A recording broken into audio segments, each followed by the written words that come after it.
Okay, so since last stream and this one, I've done a little bit of work. Mostly just getting stat tomes, nothing too interesting.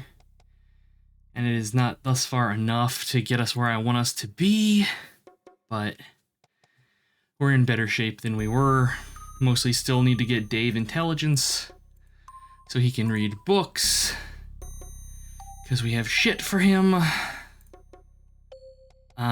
But yeah, we do have everybody ready to level, so we're gonna do that real quick. Don't do that, just close it. Everybody's ready to level twice, because I didn't want to do more than get everybody to pin. I don't want to do a bunch of like leveling off stream. So now we'll go in and kill some monsters, level up real quick. I've been doing some reading on how some game mechanics work. They're interesting. I talked about it a little bit in the grind video, but I imagine most people are probably going to skip that because it's just a grind video, it's not a proper stream. So attack on characters effectively doesn't really do much, because the calculation for determining whether or not you hit monsters is broken, so it does not take an enemy's defense into account for attacks by the players. If player characters have companions, the companions are handled properly. It's just purely player characters are fucked. That having been said, attack is worth increasing because having a higher attack does give you a damage boost. It's not substantial, but it's a little bit. Let's see, what else? I think I previously said that stats cap at your racial maximum plus 10. It's actually your racial maximum plus 5. I was wrong on that.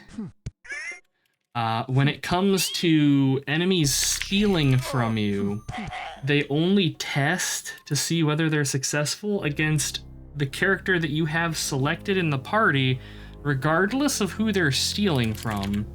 So you always want your thief to be selected if you're fighting things that steal, because their chance of success is, I guess, based on the character's thieving skill. So thieves are harder to steal from. I don't know.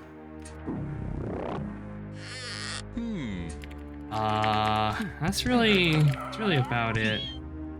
Most of the between stream session was just running around collecting tomes. It's basically what we're doing right now. We're going to be doing this until we can get Twig a Constitution of 11 so he can get into the Seekers Guild. And we need to get Robe. We need to get, I think it's his Constitution up. Yeah, we need to get him to a Constitution of 12 so that he can cast Resist Draining and Resist Stoning. Silver Tree can cast them, but they cost about 5 times as many mana, as many spell points for her to cast them.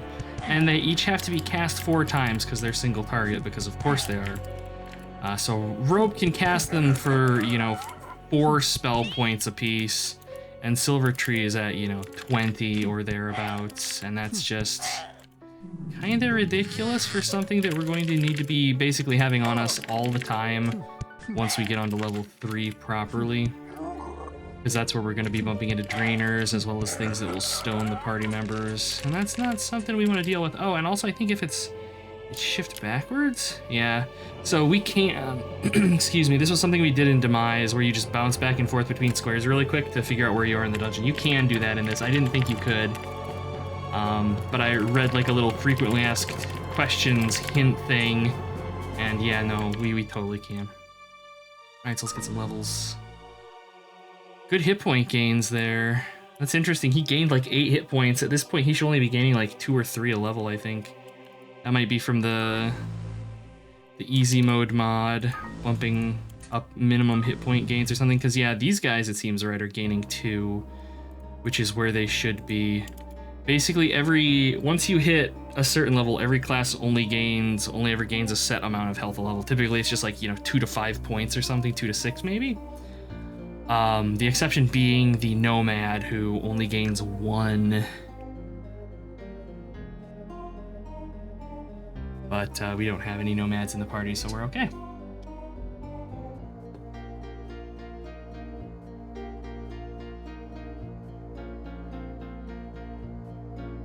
Did we find anything? No. An iron dagger, a crap-ass potion of Namamu, and a leather girdle. Woo, lad. Back in we get.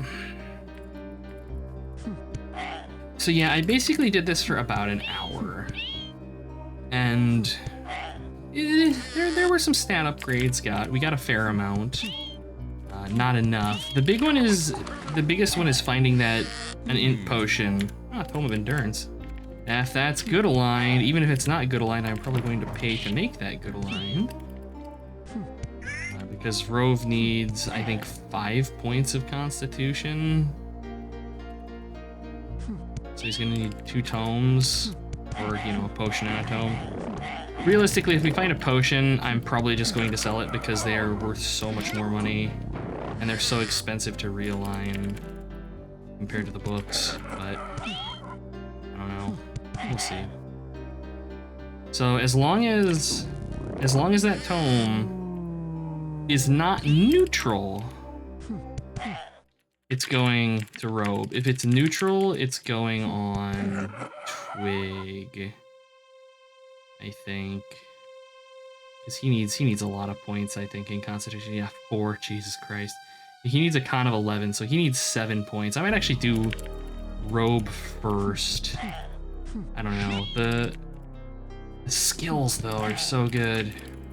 Being a Seeker, it's going to improve him so much. Seekers are actually really good fighters as well. Not as good as warriors. No one in this game is as good at just straight up murdering things as fighters. Ninjas get more attacks, but fighters are just more skilled at doing violence than any other class. But Seekers are up there. I wonder if Twig can actually become a ninja. It would make sense. Well, no, because he's not Chunk. Chunk is a ninja. What is that? Potion of Health. I can't remember if those are healing or constitution. I think it's potions of fitness. Potions of fitness or constitution? Maybe? I don't know. Oh, let's see. Some chainmail. That's probably just bronze mages. These might be some intelligence items. Bracers. Those are probably bronze.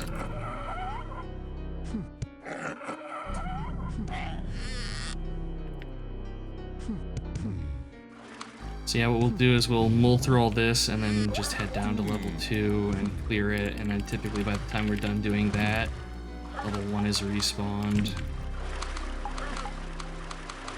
I did stick my nose down into the goblin area on level 3 again between streams, but it had not respawned yet. So I don't think that that's going to be as reliable a farm as, say, the Twisted Dwarves, sadly. An amulet. I think Dave has one of those now, doesn't he? Does he have an amulet? No. What did we get? Oh, we got him Nugena gloves. That's what we got, Dave. He did get an upgrade. Not much of one, but it's a couple points. He is probably the worst equipped character in the party, purely because his dexterity is so bad, and we can't do anything about it because he can't read. That int drain, like, fucked him. Leather armor, probably cursed. Dagger, probably cursed.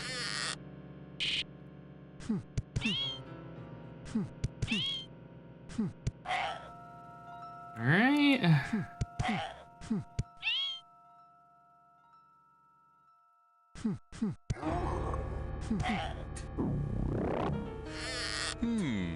Ocean healing. Okay, so what we're gonna do now is just shuffle everything over to Rove and see what we got. Iron chain, padded leathers. Is a bone dagger? It is a bone dagger. Bone daggers are exciting. They're cursed, but they're worth money.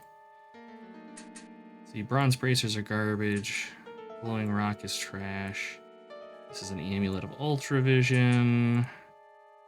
And silver tree, just some bronze bracers. Okay, so we have a good number of items here, but I really need to go back to town. Nah, we can just head down. Alright, so we will probably work up to the slaver camp. I didn't kill the Aboleth on level 1. Shame. Not huge. It can drop items from deeper in the dungeon. It's a monster that... there are a handful of monsters in this that drop items out of their depth. So it's like a level 1 monster, but it'll drop level 2 gear type of thing. The Aboleth is one of those. But realistically, since I'm pretty comfy on level 2, we can just come down to level 2 and kill things, and it's probably more economical at this point.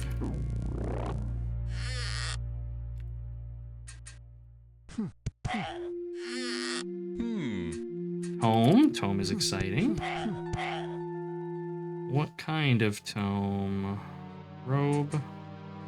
Tome of Insight. I think that's Wisdom? That'll probably go to one of our casters, assuming they can use it. We're eventually going to want to start investing in the mental stats on Twig as well to get him extra mana, because once he's a Seeker, he's going to be casting spells. So he's going to be doing, like, teleportation magic and stuff, letting us walk through walls and shit.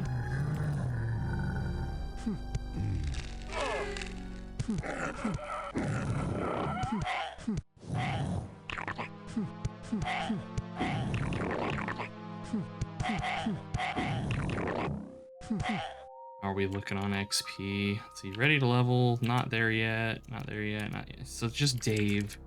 Dave is murdering everything and stealing everyone's XP. I'm not too worried about it. Oh, here we go. Casters are gonna get some good experience in this fight. Just melting groups of these dudes with death magic. Let's see, Slaver's Whip, nice. We won't identify those past where it already is. I found out that it's not worth identifying them past where you don't know their alignment, because it actually costs more to identify it than the difference in what they sell for. So we'll just sell it not fully identified and still make a little bit of money. Let's see, potion. Potion of Sight. It's always disappointing. I need that Potion of Intelligence. We just need one. The 3 points is going to be enough for Dave to be able to read again.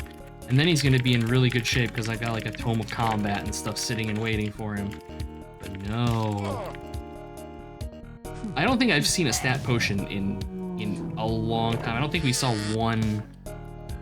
I mean, we may have seen one in the hour I was grinding the other night. Yeah, I'm just excited for Seeker for stuff like Levitation. It'll be really nice to have Levitation. Actually, now that I think about it, Robe.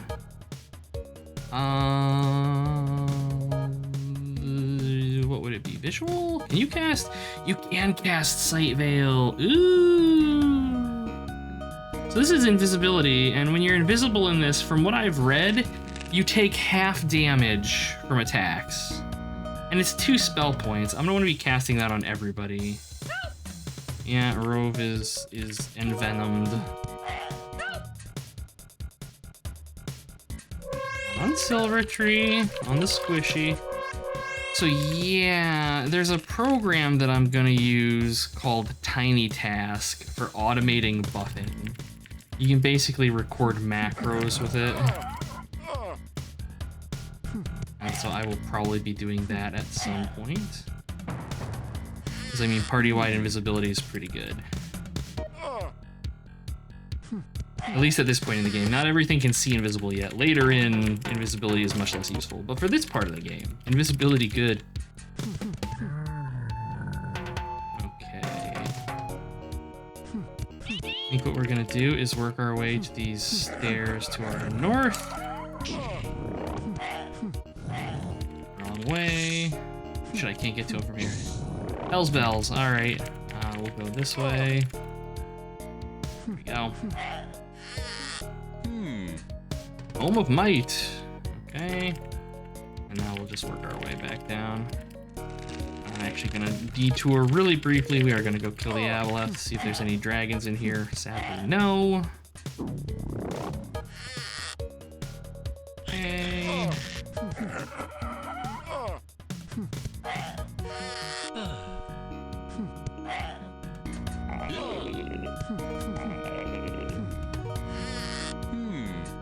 2 to leather armor. If we're lucky, it'll be padded. Realistically, it's probably just gonna be plain old leather. Oh, hey. Alright, there we go. Back to town. Let's see, how's everybody looking for XP? The back row is not ready to level. The front row most certainly is. They've been those extra attacks that they've got. Now that they're both sitting at 2 swings, that really aids in their XP acquisitions. Okay, Robe. Let's do some IDing here. Vendor the garbage potions. Leather girdle, I'm not gonna bother IDing. Dagger, not gonna bother. Oh, endurance, his constitution. Good aligned, good get. Rove needs that. Okay, potions of healing. We'll just sell them.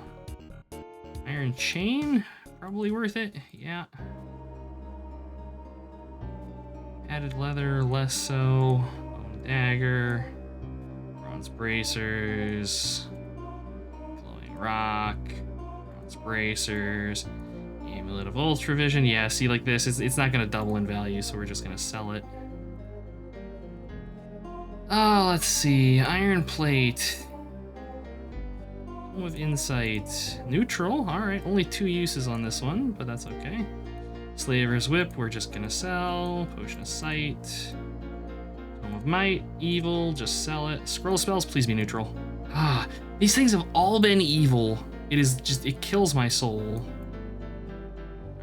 Padded leather. All right. So we have a Tome of Insight. This is what? Wisdom, I think? Yes. I think we're going to give that to Silvertree. My goal is to kind of get her to 200 spell points, and then we'll probably start... Well, I'm not going to worry about Twig's mental stats yet. He's not even doing anything with them. So he can just sit around and be...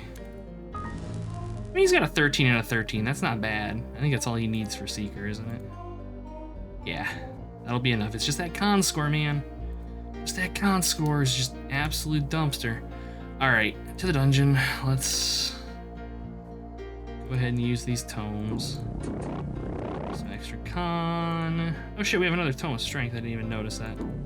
And some suede leather armor. I thought I passed everything to Rove. Apparently I did not. Suede leather's probably worth a bit. Yeah. Alright, strength tome, what you got? Good aligned. Rove. Does he even need strength? I'm leaning pretty close to probably just selling this thing. It's like leprosy, yeah. Paralyzing death. Paralyzing death, okay. Yeah, but look at all the other... No, we're selling it.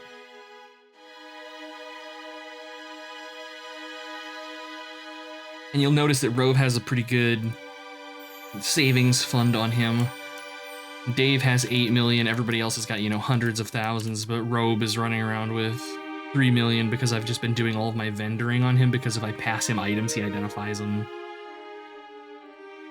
Okay, back in. And this is what we've been doing. So what I want to do is... It chaps my ass that they have mass sight veil, so it's a party-wide invisibility. And it costs, like, I can cast it 4 times for 8, or I can cast it for 35. Like, what the fuck is that? Preying on my laziness. Bastard-ass game devs. Okay, so how am I gonna do this? So if I hit this and I hit C, okay. What I need to do... I don't even know if this is gonna... I don't even know if Tiny Task is gonna work here. Let me pull it open on my browser and grab a copy here. Save. Save. Install. I haven't used this in ages. Alright. So. All I need to do is hit record. Cast. No. Already fucked. Stop recording. Oh, this is interesting. This is, I think, not going to work as well as I'd hope. Hey, Brendan. Good to see you. I hope you're doing well, man. Welcome, welcome. Okay, so we're going to assume we're from here. So I'm going to hit record. Click in. See. Or do site. Vale. Enter. Dave. Okay. C. Enter. Wig. C. Enter. Robe. C. Enter. Silver Tree. Okay. Now I stop recording. And if I hit play... Oh my god, look at that. It's doing it, but like in real time. Kind of, but not... Oh no, it fucked up because here. I just hit recording. No, I'm not going to use that. We'll just do it by hand for the time being, good lord. Currently dying of the plague and can't sleep, or it's a cold and you're being dramatic. I'm sorry that you are tentatively plagued. That's some horse shit right there. I am sorry. Ain't nobody got time for the mega code. Oh, what the hell just happened? Where did my audio go? Why did my headphones just disconnect? What is going on here? Music, you may resume playing. Yeah, you guys don't have any audio either. Oh, that's weird. I don't even know what's going on here. Windows is being weird. I think it's because I plugged in my fucking... It's the strangest thing. So I have Bluetooth headphones, right? And ever since I got this pair, anytime I plug my 8BitDo wireless or my Bluetooth controller in to charge it, it kills my headphones. And I don't know why. And it's like, hey, your headphones aren't connected because raisins. Come on.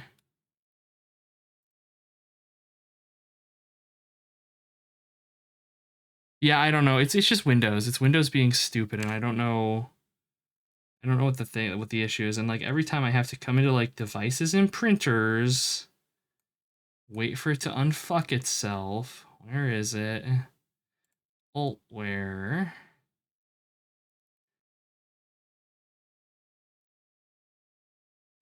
Yeah, don't worry about it. It's just Windows being Windows. Turn off Bluetooth.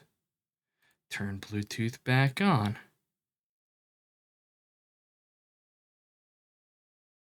It's mostly annoying because you guys lose music too for whatever reason. Like here, let me see if I can get audio back for you guys at the very least. Device. No, it's just using default, which is right now nothing because Windows is happening. Oh, let's see. Add device. And like I don't get it because right now the Bluetooth controller, it's off. It's not even powered on. But Windows is like, "Oh, you're playing music from your Bluetooth controller or something." I don't know.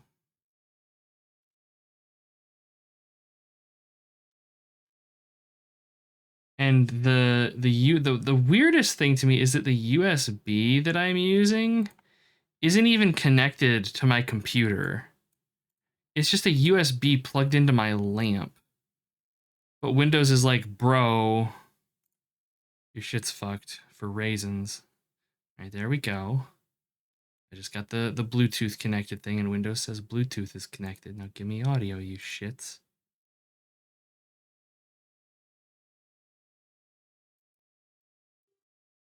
Oh, that's my monitor. Good lord. Oh, there it goes. And now it's working again. I have no idea. It's been like this since I got these headphones. It's dumb. No clue. Alright, so Sight Veil I have on buffer 3. Fucking Herald. That bastard. Alright, we can cast Resist Draining, which is nice. And we're gonna want Resist Stoning as well, which we can't do yet. And eventually, like, Resist Acid is something we'll want way later. But, okay. So... it's like, yeah, right now we're gonna have to... like, do that every time we come into the dungeon, and it's a pain in the ass. But whatever! Alright, we're gonna be here for a while, and as far as I know, buffs basically last forever, so... and yeah, with resist draining, we have 95% chance to resist having stats drain now. Which is nice. It's never quite 100%, but... My Bluetooth is named after a Viking king. Hey, I'm sure there's a reason, and I'm sure knowing nerds, it's probably dumb, but that's all part of the fun.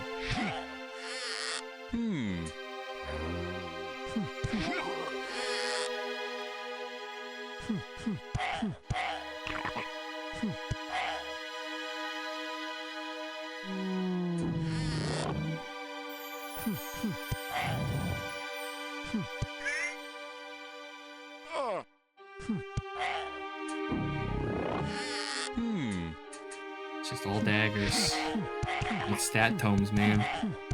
The Bluetooth symbol is literally his name in runes. Really? That's actually kind of cool. I didn't know that. Huh. I suppose it makes sense. It always did kind of look like runic to me. Huh. That's pretty cool.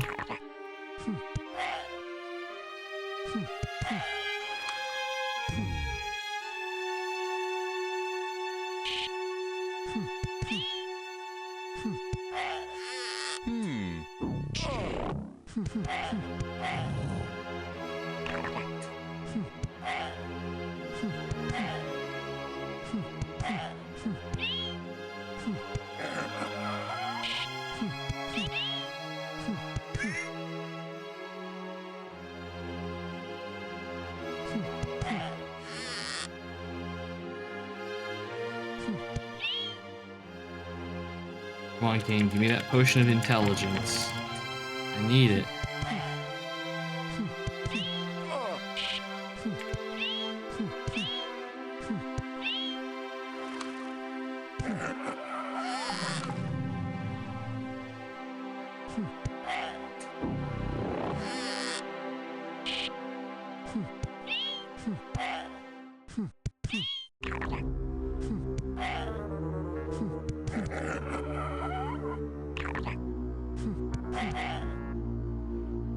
Music is from a game called Mordor. No, this music is Betrayal at Krondor.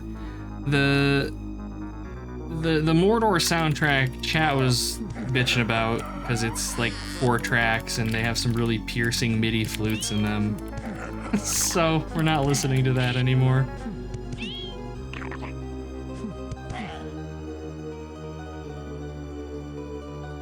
Just using my generic dungeon crawler soundtrack now that I play for stuff where it's normally silent gameplay, like Eye of the Beholder, the Gold Box games and stuff.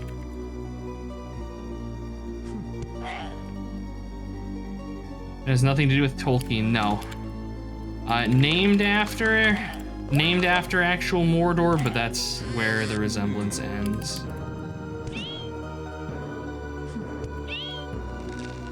This is based on old Plato RPGs, and Plato was a old mainframe intranet from like the 70s and 80s, and there were games on there called like Avatar, and they basically were this but with less graphics. Hey Destructo, good to see you. It is in fact me again, one last stream before I have to go back to work again.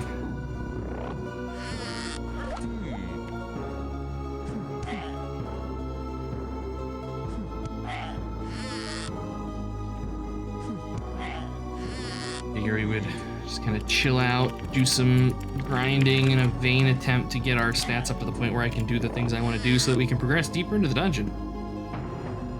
With holidays, I mean, it was work.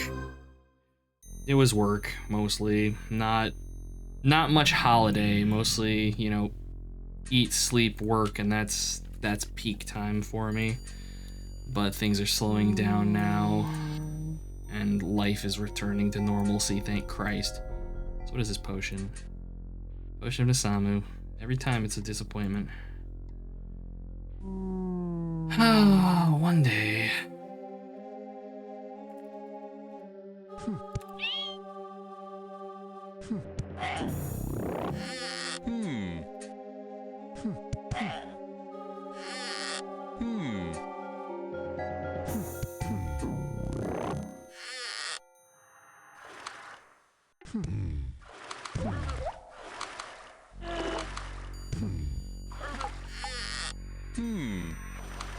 Taking a break to get some food in you and take some meds. Hell yeah.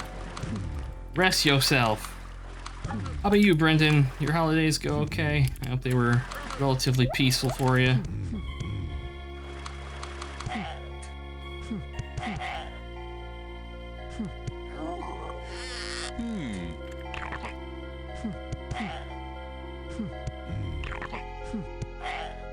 I wonder how economical it would be, instead of fighting everything, to just run through the dungeon, and if there's a fight that doesn't have a chest, just bypass it.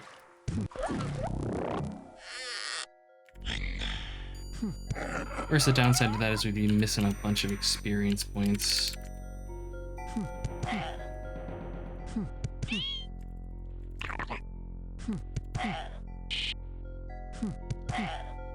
Took that out for his birthday with some candles. Ah, yes. The holiday candelabra. The oldie menorah. Hell yeah. I'm glad it was good though. I'm very glad to hear that.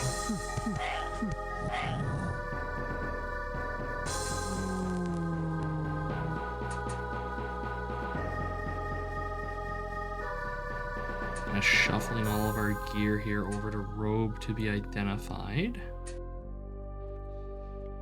Okay, level 2 again.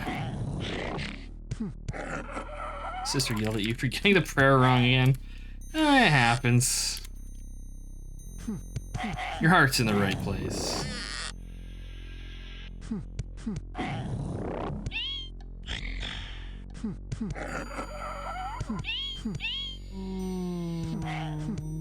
Okay, while the party is still in good shape here, I want to dip down to level 3 and see if those fucking goblins have respawned, and if they have, we're gonna go do some violence against them. Hebrew is not good. Well, I mean, I would imagine that you're not exactly speaking it all the time, so I can understand how that would slip like just about any other language would.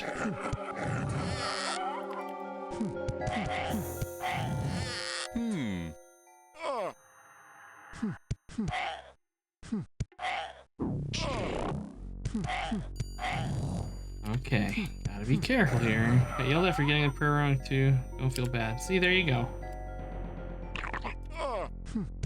To err is human. Oh, it looks like it might have respawned. Do we got some bullshit? Oh, we do! Oh, we may be in for some goodies here then. Okay. So we're gonna, ooh, a katana. That's actually a good weapon. So this is the first room that can be really nasty with the goblin shamans. We have 3 goblin lords in, oh no, they were goblin shamans, just misidentified, about shat myself there. Let's go ahead and heal everybody up. Make sure we're all hale here. Okay, the goblin guards aren't really threatening to me. Okay. So for this part, Robe has to be first, and he has to cast Buffer 3, if I recall correctly. Robe, Buffer, yes, Electric Field. This spell it costs him half of his spell points, but the last time I did this, he killed the entire encounter with 1 casting, so let's see what happens here. There we go. I'm assuming that was the Goblin Lord and not just a goblin. And we just misidentified it. We'll find out as soon as we open this chest. That was just a regular goblin. I'm a salty boy. The Goblin Lord had not respawned. Dang it. The last time we killed that thing, it dropped like 1,000,000 gold. But officially hurt.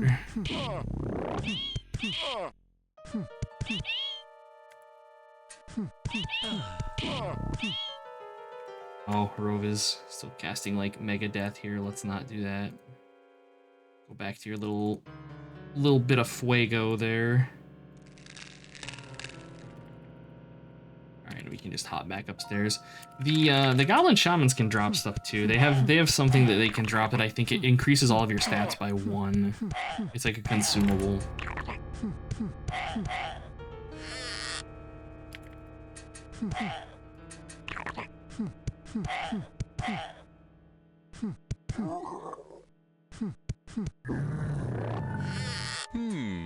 Ooh, another white sash, nice. That's some mega damage spells right there. potion. I should probably throw that white sash on Rove or something. It would probably be worth having him use it to just nuke groups of really dangerous stuff.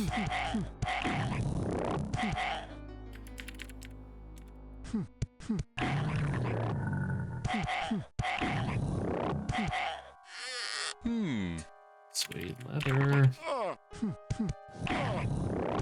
Hey, silver trees are ready to level. Alright, how are you looking? Melees are both nearing pin. Everybody is ready to level. Sadly, no chest in there.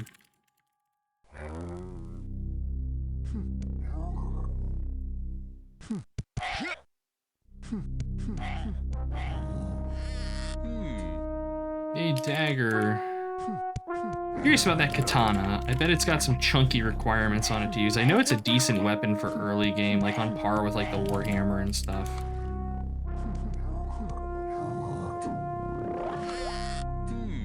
Gotta turn my headphones down a little bit. There we go. Music rattling my brain pan. Love me some Realms of the Haunting, but chill out, game.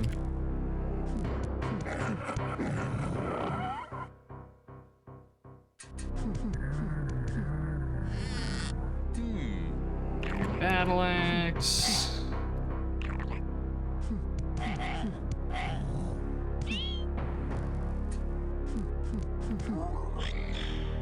I'm gonna check out the stud room up here and see if there's anything worth murdering in it. Dwarves? I don't know if these are legit dwarves or twisted dwarves that we just haven't identified. Nothing. Should a katana be the best or something? I thought they were basically lightsaber. Yes. Yes, we need to be like cutting tanks apart with them and stuff, but sadly we're not. And it's just supremely disappointing. Katanas, there is just the one katana in this. There aren't a variety of them, and they fall off about midway through the dungeon because enemies start becoming immune to them. Because higher level enemies in this have weapon immunity, and the weapons that can bypass the immunity are based on what level of the dungeon you find them in. So like for example, the cutlass. The cutlass isn't much better than an iron sword, but unlike an iron sword, it's found deeper in the dungeon so you can use it for longer than you can use an iron sword. So, number-wise, not much of an upgrade, but it has more staying power. Alright, so it's Tome of Might. Is this gonna be good aligned? Neutral, ooh. Ooh. That's probably gonna get used by somebody.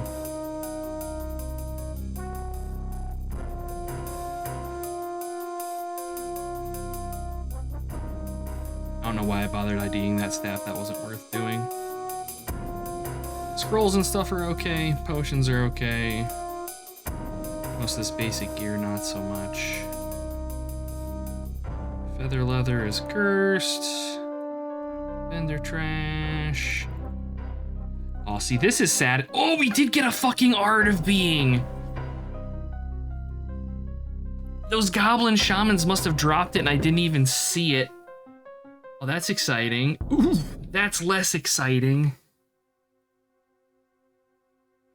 Yeah, I want to say this is a +1 to all of your stats. Which is nice, but like, I don't know. You're an omnist pagan witch. Older brother's pagan, rest of the family's Christian. Get the stink eye a lot because we're different. Ah, yes. There you go.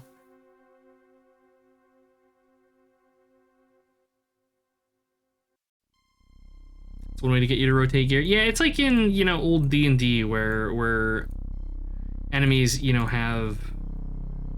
You need a +2 weapon to kill a white or whatever. It's that. It's just a little bit differently handled here. Alright, so yeah, what is... Oh, there's a white sash. Okay, so yeah, this is cursed and evil, but it's actually good aligned. So the thing with sashes is that they're cursed, but they're not bad. They're cursed just so you can't sell them to the shop to recharge them because they cast incredibly useful death magic. So the white sash is actually a good item. I'm not going to equip it because once it's equipped, you can't take it off unless you pay to uncurse it, which I believe destroys it. But all right, it says fuck. Okay, so katanas are ninja only. That makes me sad. Okay, so I'm not gonna use it then. I'm just gonna sell it. I'm not gonna pay that. Well, yeah, we'll pay the 2 million.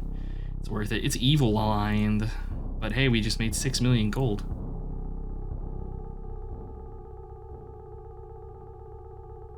This cutlass, though.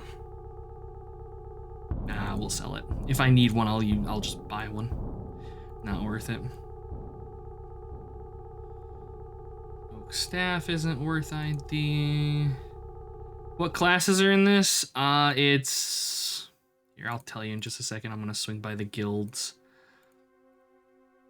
There are no rangers. The closest thing we have to rangers are seekers, which are basically rangers. They're your explorer guys that cast magic. Sorry, Brendan. We've got... let's see. Races, guilds.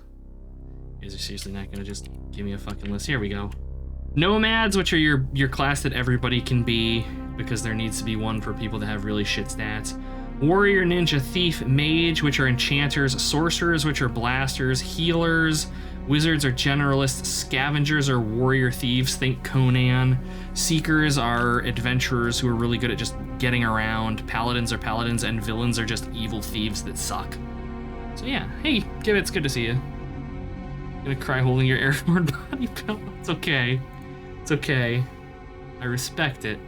And I will only judge you internally. Alright, so let's see what this art of being. That thing's worth fucking 12 million gold. Yeah, it's +1 to all your stats. Man, and of course it's good aligned so Rove can use it.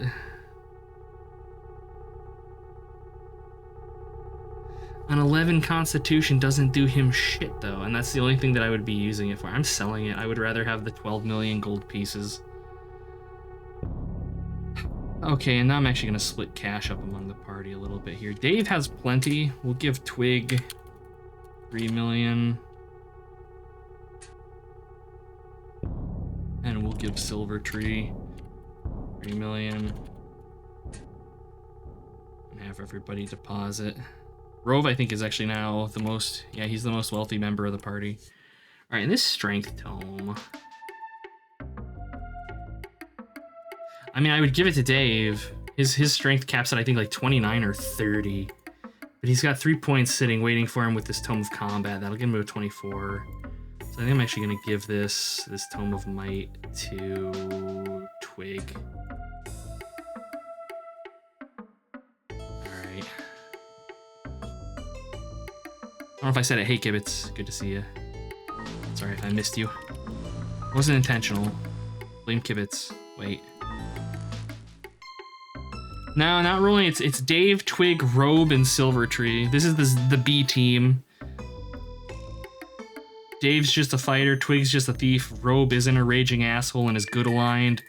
I mean, Silver Tree's still a heal bot, but she also casts like some pretty gnarly death magic, so...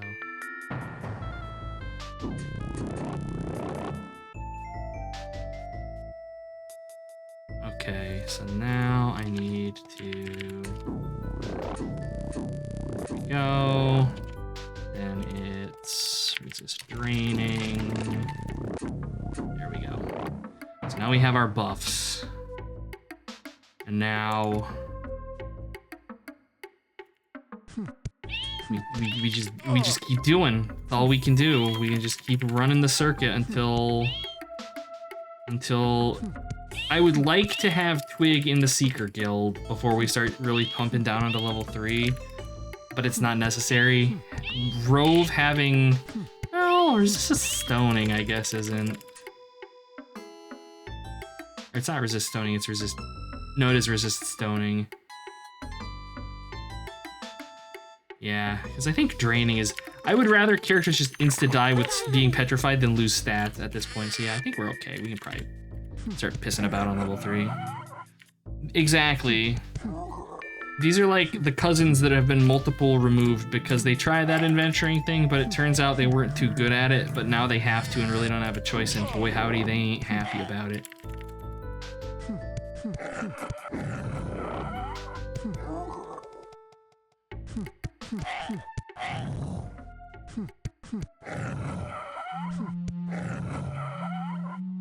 level 3. We'll just, you know, mosey a little bit. Try not to get nailed by teleporters. Actually, looking at them, oh god, looking at the map, the only area we can really explore is that area with where we've got to walk through a bunch of pits. At least from this entrance. I don't particularly want to do that. So we'll just go for the other entrance instead, but I do want to map this room up to our north.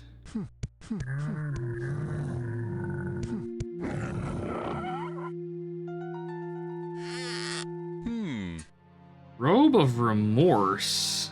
What? I bet that's cursed. Oh yeah. No, we're not playing that game. Let me see. Where can I? Whoa, hey, on this. Oh, okay. We lucked out and didn't get spun around on the spinner enough that we lost ourselves. Cool. I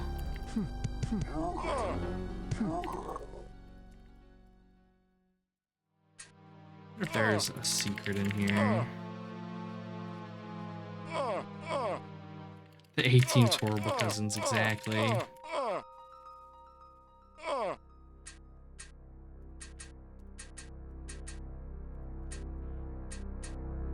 Does this even spin? This thing like doesn't even spin. Oh no, yeah, it does. Okay, it was just being weird about it. Well, let me out. There we go. Let's see. We'll kill everything down here.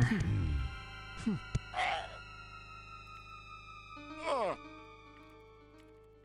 then we'll check out this area to the southwest, which is just looping around.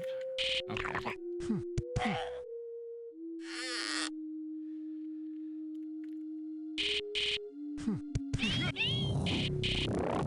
Just torch these things. Back row, getting just devouring experience points. Fire guns. Okay, so fire guns, I think, can drop balls and chains. Did we get one? No. So you saw that those things dropped about 400,000 gold, which is why fire guns are good. We're now all running around with, you know, 100 grand on us.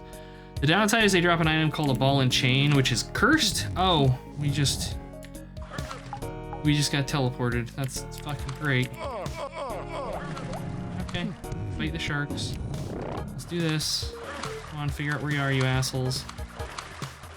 Anyways, fire guns drop a ball and chain. It's cursed, and it gives you debuffs. You can't unequip it, and it costs like 2.5 million gold to get it off of you. So they're bad. We lost on level 4. I know that game. Just tell me where. God, I want a Seeker so fucking bad. These asshole teleport traps. There we go. Okay. So, not only is it a teleport trap that you're going to walk into because you have no way of knowing it's there, but it also dumps you a level deeper into the dungeon. Because fuck you. Let's very carefully. Alligators, interesting. I'm not going to say this is a death march yet.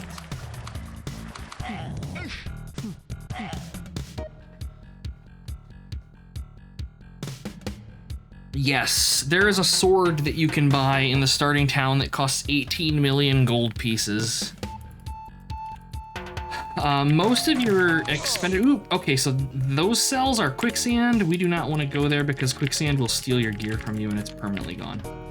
Anyways, most of your money in this goes towards, as you get higher level, it goes towards gaining levels. It's kind of like Might and Magic in that regard. And also realigning equipment so that characters can actually equip and use it. So the economy, for the most part, in this is actually pretty decent.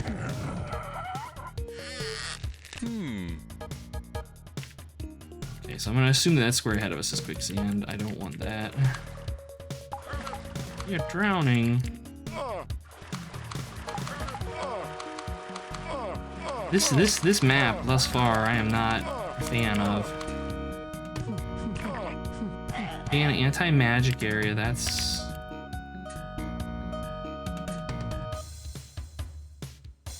This is some wizardry ass dungeon layout that we're seeing here. I am not pleased with this. Okay, we have our spells back though. That counts for something. Are the maps random? No. This has 16 levels. They're all 30 by 30. They're all handmade, and they're bastardy, and they get worse the deeper you go. You've got all of the old school dungeon crawler bullshit. You have teleporters that'll teleport your whole party, teleporters that'll teleport your whole party, but it sends every character to a different place. There are pit traps that damage you. There are chutes that will dump you down multiple levels, spinners, fog, water areas, quicksand which steals your items. It's rough, but in a lot of cases, there's ways to get around most of it. Like most of the ground hazards, you can get around with just a levitation spell, which if I had leveled Twig as a Seeker, he would be casting for us, but his stats are too low to take the guild for now, which is part of the reason I was grinding, is trying to get his stats up. Ooh, Grail mosquitoes. So I want to come in here. I think those things are stat drainers. Monsters. Let's see. Grail Mosquito. What do you guys do? Oh, nothing. They're just horde monsters. Okay. Dex of 25, so they're very fast and they're very accurate. They have an attack of 100. So they're not gonna miss us, but they only have 1 hit point, so we'll probably be killing them in droves. But I'm gonna hold off on that because I expect them to probably be pretty dangerous. Yes, Twig is Dollar General Chunk. Instead of a ninja, he's just a thief. He flunked out of ninja school.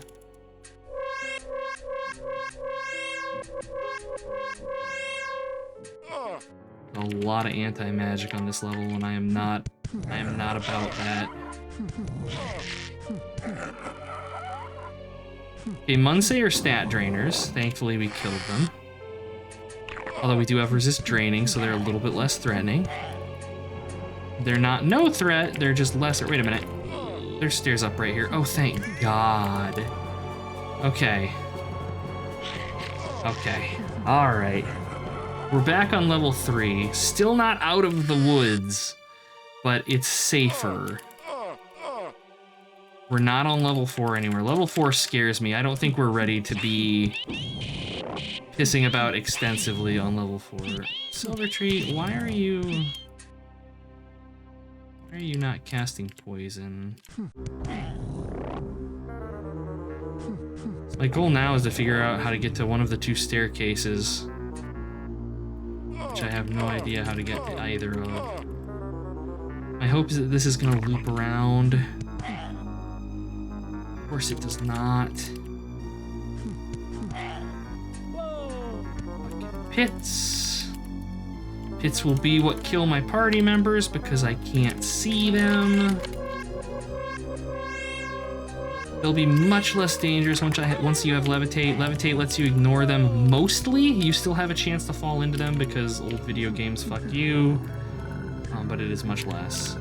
Okay, we're back in known territory, which means that we can get out of here and I can run back to town with my tail between my legs because I'm afraid of everything.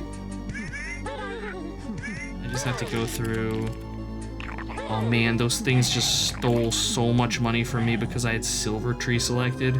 We just lost 70, 170, 175, 85, 90, 200, 260,000 gold pieces from owls. Fucking owls. All my homies hate owls. Yeah.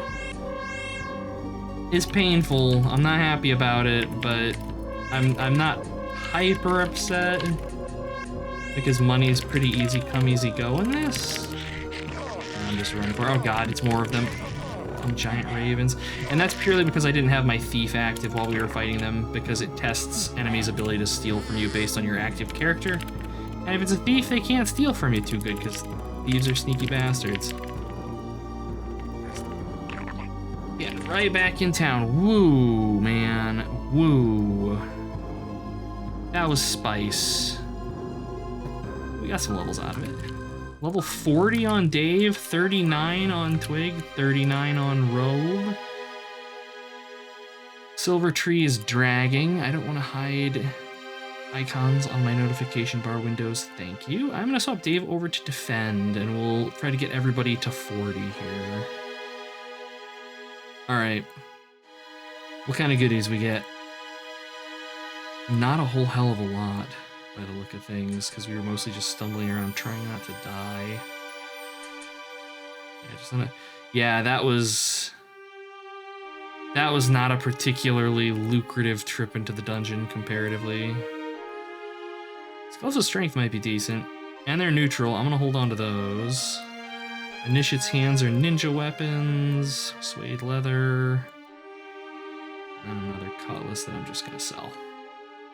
Level 40-ish already, yes. The level cap in this is 999. Typically, by the time you're cruising on the bottom levels of this, you're gonna be about 300, ideally. I am also playing with a mod that greatly speeds up the leveling, because otherwise, realistically, this is... God, I don't even know how many hours I've dumped into it. Like, we're maybe about 15 hours in now? I'd probably be like maybe level 20, if that. Hey, Moody, good to see you. I am getting by okay. Always glad to have you swing in and say hi.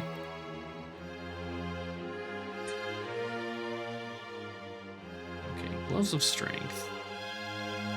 He needs Dex so bad. 6-0. These might...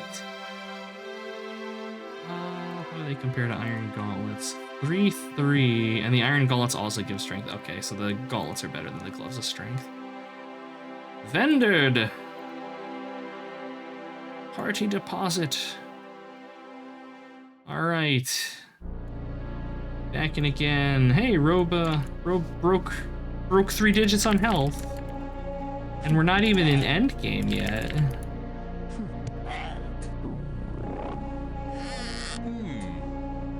Now, speaking of which, let's get everybody buffed here. There we go.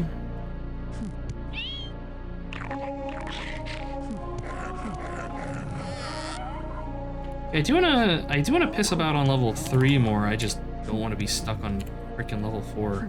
Level 4 scares me.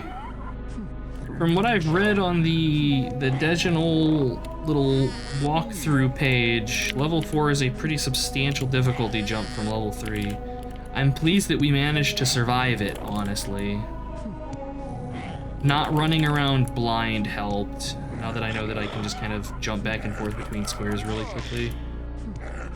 And being able to kind of intuit where we are based on that was pretty much what got me out of that in one piece, because just waddling around, I'd have never done it.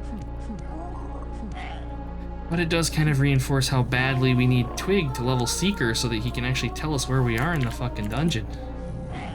Because good God.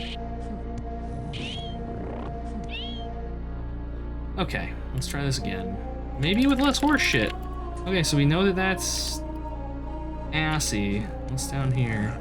Does this just loop around? There's a spinner and a dead end.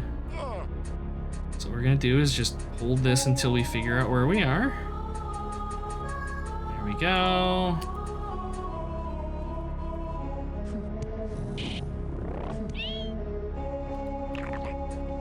Pickpockets. I think they can drop thief swords. Nothing. Okay. Oh, there's a spinner there, you fucks. You absolute asses. There's a rotator ahead of the party. Right there? See, like, I would love to know. Are we good? We're good, okay. So 1, 2. Oh, we got thugs. Kill them. And we're just gonna spin back and forth here until we figure out where we are. Then we'll map the rest of this godforsaken shit-ass room. Okay, is this a spinner? Yes. So if I sit here and I spin, there we go. We can identify where the spinners are. We're not going to be able to identify that there's a pit in that square, which there totally 100% fucking is because this game's a bastard. Okay, there we go.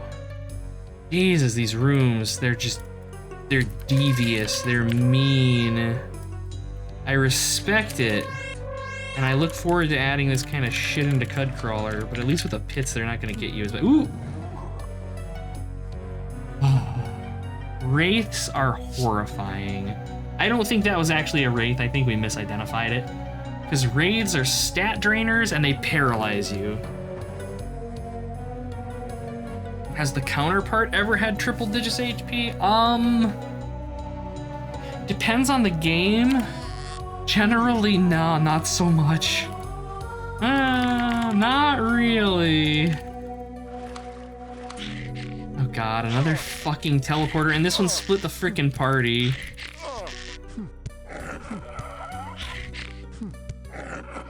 It's so fucking bastardly.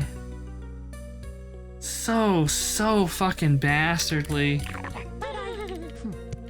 Oh my god, and they're just gonna steal all of our money. That's okay, we're gonna just beat them to death slowly here.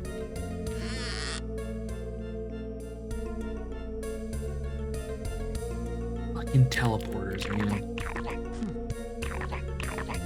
Why did all the goblins spawn back? I bet they have. Poison gas trap. They have, okay, we're not gonna do that.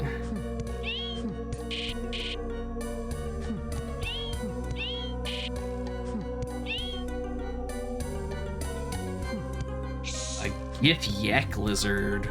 What? Interesting.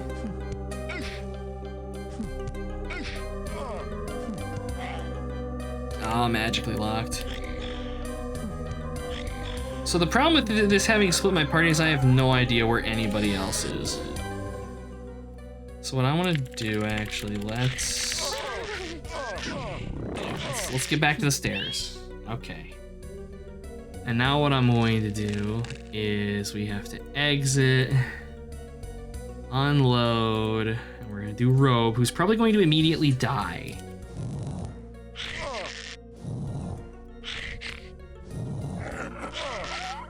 He's killing him.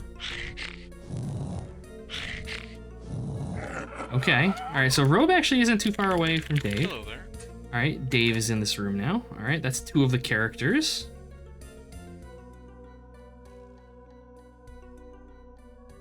Twig is probably gonna have the hardest time if I had to guess. Okay, Silver Tree is completely lost. Nope. Nope. Okay. So what we're gonna do is dance and hope that she can figure out where she is, because we don't even know what level she's on. I assume she's on level 3? It does say yes, lost on 3. Okay. Alright, there we go. Oh my god. Okay, Silverleaf is at 226. I need to write this down. Silver Tree.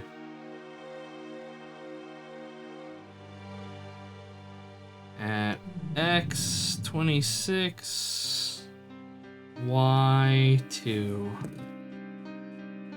Now we're gonna exit. Unload, load. Now it's time for the problem child. Because Twig just kind of sucks. I expect Twig's probably gonna die.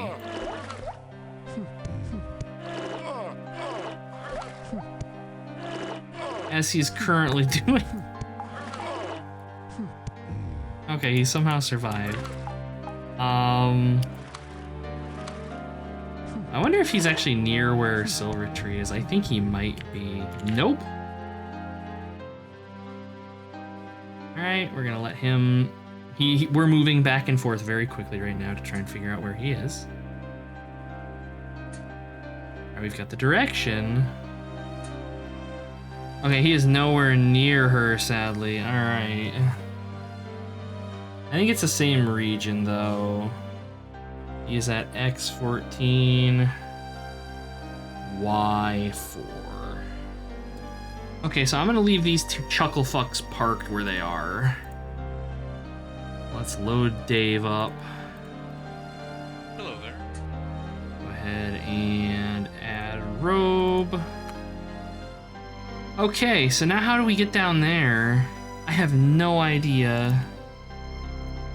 Based on the map that we've explored thus far, I have no clue how to get to that whole quadrant of the dungeon.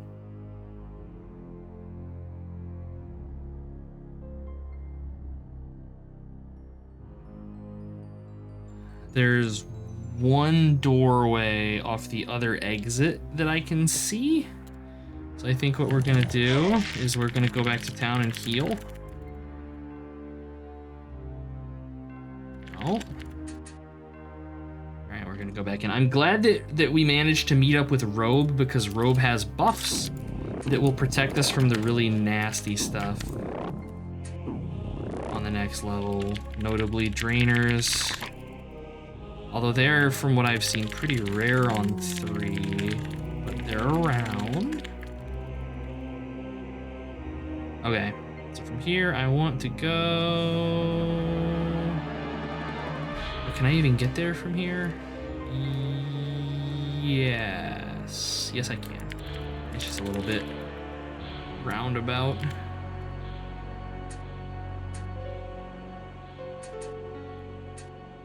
There we go. Okay, so this might, no. Shit. All right, we're gonna throw, no. It irks me that when I swap back and forth between characters that it doesn't update the inventory. That's obnoxious. Okay, well, we can go this way. Let's see if it connects. The party leader fell down a chute. Oh my god. We're on level 4 again. Level 3 is terrible, you guys. Alright, at least we know where freedom is relative to here, but how the fuck are we getting there? Oh man, this is even worse. This is so bad right now.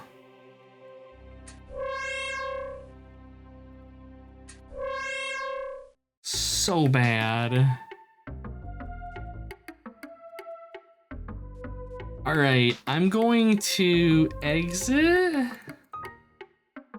Yes, reload. I'm going to load Silvertree. I'm gonna see if I can get her to Twig.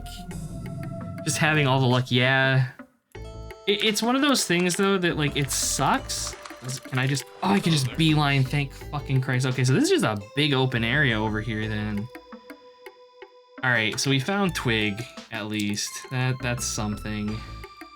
He can defend her while she heals him.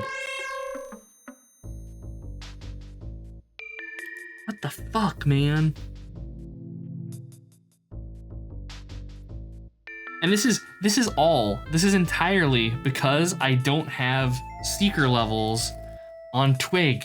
Because if I did, he would be levitating, and we'd step on these horrible things like chutes, and the game is like, hey, there's a chute here, do you want to go down? And we'll just be able to be like, no, fuck that, we don't want to smash our balls with the vice. But no, Happy Ghost is being an uppity bitch, that's a bunch of quicksand. Okay.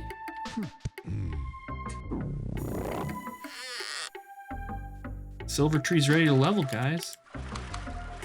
My god, is this area just like ringed with quicksand or something?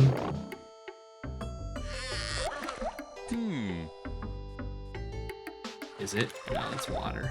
Where the fuck am I even supposed to go, man? Once Silvertree runs out of mana, we're gonna be in so much freaking trouble. Ice demons. God, her poison spell is doing freaking work. Because Lord knows it ain't Twig. Oh, Pit, that's always good. I love those. They're my favorite.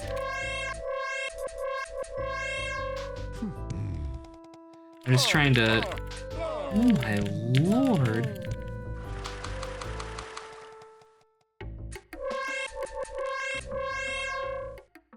Just trying to map the outline of this. Is this area just like separate from the world or something? We're sinking. Oh, secret wall. Okay. All right.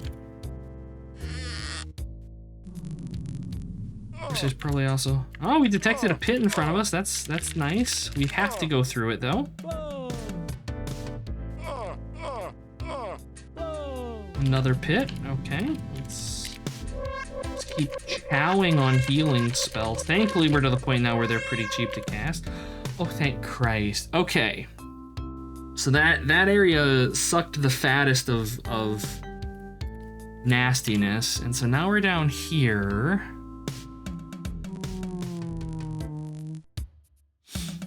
Okay.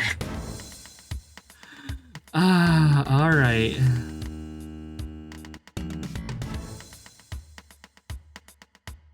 Wait a minute. Oh, don't tell me that chute dropped us to like level 5 or something. All right, so we're at the stairs up on level 4 for the rest of the party. So where's Dave and Rove at?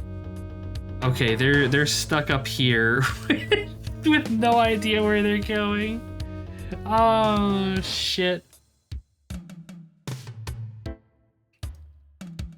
Okay. Secret walls. Oh, thank Christ. A mercy. Hello there. A mercy. The party is once more back together. We somehow managed it. We are getting off level 3. It is a silly place, known only for its sheer bastardry. And we're just not ready to be here without a seeker. We need somebody that can levitate us over pits. We need somebody that can levitate us over chutes. We need somebody that can figure out where we are when we're lost. Oh, okay, we just found a ball and chain. I mentioned that Firagons can drop those, so we're gonna have to pay a couple million gold pieces to get that off of us. I'm actually curious what they do, but if I'm gonna have to pay to identify it, I'm not going to because I'm a cheap bastard. Man. I gotta say though, it's satisfying. Like, it feels nice that, you know, we fell down into a level with our party separated, and I got us out of it and nobody died. Shit's fucked, but nobody died. Now we know the level 3 is just off the table for the time being.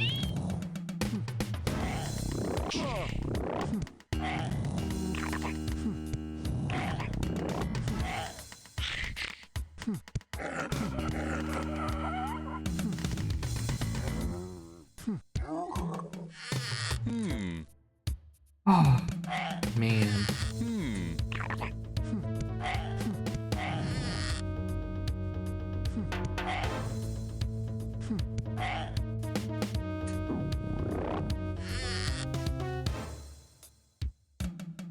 We'll just go to okay. We made it. We made it. Twig is fucking pinned. He can go ahead and level. He is now level 40. Gold Leaf slowly catching up. Silver Leaf, rather. I am going to be forever misnaming these characters. Just eternally. Okay, yeah, so... Oh, wow, I didn't mean to resize that. Let's not. Let's keep you normal size. Alright, so yeah, how does this work? Miscellaneous item, identify. You're seriously charging me. Fine. Yes, the ball and chain, I know that. What's it do, though? -3 defense. Is that seriously it? I'm gonna fully ID it. Yes. Okay, I mean, that sucks. But...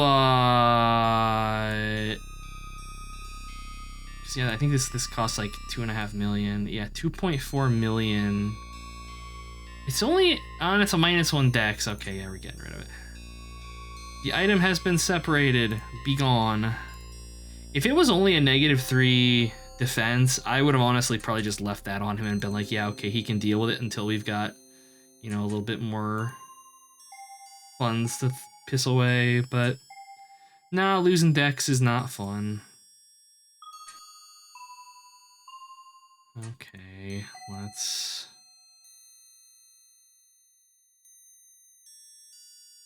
I don't know why I keep bothering to ID basic like iron gear. It's just not worth it at all.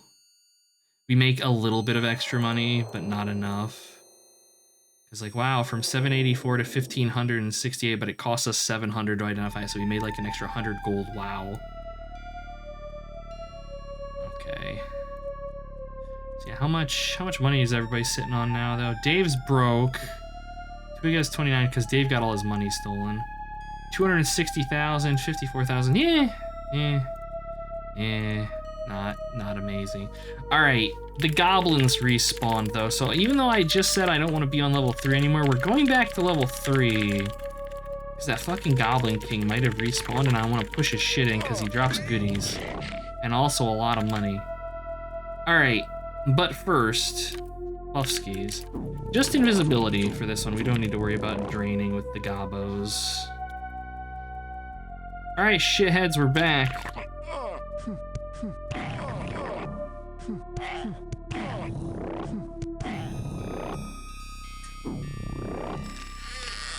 Because yeah, that right there was like 250,000 gold from that one chest. God, I love watching the party just mow through these things. Those goblin shamans had no chance, just immediately dead. Okay, no items there. Okay, select robe, step in. Oh, this is the Goblin Lord. We cooked him. Oh, nice. Okay. No ball and chain. So that was 1,000,000 gold pieces, and we found the bracers. These might be the twisted bracers, which are the goblins. Like, he's the only monster, and they get yes. I don't remember why these things are good, but I know they're a very desired item.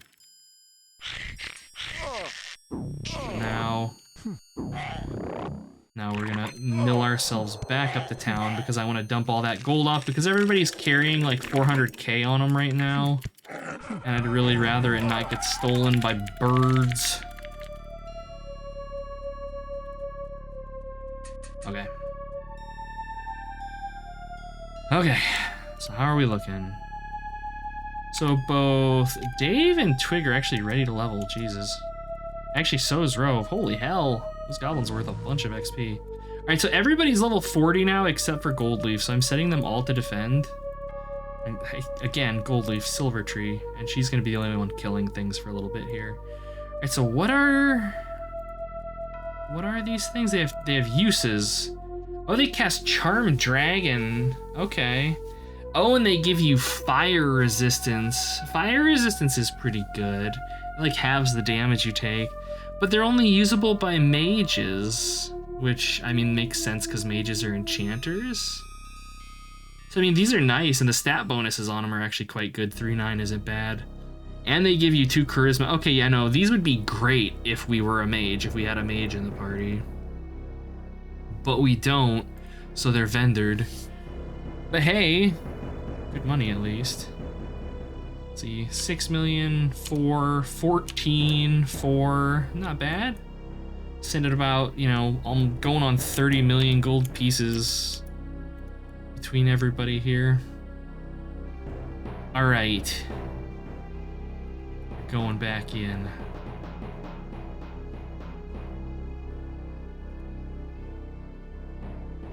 Just open the chest. Open the chest. Tome of Agility.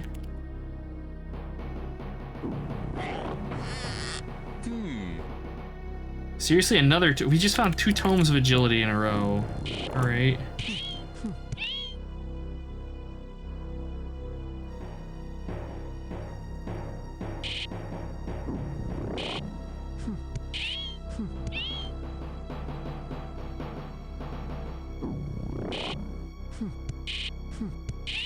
Interesting that she casts once and then just fights. I want her to just keep spamming the death magic eternally. Because when she casts death magic, everything just fucking dies.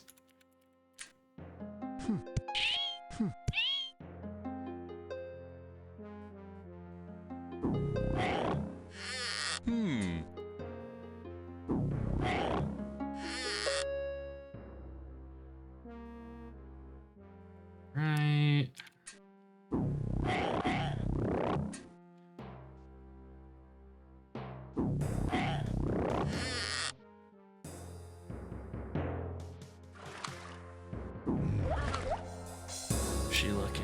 659.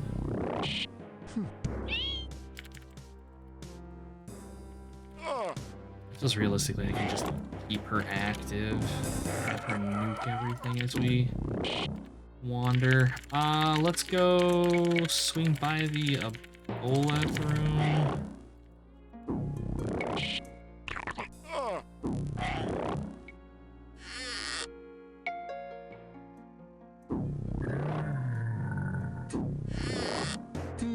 Amulet of Ultra Vision. Sure, sure.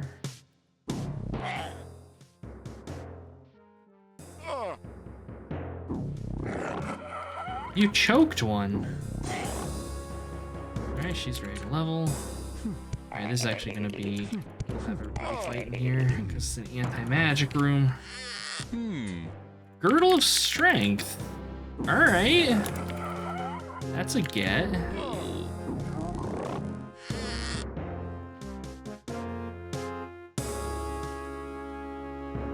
I should play Ultima Underworld again. I've been thinking about that a lot recently. Magillar released his retrospective of it, and I'm just like, man, Underworld was a good damn game.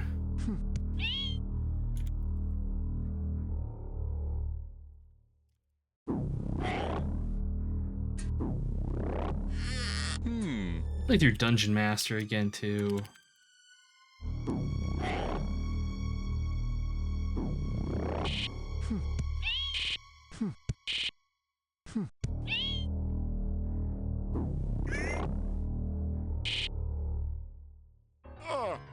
Okay.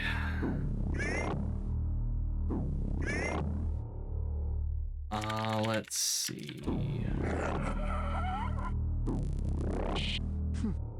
Man, her death magic has gotten really mana efficient. It's only costing her, what, like 2 spell points? Yeah. Does she have anything nastier that she can cast? I'm not opposed to her casting some like really hyper cruel things. Cause heavy wounds for 7, that was a bit much. I wouldn't mind doing like 4. Leprosy. What does she need for that? Constitution. Oh, she capped her wisdom. I don't know when that happened, but okay. I want to say both her intelligence and wisdom cap at 24.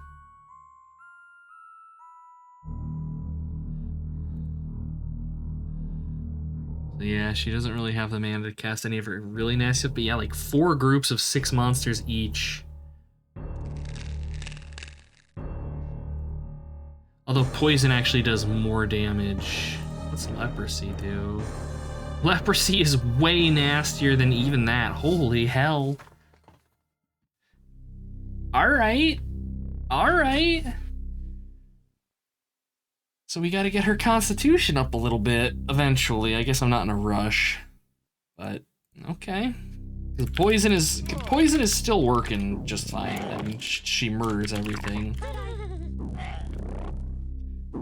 Will I ever play Dungeon Master 2? Well, that's okay, because you just played the good one. Dungeon Master 1 is certainly not a bad game, but I think 2 is better in almost every way.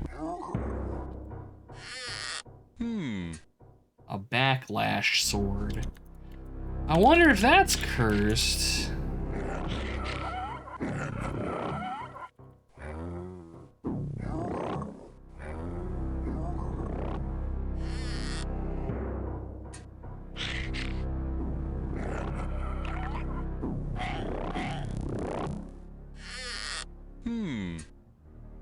An iron shield.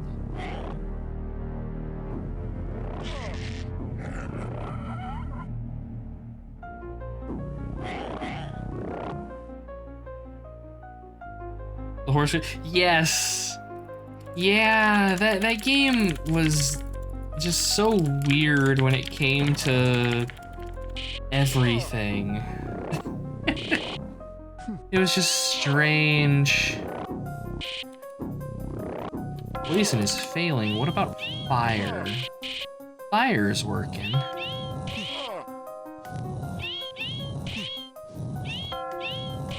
There we go. suppose it would make sense that bugs would be immune to poison.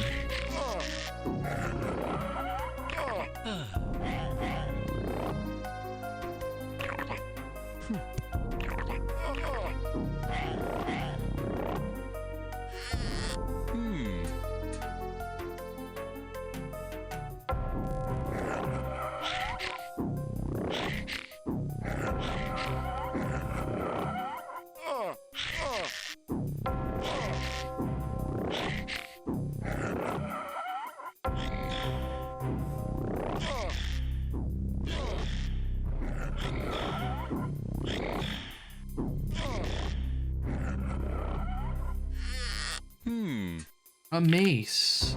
Probably garbage. Alright, this is anti-magic. So we're just gonna run through it really quick.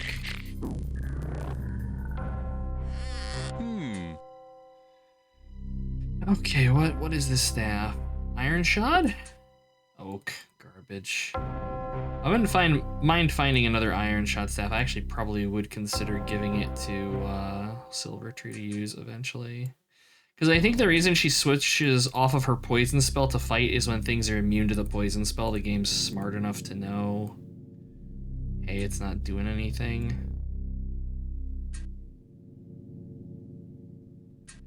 Okay, let's heal Rogue. Alright, let's see if we can get her through the slaver stocking. Yeah. We'll let the fighters fight slimes because those things are scary. Yes! Yep. It did in fact have a paper doll in it. Fucking love them.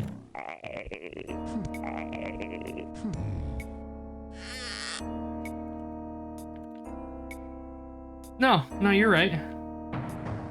You got it. Paper dolls are a thing.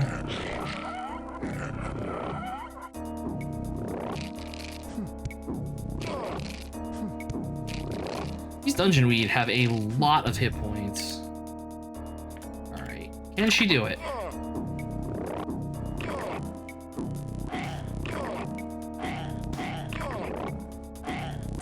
Come on, Dave's gonna die. No, she got it. Nice. A wicked blade.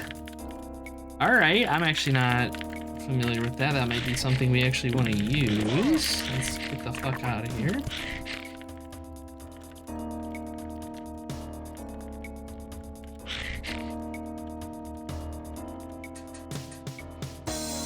Alright, she is pinned. Go ahead and level. There's 38.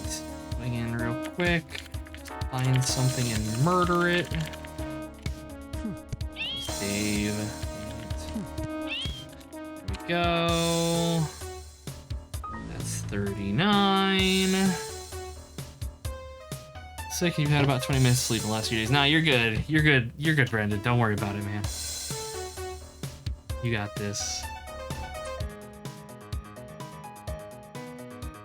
Okay. So yeah, we got a couple tomes. Dex is... I need a potion of intelligence. Damn it. Neutral. Evil. Fender trash. If these are neutral or good, I'll hold on to them. Alright. Good aligned with 4 uses. It roves Dex up to a 19.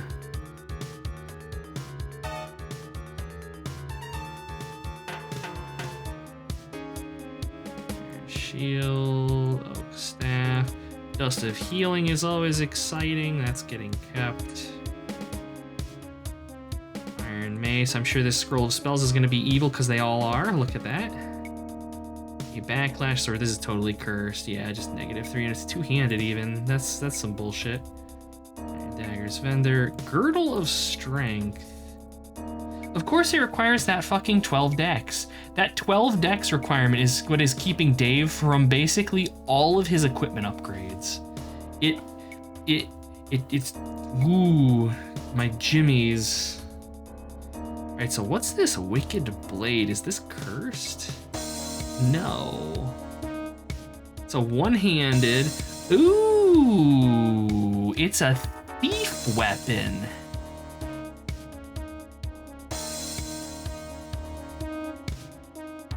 One-handed, two swings.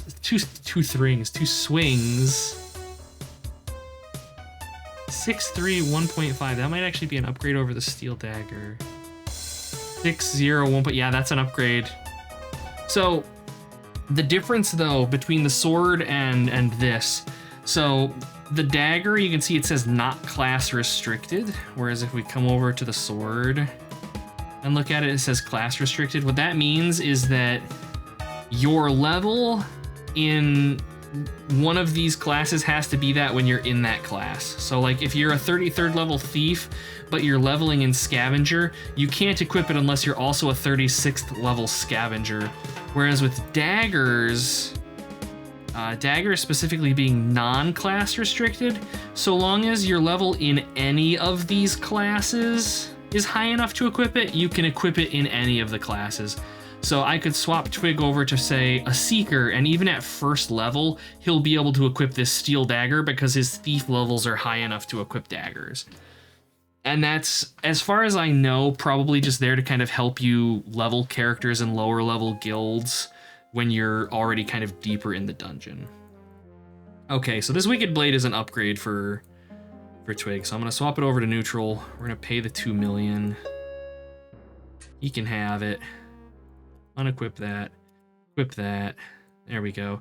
And the steel dagger is actually going to Dave, because eventually, once I can start having him read stat books, that's gonna be a good deal for him. That'll be his weapon. See, do we have a belt in here? We do not. Okay, so this Girdle of Strength is going in here. See, he has so much gear just sitting here, waiting for him to be able to just fucking have a dexterity score. It's so fucking frustrating.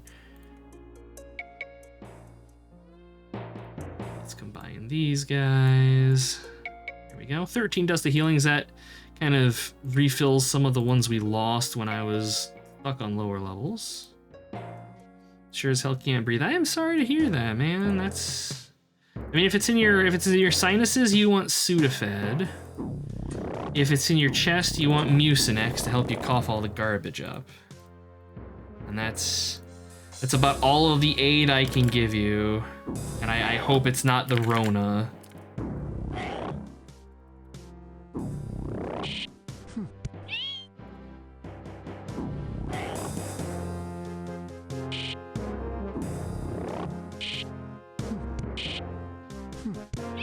I also found out that Goldleaf's class and race combination, an Osiri healer, is the slowest leveling class in this game. it takes the most experience. It's not. I already took a test. Hell yeah. That's a victory then. That counts for something. Tome of Leadership. Well, that's charisma. Which... nobody needs right now. I think if Rove can use it, he'll use it, but otherwise I don't think that's too interesting.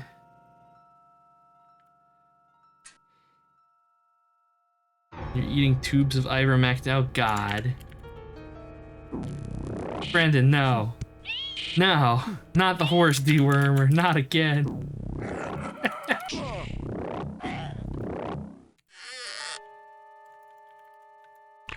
Twig is pinned. Twig is sitting on 2 levels.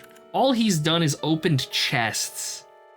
All right, so we have a Morlock offers to join us. We will take this.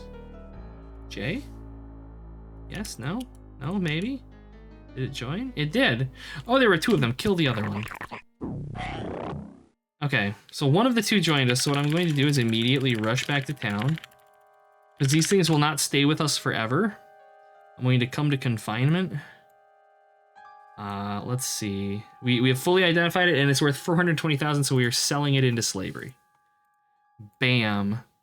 It's like, will you be my friend? And we're like, yeah. And let's just follow us back into town and step in the cage. Evil vendor trash.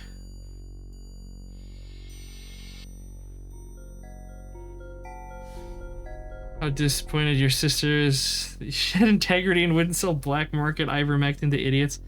Like that's a thing that's occurred to me too. Is during all of the hullabaloo, is just use every excuse you can to fleece them of everything they're worth because they're so fucking stupid. She's a vet and has access. I mean, there you go. There you go.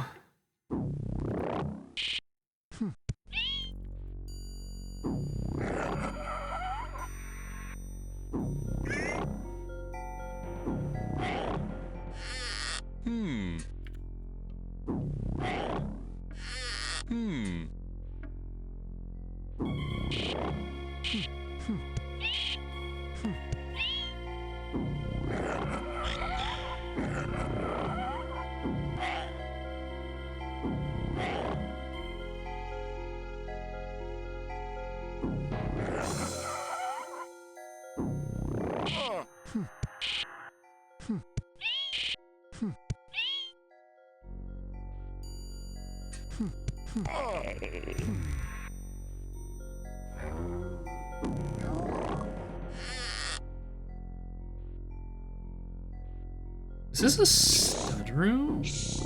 It is. Oh shit, okay. Good to know. Bounce back and forth and get this mapped. There we go. I mean, it's not a big deal. Stud rooms just spawn monsters from a level deeper, but there's something. A stone.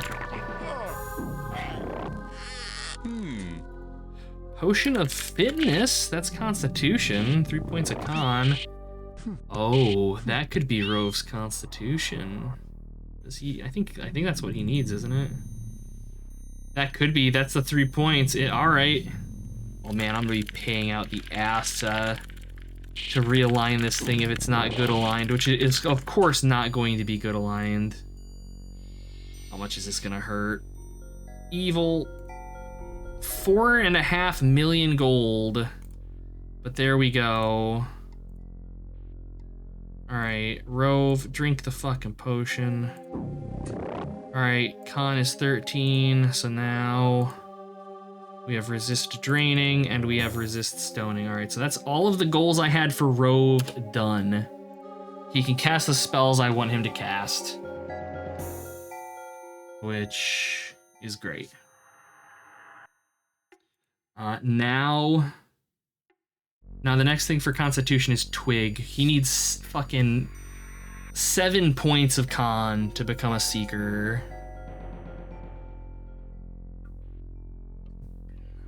And it hurts us. Actually, Intelligence 3. I can get him 3 points of Constitution right now. I have that Tome of Combat sitting in Dave's bank that gives +1 to all 3 physical stats, and I can use that 3 times. All right, so that's a little bit closer to our goals at the very least.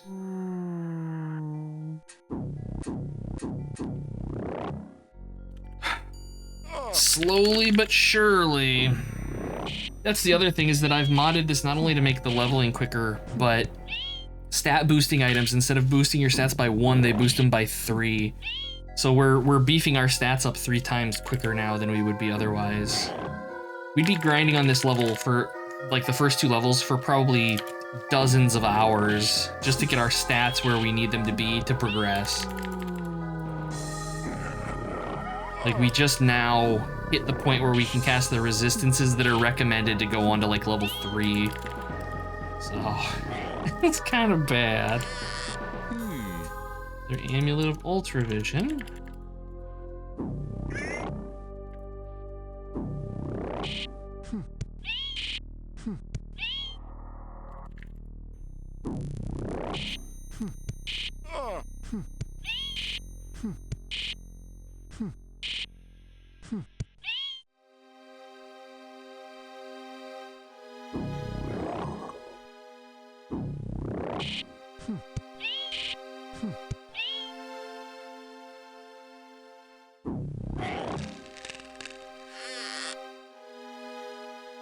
I really care about going into this chunk of the dungeon. Not really. We'll just dip down to level 2 again.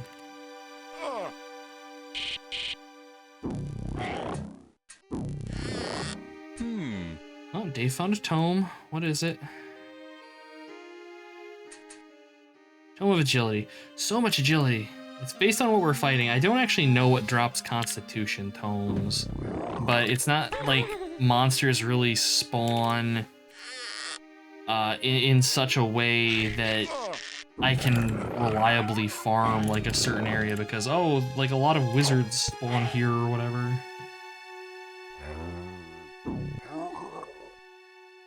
Yes, there is legit teleportation magic in this. You can, the first one you get just lets you teleport on the same level, like with XY coordinates, and then the higher level one past that, yes, you can go up and down levels.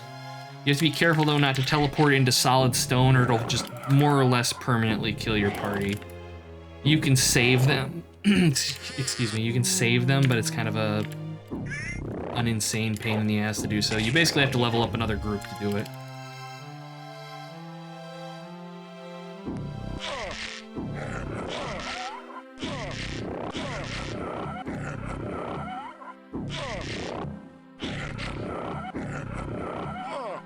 Bears, man.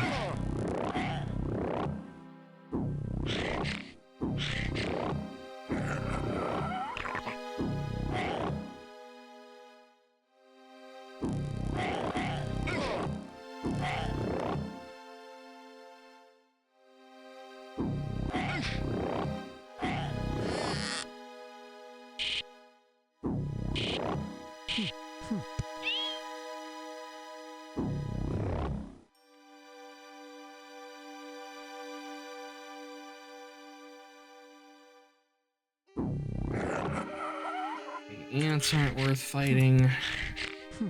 Magic bears are gonna take 2 years to kill. Oh yeah, Twig is definitely doing more damage now. Hitting for 18.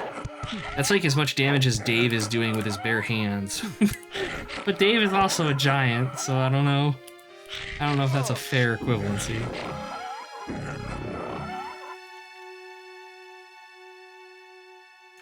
We'll kill this guy. A hammer. Yes, a giant. Like a legit giant. Giants are one of the races you can play in this. You got like giants, ogres, trolls, and then you've got your typical humans, elves, and so on. Then you also have Morlocks and Osiri. And Osiri are kind of like Eladrin, but Morlocks are just, I don't even know. Twig is, of course, a dwarf, yes. Everybody is the appropriate race except for Silvertree, who is actually an Osiri instead of an elf, because I think elves couldn't be healers to start or something. They didn't have enough stat points to allocate. A Gordu staff.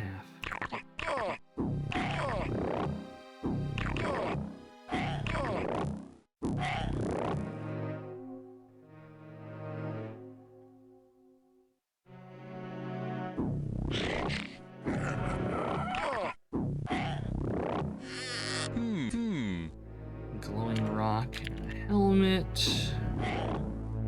Silvertree looking. All right, she's actually ready to level. We're gonna go back to town. And she's gonna hit 40 now, and everybody will be evened out, and then I can have the rest of the party start participating in combat again.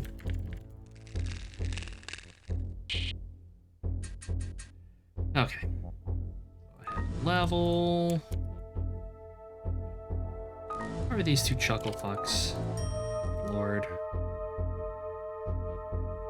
Okay. Hammer. Iron hammers are garbage. Gloves. Gloves of strength. I think that's the second or third pair of those we've found.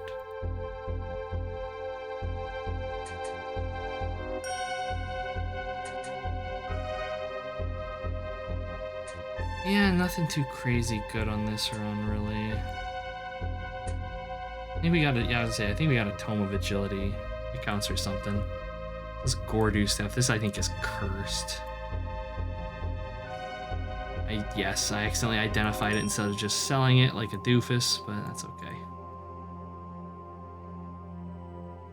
Yep, 4 characters at max. You can run this solo, and some people do. But yeah, you're stuck with 4. I would, of course, prefer 6 because it is the optimal party size, but with how the multi-classing in this works, you can basically multi-class your characters as freely as you want. So 1 character is more than capable of doing just about anything you would need them to. Yeah, 6 just feels right, because you can get like the 4 archetypal, you know, your fighter, magic user, thief, and cleric, and then you've got the 2 freebies that you can do fun things with. I mean, more decks, sure, I guess. Rove just cranking his... Like, Robe, I think, has probably the best stats in the party by a wide margin. Silver trees are actually pretty good as well. But yeah, because he's just been chowing on things. Fucking 22 dexterity. Ridiculous. Ridiculous. Let's go ahead and everybody deposit their money. Alright, and you guys can start fighting again. There. Okay. I'll just go back down to level 2.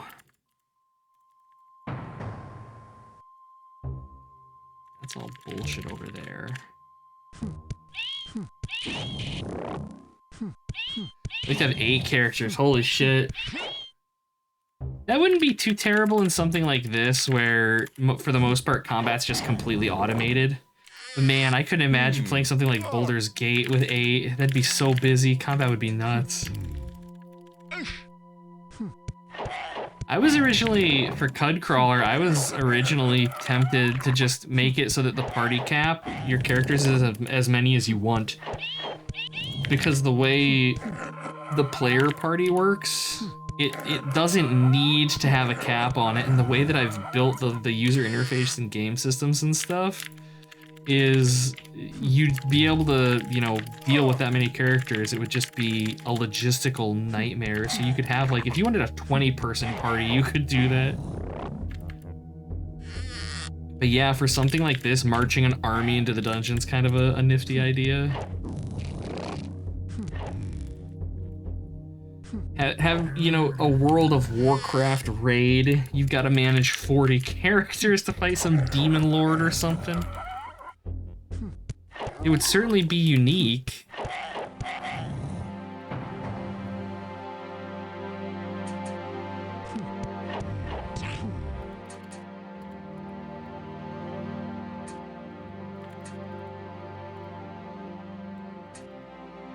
Honestly surprised there's nothing back in these areas. I didn't think we'd come back here, but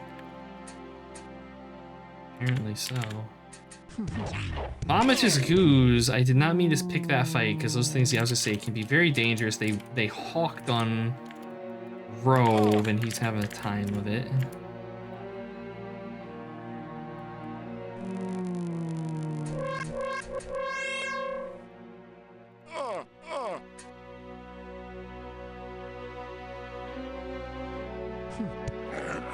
Yes, Amberland had 7.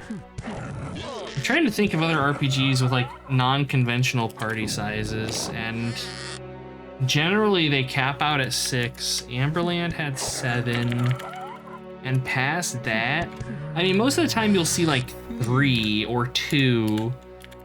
Very rarely do games go bigger. They tend to lean smaller.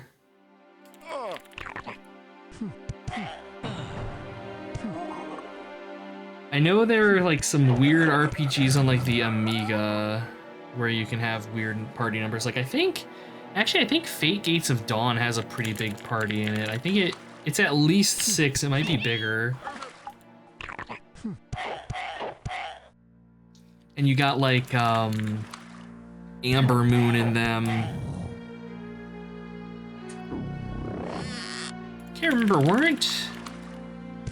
wasn't it like Ultima 4 or 5 maybe, where you could have a really big party? I think that one went up to like 8 as well.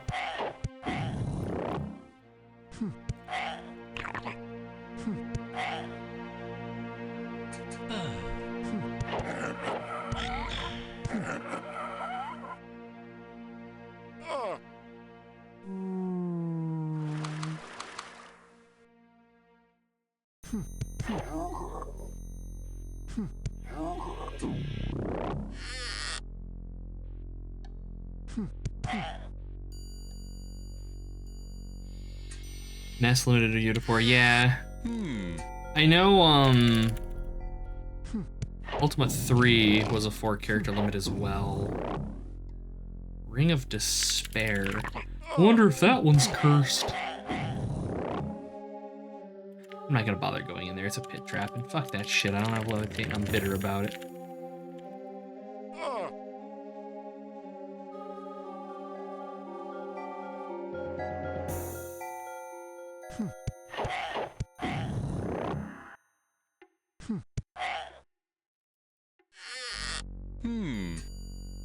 Potion of Nagano. Okay, can I like... Let's see. Information. Let's see. Dungeon crawling tips. Is this the one that it tells you? Let's see.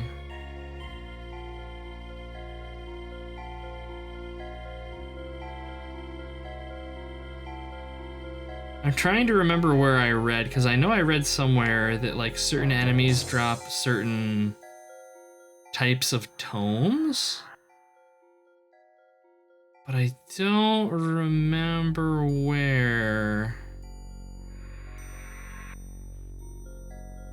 Okay, it's not there. It's the FAQ. Let's see. Optimal leveling. I don't know, it might have actually been on the forums.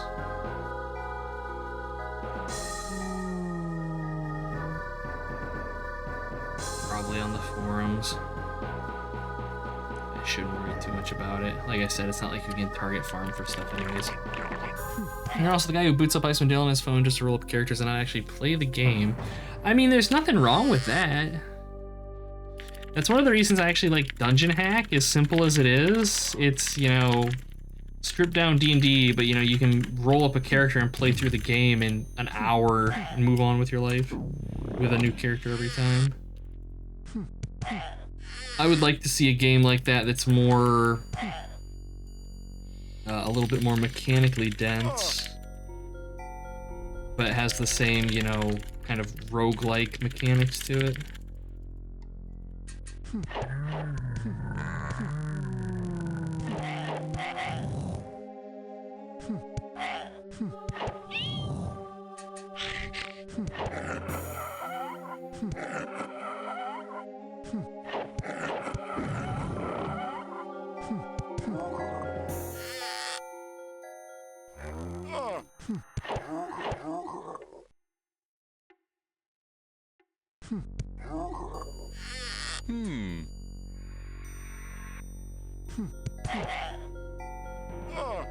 Like at the rate that we're getting,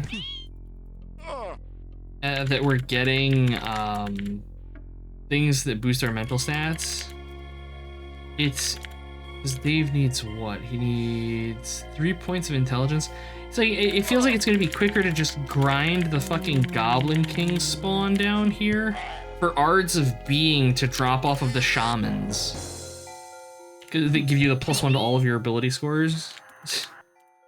Because, goddamn.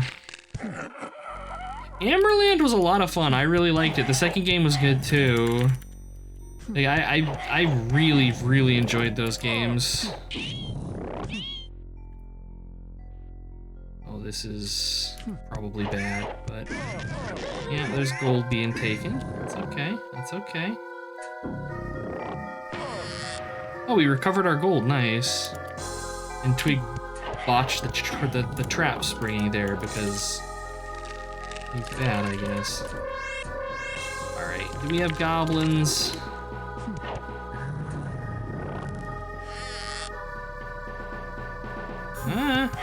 We got the basic goblins. The Goblin Lord might not be back, but the basic groups are, which I'm more than happy to chew through because they're good experience. Okay. Ah, no shamans. Okay. That being the case, I'm sure this is... Oh shit! Okay, all right. The big man's back. I wasn't expecting that. There we go. We're good. The only thing that changes in that is that I have Rove cast his big spell instead of his little throwaway one. Another set of Twisted Bracers? Oh yeah, that's gonna be like another 4 million gold or whatever. Well, less than that, but we made, I think, like 1 million or 2 off of just killing them in their drops, so I'm accepting this. Channels where we found about it. Hell, I'm glad that it showed it off to you. It's the fucking great game. I honestly want to kind of go back and replay it with just some different jank ass party setup, because there's so many classes in that, and I know they've done some balance passes on it too since I played it.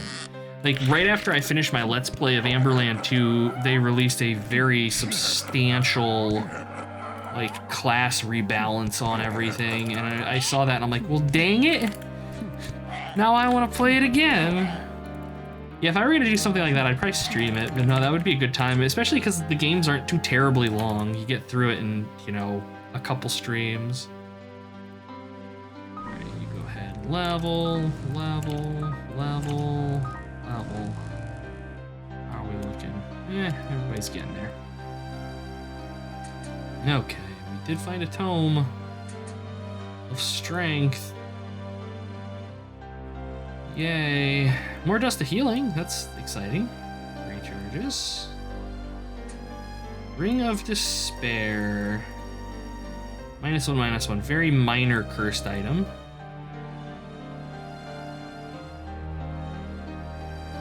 Second one left out the Ranger class. Sorry. I'm sorry, Brendan. There's no love for the Rangers. Neutral. Neutral, hell yeah. Only 2 charges, but I'll take it. Probably gonna give this to Twig. Yeah. Okay, everybody deposit. Let's see, so what are we sitting at? 6, 11, 19, 24 million gold. Not bad. Go hug your Drisdal. Jesus Christ. I'm judging you for that one.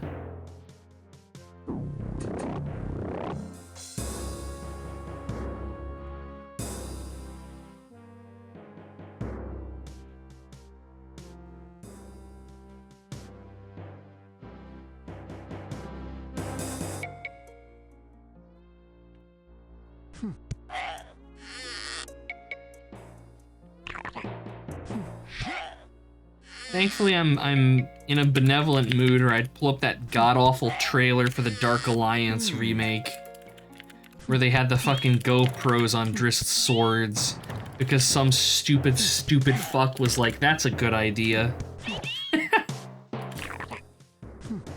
I don't think I have seen a worse trailer for a video game than that one.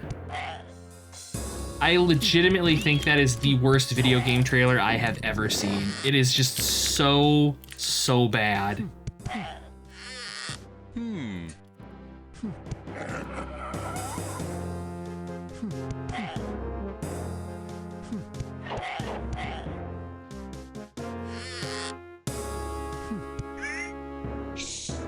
And I say that, and we've lived through the, God, what was it called? Dragon Age. Do you remember when Dragon Age, like, they were really leaning into how, like, violent the game was and how mature it was? And then they released that trailer where it was like the blood and gore trailer or whatever, and it had Marilyn Manson's, like, The New Shit playing in the background. Like, I'm pretty sure I cringed so hard my asshole popped out my eyes. It's freaking ridiculous. Just so much edge. You don't remember? Oh. I probably can't do YouTube on this thing. Let's see. Dragon Age Origins. Blood trailer? Oh no. No, you're getting this. Where is it? Where's the desktop button? I know it's in here somewhere. There it is. The Violence trailer, 15 years ago. Man, feeling old. All right, I'm pretty sure this is the one.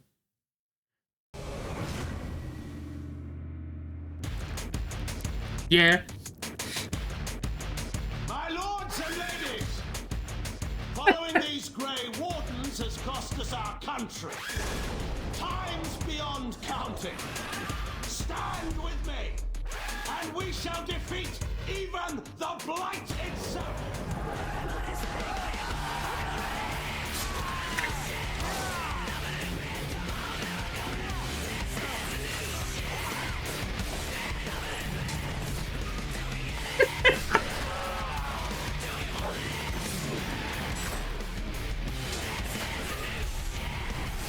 Okay, that's enough. Good God. Good God. The cringe. The Jesus. Who is that marketed at? I want to know. I want to know what meeting they're like, yeah, we need to show people just how amazing our RPG is by tapping into Marilyn Manson's fan base. We're so fucking hardcore, you guys. Edgy teens, yes. Yes. The first Dragon Age was okay. I didn't mind it. I mean, I played through it. The fades sucked the fat one, but aside from that, the game was perfectly passable. And then I fell off after the second one because, God, that game was not at all what I wanted. I do have Inquisition, and I'm tempted to play it. I know a lot of people ragged on it because the open world portions are like just way too big. But that doesn't really bother me. And I haven't really followed the newest one basically at all. Liked Inquisition. Like, one of these days I need to just install a bunch of games that I've had sitting on my computer for ages and just play them on stream. Like, play each game for like an hour or something. Because I'm sure I'm missing some stuff that's good that I just haven't gotten around to. Ghost Trice, yeah, exactly. Give it an hour. If it's good, keep going. If it's not, well, flush it. And I mean, it might not even last an hour. Who knows? I mean, like, the dregs of my Steam library, I have just mountains of crap in there.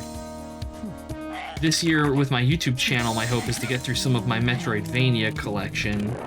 So we'll see whether or not that happens.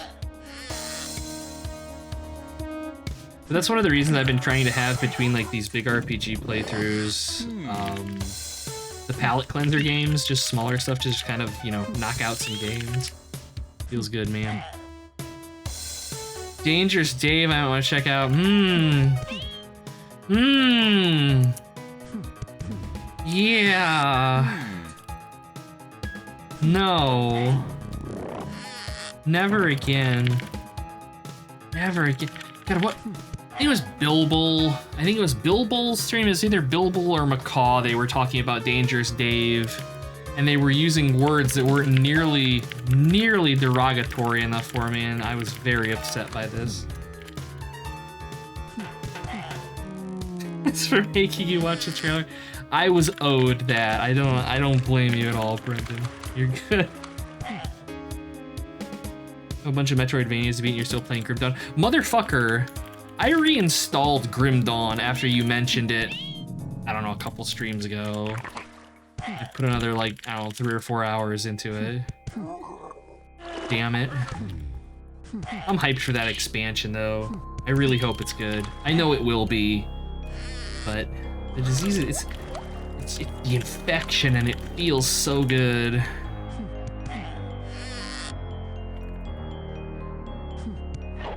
I looked into they've got the seasonal thing, I don't know, the Grim Dawn Leagues or whatever, and I was gonna start playing them, but they end, I think, on like the 19th, which is like, you know, a week away from now, so I was just like, hold off, wait for the next one, assuming the expansion hasn't come out by then.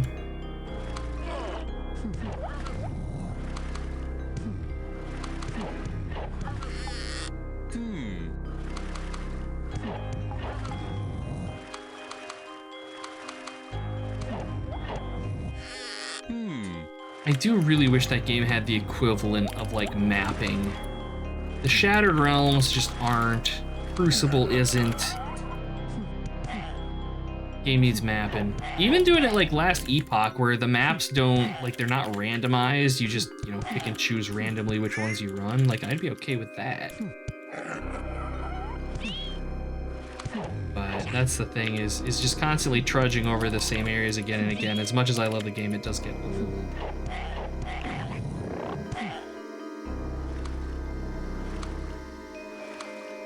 Let's see, have the dwarves respawned yet? Nay. Are the melees pinned? No. Alright. Well, down a level we go, because I don't think we've really gotten anything too interesting. We have a tome. Leadership. Potion of Curing. Scroll of Hathron. Another Potion of Youth. That's the third one so far. I'm gonna do something with those at some point, I think. I might make it so that they de-age you by like 5 years or something. I don't know. Would be great. Yeah, that was my hope. Was like some built-in thing where you can just keep going. My problem with the Shattered Realms is that it's, you know, timed and all that crap, and I like being able to take my time and like putter along, and so the everything being rushy just makes me not enjoy it at all. They have an endless dungeon in the seasonal stuff. Really? That could be fun. I'd be up for something like that.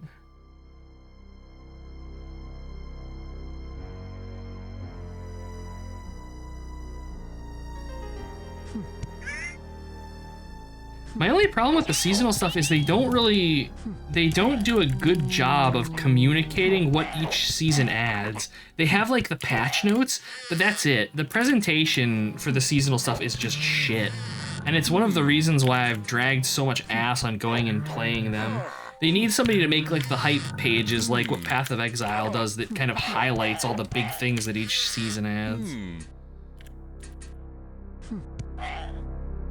I like to play your stuff without add-ons. That's fair. Nothing wrong with that. I will say the Diablo 2 conversion that whoever made, not just the classes, but the entire like Diablo 2 game conversion somebody made for Grim Dawn is actually a shitload of fun. I would recommend checking that out if you kind of like want a Grim Dawn taste of Diablo 2. It plays surprisingly well.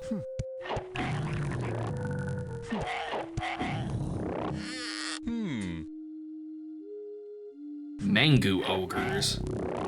Alright, I have a feeling those were misidentified, but sure.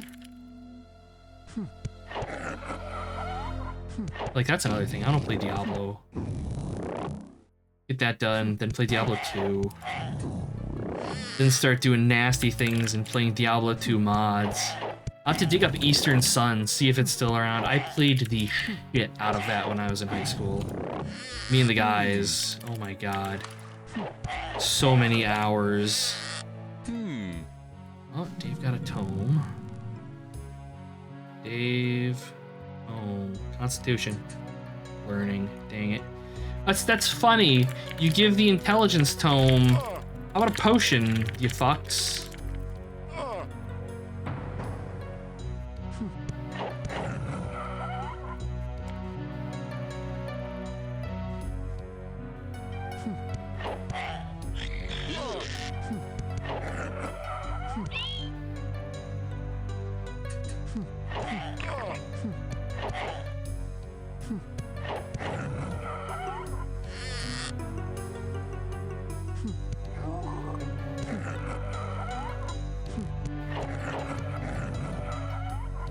Wonder if the goblins have respawned yet.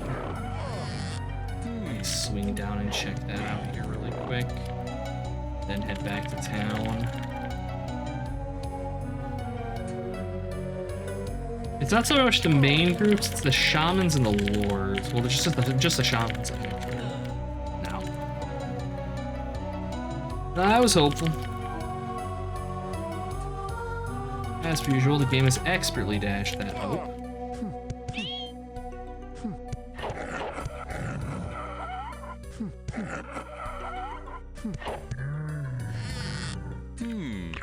Wait a minute. Ow. Folks. Here. Okay. Level. That's it. God damn, that is an inventory of loot right there.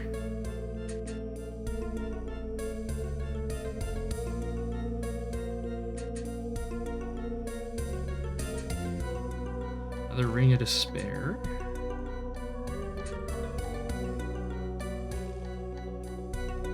Potion of Leadership, idea. Good align, that's Charisma. For a potion, I'm gonna sell it. I think as a potion, I would rather just have the gold Elven potion. I don't even know what that does. It's just magic, okay.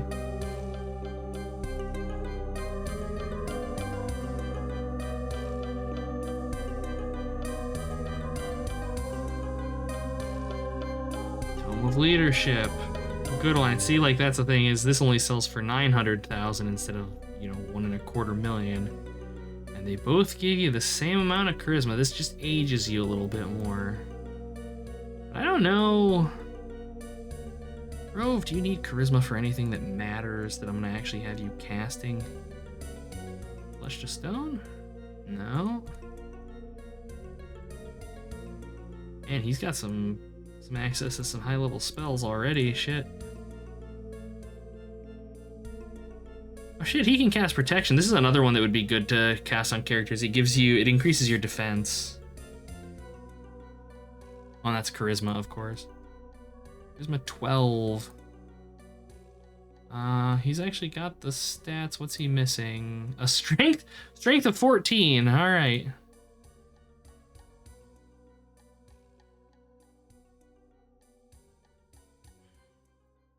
Yeah, so charisma isn't too important for Rove, so I'm gonna go ahead and sell that.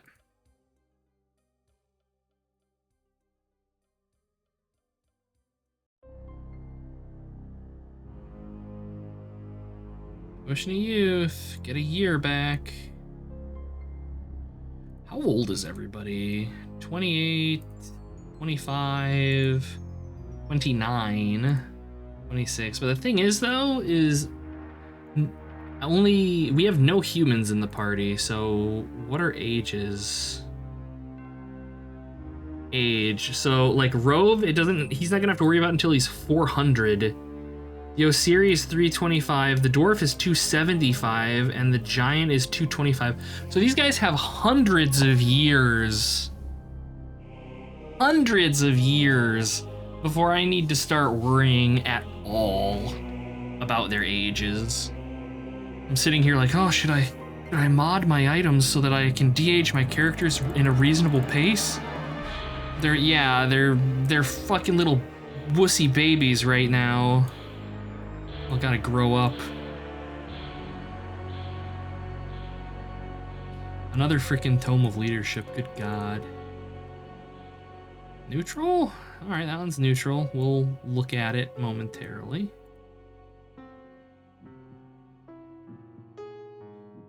Learning, good aligned. I think that's intelligence. Yes, that's gonna be going to Robe. That's spell points. Spell points are good. Cursed.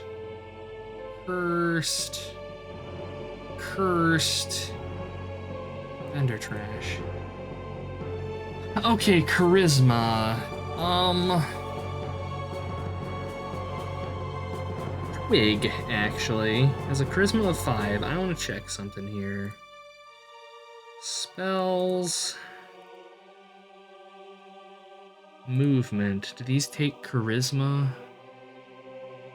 No, none of them take charisma. He is going to need to crank his intelligence and wisdom, though. Getting through walls is going to be an 18 intelligence and wisdom. Even levitation is going to be a 14 intelligence, wisdom, and constitution. Good God. Okay, so he still needs some work on his stats yet. Mass levitate, I don't care about. Displacement. Displacement is the same floor teleport. Teleport lets you go up and down, and Sanctuary lets you portal back to wherever you drop your mark at, but it ages you a year to cast it because fuck you. Alright, so Charisma isn't going to do too much for Twig then. Silver Tree, though.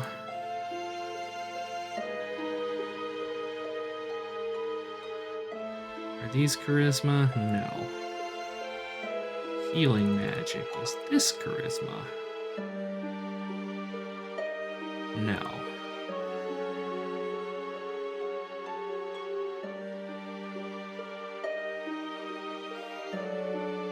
This is charisma, but she's already there. And also resistance spells for her are ridiculously expensive. Alright, so yeah, charisma stuff can basically be vendored at this point. Unless we start finding items that have like charisma requirements just to equip them. In which case I will be making loud, petulant, whiny baby noises myself. Alright.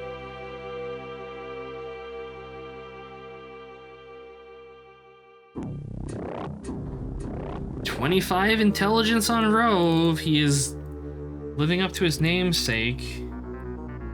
Just all of the spell points. Okay. Let's see, if I had to guess, I bet these suckers are back now, ain't they? Yes, they are. Get wrecked. Everybody's a toddler, we all need a nappy, a juice box, a snack, and an afternoon with old cartoons. Hell yes. That's a good day.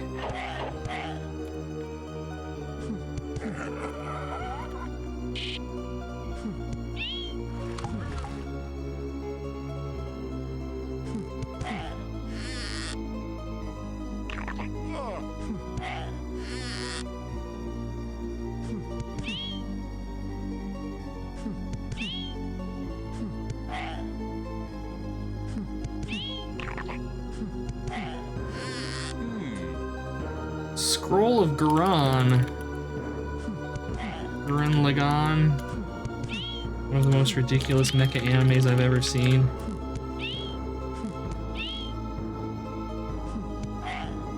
But I guess sometimes you just need, like, solar system-sized robots fighting each other.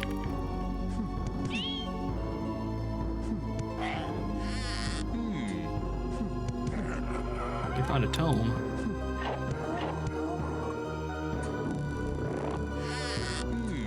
And a potion. Give me intelligence, you fucks.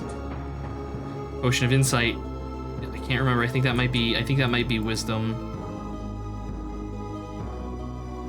I don't know what it is, but we're going back to town to find out. I'm pretty sure this is wisdom, and I'm about to be a sad, sad man.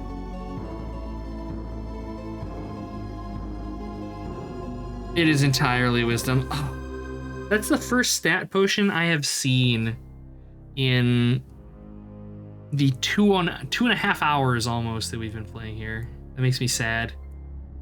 And it's good aligned. So I'm just gonna fucking feed it to Rove. God damn it. That was off of an undead though. Interesting. Good to know.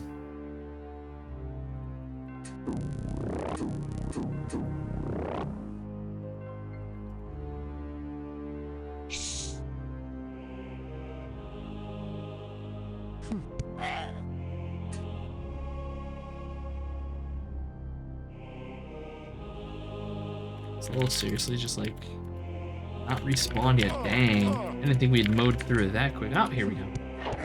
Apparently respawning behind us. Boots of Swiftness.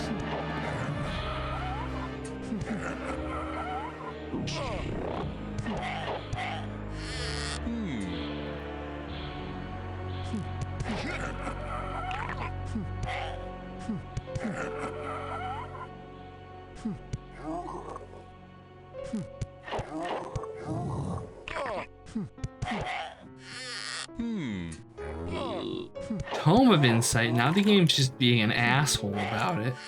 See, I think we need it's learning. It's potions of learning and tomes of learning that give us intelligence. And we need a potion of learning so that Dave can be smart enough to use all of the other ones.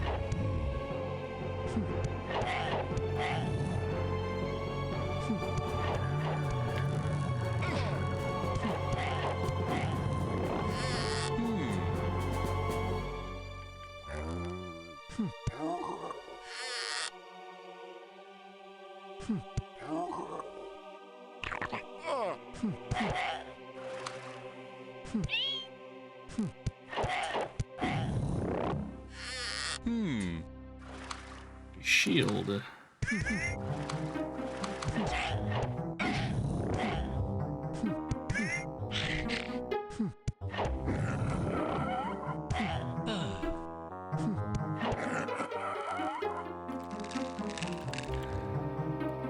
Hey, Ela, good to see you. Hydration.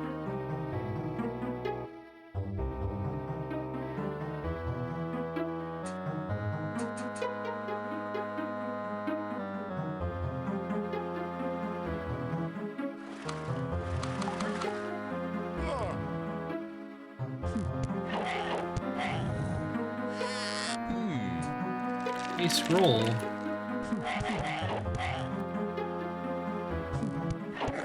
So much garbage. I don't remember where this chute over here takes us to. I'm almost tempted to drop down. I can't remember if it takes us to level 3 or 4. Oh god, I think it does take us to level 3. If that's the case, oh that's ugh. That gross ass fucking water area.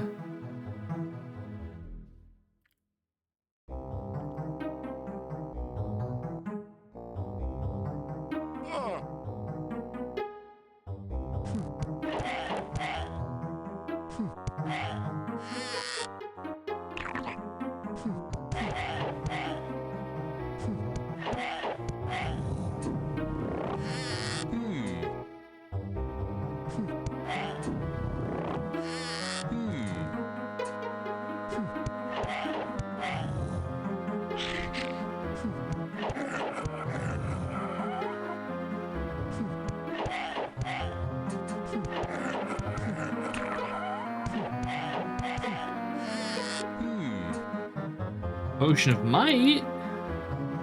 It's not terrible, but it's again not what we want.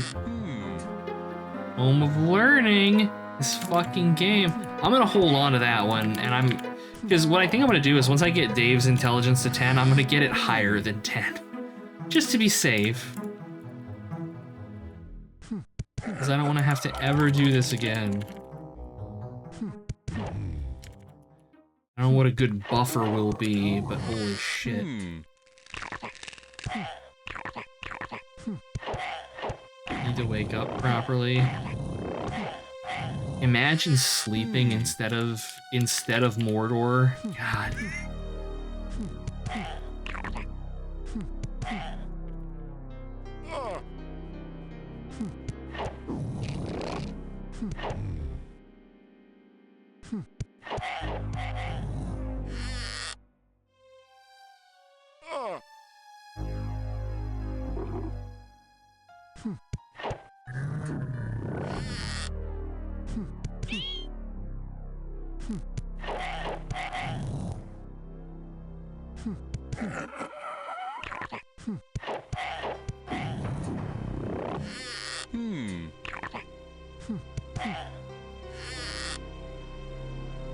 A sword. What is that? Iron? Another cutlass. Anytime we find something we don't immediately identify it, I assume it's something interesting. And sometimes it is. Most of the time, though, it's just kind of garbage.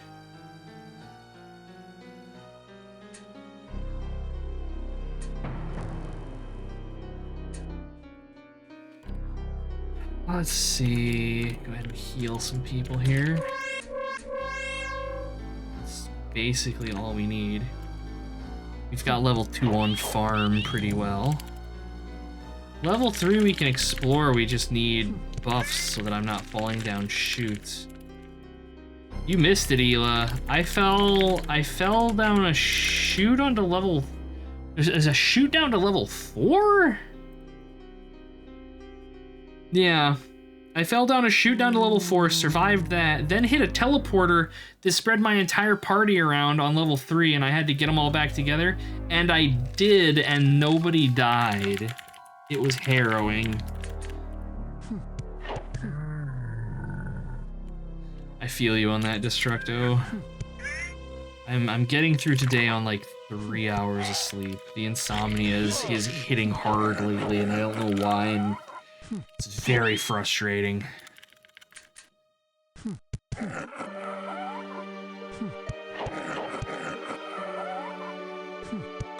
Spring, god damn it, Ela.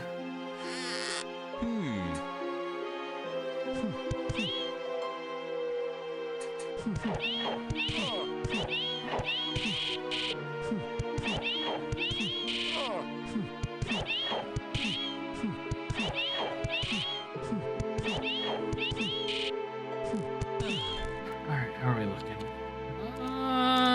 Well, the front row is ready to level. And the thief is pinned again. So I should probably consider going back to town.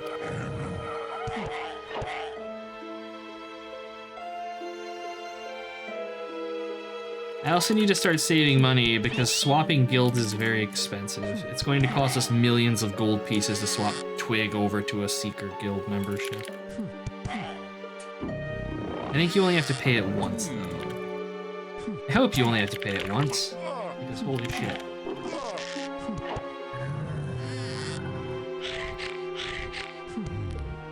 Man, fucking Sammy is just failboating. Hey, Mail, good to see ya. Reboot the core here so audio is working properly. I was wondering because I didn't think I heard the hydrate earlier. Let's see, Sammy core. There we go. Let's try this again. Let's see, where is it?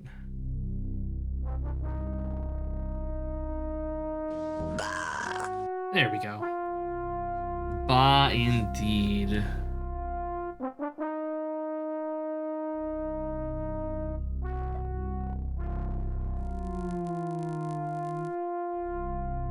Okay, back to town. Level. And now vendoring.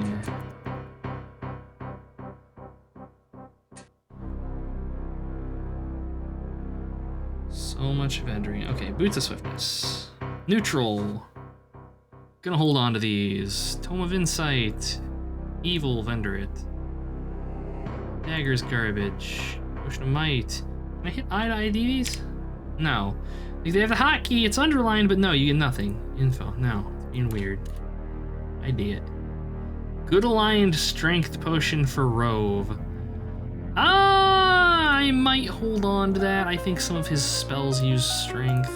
Neutral Tome of Intelligence, that's a good get.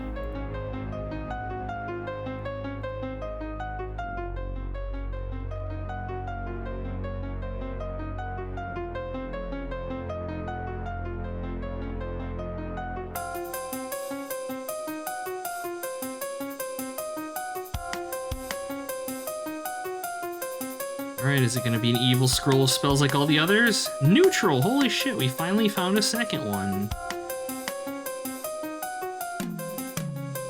Now when shit really hits the fan, we may be able to actually... Well, I may actually consider using one. Okay. Maybe everybody's gonna get their stream attendances additionally here. Fucking power overwhelming. Okay, so what are we gonna do? The Boots of Swiftness. I am probably gonna pass these to Dave because I think Twig already has them. It's Potion of Might.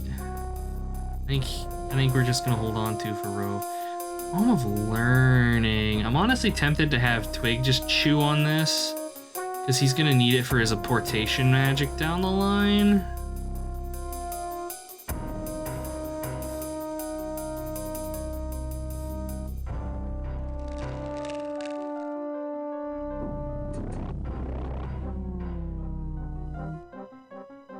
There. Alright, back up to town, bank our money. Boots, boots, boots, boots. Dave the Giant. He's a simple man. Dave Daves, it's all he knows.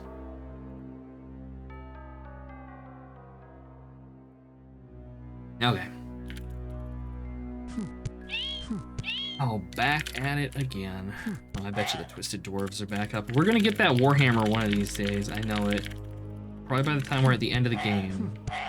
Is this it? A cloak. That's not a Warhammer, you fucking bastard dwarves. Take it easy, Kibbits. Godspeed.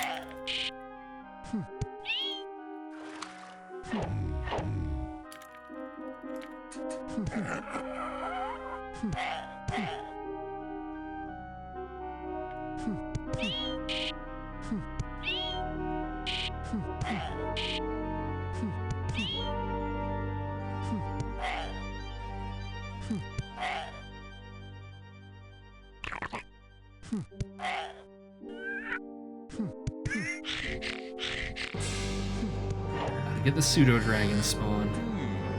Crystal healing isn't too particularly interesting, but okay.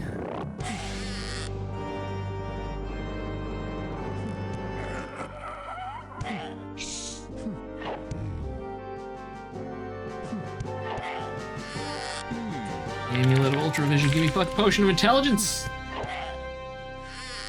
Son of a bitch!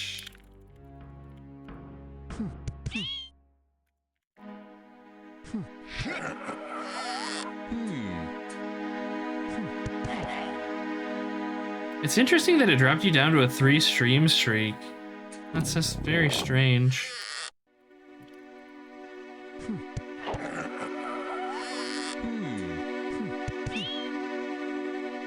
That's why I just implemented my own. It may give you an extra one every so often, but it's not gonna like be fucky if I rage ban you or whatever.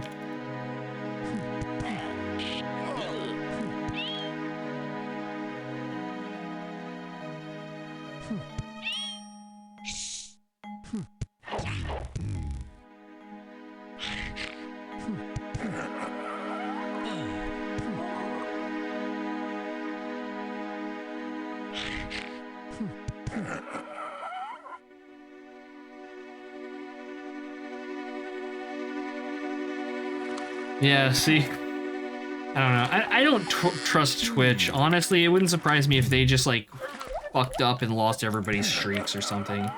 I have very little trust in their implementations of a lot of things.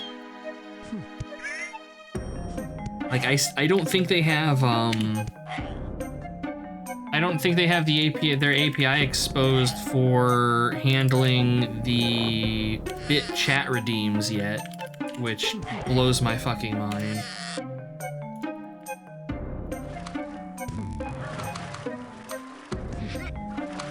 Because otherwise I'd have like bit chat redeems you guys could annoy me with. Instead you get nothing.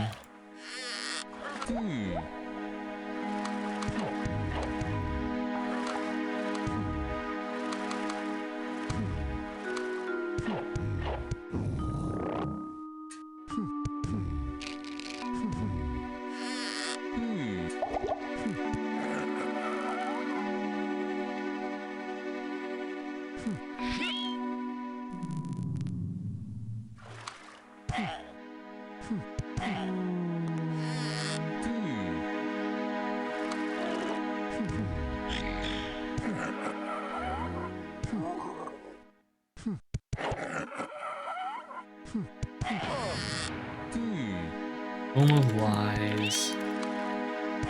Sadness.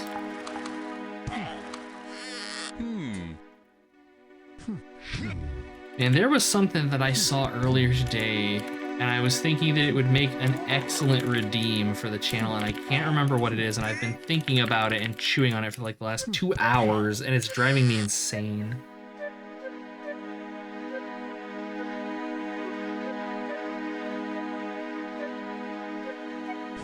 There are triggers for bits in chat, I believe, but what I'm talking about are the power-ups. Like the actual bit redeems down by like the Kelpin's coins.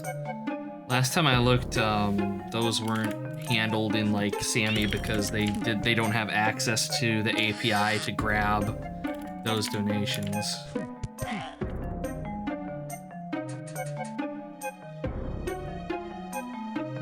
Okay, what do we got? I'm probably not gonna bother identifying any of this shit. We're just gonna level and go deeper. Another intelligence tome, this godforsaken game, I swear to God.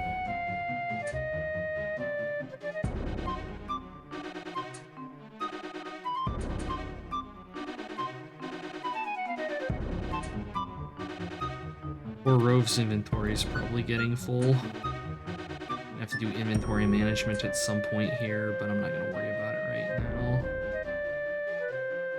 Come on. Alright, gimme levels.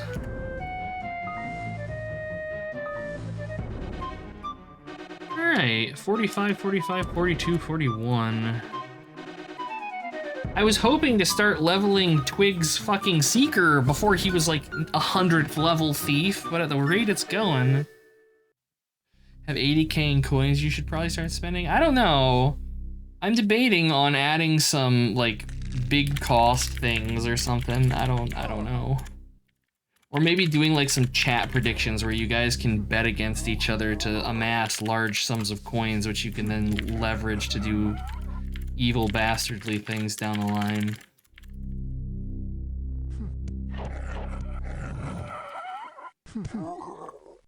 And I will of course have the redeem that's, you know, 100 million coins or something that's, you know, Ghost plays Wizardry 4, and that's what ends my channel.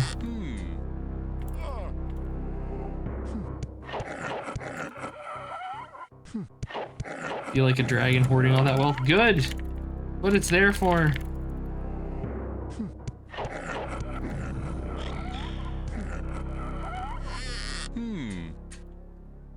I know most streamers tend to price their redeems a lot higher than I do. Because like the basic sound redeems are like, what, 50? I know most streamers are like thousands. And it's just like, Ghost takes over the world redeem for 1 trillion points, good God. Ghost twerks on stream. I don't think my back would let me twerk. I don't think I am physically capable of that motion, and if I am, I think it would kill me to do it.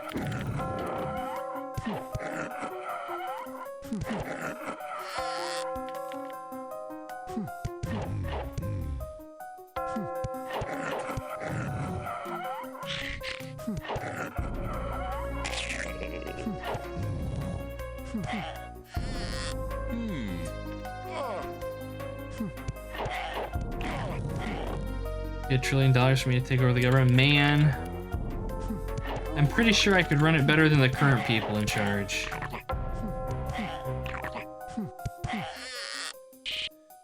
Really, that's not saying a whole hell of a lot, I suppose. But I get for having Rove in the party as a good guy. Oh God.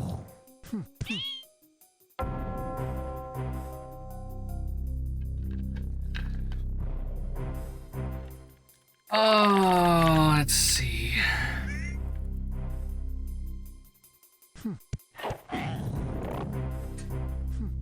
But I mean, the prediction stuff, that was, I did that with the Elden Ring playthrough. I let y'all knife fight with your bits over what classes and stuff I played in that and what mods I had for it.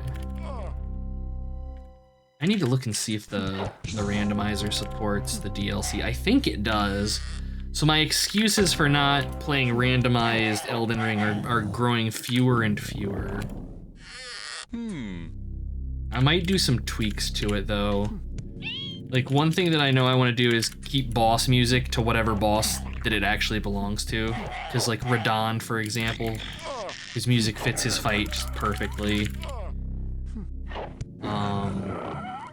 But past that, I don't know.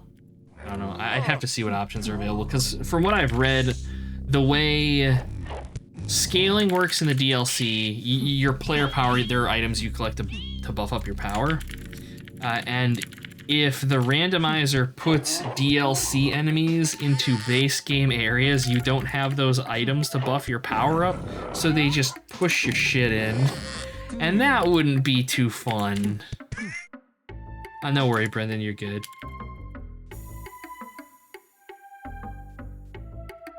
Moss-covered stone could run it better. Yes. 100%. Let's see. Do we go down? Yeah, we're going down to level 3. Fuck it. I'm gonna kill this thing and I'm gonna buff. Resist draining on everybody. I'm not worried about stoning too much, but draining I am afraid of. We're just gonna do the goblin spawn here real quick. On a micro SD card, nice. Works with the virtual machine, hell yeah. It's such a weird way of handling things, and like I tinkered around with it after the stream, just setting up, you know, a chunk of a hard drive as just shared hard drive, and it just would not work. And after a couple hours, I was just like, no, screw it, I'll stick with just using the fucking thumb drive, whatever.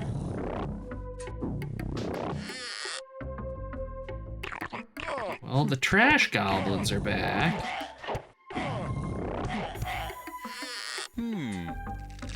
List. We have the shaman. We do. You mean Art of Being, you fucks. I gotta get Dave's stats up somehow. Staff. God damn it.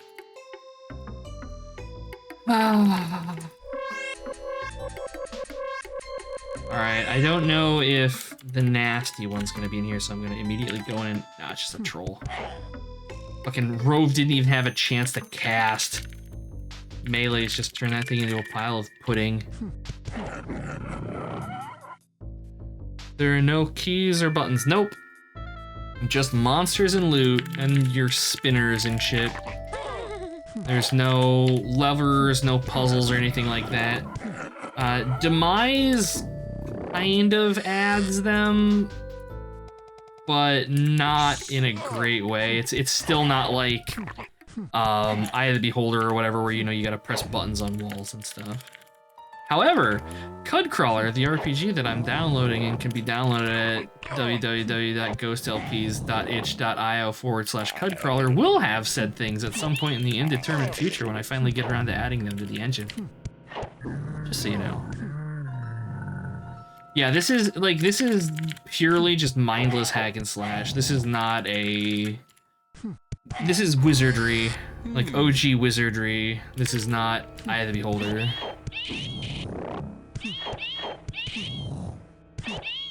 Hey, that's the one, Hila. That's the one. Right there, even.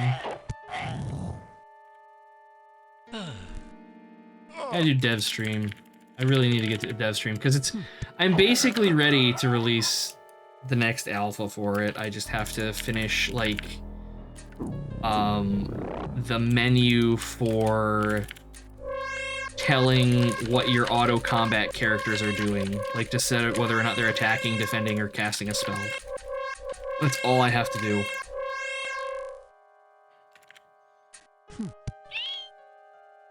Whoa. These pits, they hurt so fucking bad. Pits are the sole reason at this point that I want to get Twig into the Seeker Guild, because he'll be able to cast Levitate and they won't kill us anymore, and it'll be wonderful. And we won't be falling down freaking chutes and stuff. Well, those were drainers.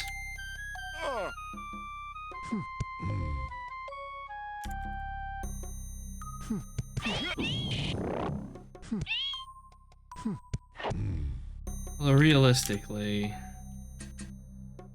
if I'm going to release the next version, I probably should do some more tidying up with the bank user interface, because it's kind of janky.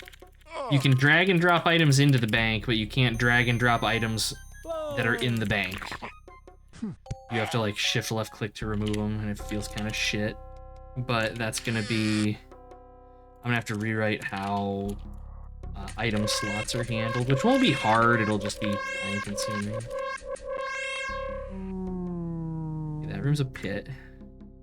Did you get a chance to poke at Path of Exile 2? Yes. I played up through about tier 10 maps and then got bored of it. It needs more time to cook. It's got a lot of what I would consider problems. Mapping feels like shit. Yeah. I dumped like, I don't know, like 70 or 80 hours into it. Oh shit! Those things, Nastrums, those will petrify you if they hit you, and I don't have resist stoning on us. I am going to get resist stoning on us now. Jesus Christ. Oh, that would have been so bad. Alright, let's get the fuck out of here. Let's see, where am I?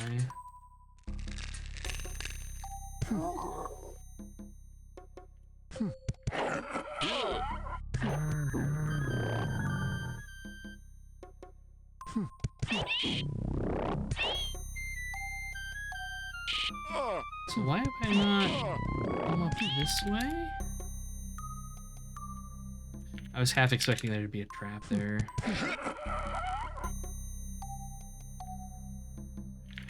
Okay, let's... Oh, fire guns. You guys can get me with another ball and chain? No, a sword. That might actually be something interesting.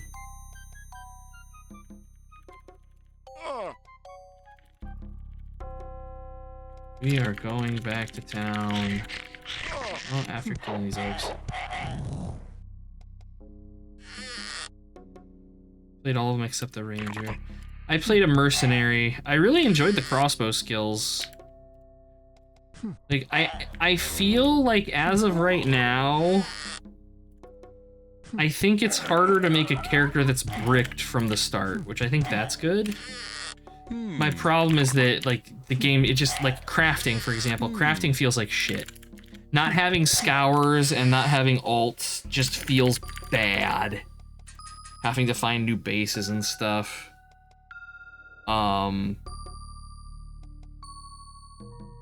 Mapping, the maps are way too big. Like, especially if they want to do the one life thing. If they want to do one life on maps, the maps need to be closer to the size of maps in Last Epoch. With as big as the maps are in Path of Exile, like, there is no way I am going to stick with that end game. Especially considering the goal of every map is just to kill rares. It feels shitty not having boss fights on every map. And it's just like, ugh. Yeah. Like, yeah. I hope that they do a lot of things to get rid of a lot of what I think are just silly changes that are only there for the sake of making the game a chore to play. And like Act 3, for example, Act 3 is way too long. All of the acts should be as long as Act 1. Act 1 feels really fucking good.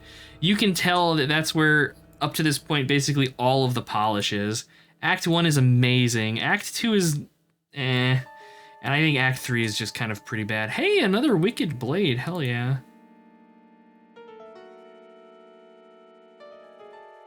And yeah, the end game is just painful. And given the one portal stuff, if they have one portal, I guarantee I am literally never going to do any pinnacle boss or any boss that requires an absurd amount of grinding. Because you're going to have to go in either having memorized the fight from a YouTube video or having somebody carry you, because you're going to die. And given how much of a grind it is to get, you know, fragments for the portals and stuff, it's just an insane waste of time. And I don't even know. And their endgame mechanics that they added are like kind of the ones I'm not a fan of. I don't mind Ritual, but like Breach is boring. Ritual at this point is kind of just feels like shit. Delirium, I cannot stand Delirium. It just, They need to cook more with it. There's the bones of a good game there, but it's just not there yet. Yeah, 100 hours for a Citadel, you get wrecked, and try again in 100 hours. Exactly. That's exactly it. And that's assuming, you know, that the fight doesn't bug out or whatever. You know, you don't have a hiccup in your internet. I cannot... The one life thing in mapping, just... That blows my fucking mind. I don't know why they thought that was a good idea. It feels so bad with as huge as the maps are. It works in Last Epoch because a map takes you like 2 or 3 minutes to get through. Another Girdle of Strength. I think I'm gonna hold on to this, and it's neutral. I think Twig can actually use that. Mace of Core, Duelist Curse, Staff. Oh shit, a Staff of Alton. These are actually good. Neutral aligned. This is an upgrade for Gold Leaf, or Silver Tree rather. Hell yeah, I want to say in Demise, these things actually slay warriors too. Gear upgrade get.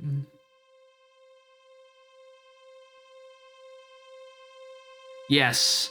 Yeah, like, that's the thing is, Act 1, it feels super polished, and a lot of the boss fights feel pretty good once you kind of get into the swing of everything. It's just, it feels like they are way over relying on one-shot mechanics, first of all. And then, like, when it first hit, there's that one boss in Act 3, the fire guy, that you kill him and he gives you fire resistance. The hitboxes on his, like, one-shot attacks were fucked. And the timing was off, and so he just fucking paced you every time and you couldn't dodge because it wasn't right. And if you're gonna have one-shot mechanics in your game, you can't do that. You need to have those hitboxes perfect. And so, like, when I finally killed him, like, the first time I killed him in Act 3 by the time I was, I think, in Act 5. And then I didn't kill him in Act 6 for the second time until I was, like, at Tier 6 maps. Because it's just ridiculous. Just absolutely ridiculous. And it feels like in a lot of ways, outside of Energy Shield, they've really over-nerfed defenses. Like, you can't evade AoEs. So evasion, it's like, so many attacks are AoEs, it feels like it's almost not worth using. And I mean, armor just sucks because of how it applies to things, just is shit, because it's always been shit unless you have some crazy stacking ability on it. But also boss on platform. Oh, the giant statue thing. Yeah, he's another one that has like the hitbox on where he stabs that broken sword into the ground and like pulls it to him. The hitbox on that's jacked too. I've been on like the other side of the arena and it one-shots you. And it's just like, wow, feels good, man. Goldleaf finally upgrading from her Pine Staff. A 301 to a 60 1.3, but it has 2 swings. Upgrade get. Hell yeah. She can drop that Pine Staff. Alright, so Tome of Agility. Get her dex to a 19. Get Twigs up. I don't know what Twigs is going to cap at. I'm going to hold on to this Tome of Agility. That's going to be for Dave. I think he's already got one, doesn't he? No. Well, guess what he does now? Because, yeah. So that'll get him... Once he has that Intelligence of 10, he's going to get 3 Agility or Dexterity from the Tome of Combat, and another 3 from the Tome of Agility. I'll get him up to a 17. He'll be sitting real good.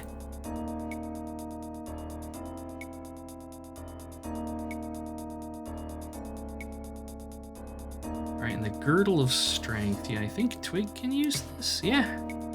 Again, Twig, just so fucking kitted out compared to everybody else in this party.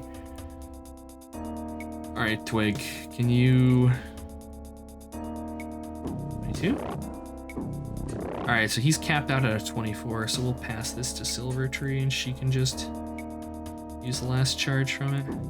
God, it feels so much better having 3 uses from these fucking tomes, I swear. Alright. Lots of gold. Picked up a Steam Deck. Oh my god, yes. They are so good. They're so fucking good. It's crazy. They punch so fucking far above their weight class. It is insane how well games run on that thing. And it's purely because the resolution on it's super like super small. It's like a low resolution screen, but it doesn't matter because, you know, it's a handheld thing. Oh, I love my Steam Deck. Yeah, Elden Ring plays fine. I've played through Elden Ring on it. I've played Monster Hunter Rise on it. I've played Grim Dawn on it, Subnautica, all kinds of shit. It works really well. Really, really well. It is a wonderful little piece of tech. And I've heard the OLED screen ones are actually really, really good too. I've got one from the earlier ones that don't have them, but still real fucking nice. 512 OLED, nice. Hell yeah. Those true dark colors on it. Like, they look super fucking sharp. If you get a Steam Deck, you won't leave bed at all. Yes. That is basically, like, yeah. I use mine mostly for playing games that I won't play on my PC, like Metroidvanias I play on it mostly. That and like Serial smaller stuff. And it's a good emulation machine too, if you don't mind the setup for it. With your Metroidvania and Vampire Survivor clones, hell yeah. You know, the Steam Deck is... I would recommend the Steam Deck to anyone who either wants, you know, just a mobile handheld computer to play games on, or somebody that wants to play games but doesn't want to dump a shitload of money into like a gaming PC. Because even hooked up to like a TV or whatever, it still runs fine. Like anytime I'm out at like a hotel or whatever, I bring the damn thing with me, plug it into the TV with an HDMI and just play shit with a controller from, you know, a chair or a bed, and it's great.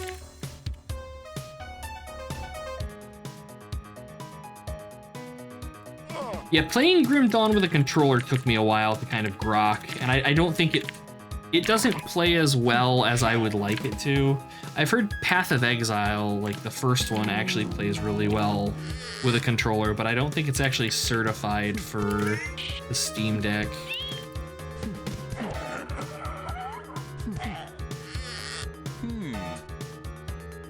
Yeah, there's just, it's fucking great. I love the thing. And yes, Ela, it's totally dangerous. Totally dangerous.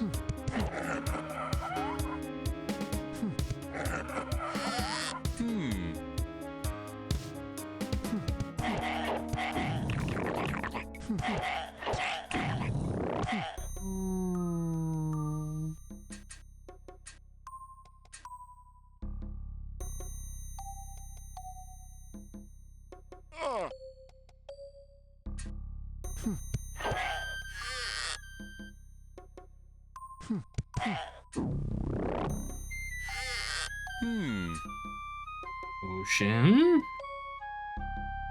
Picked it up.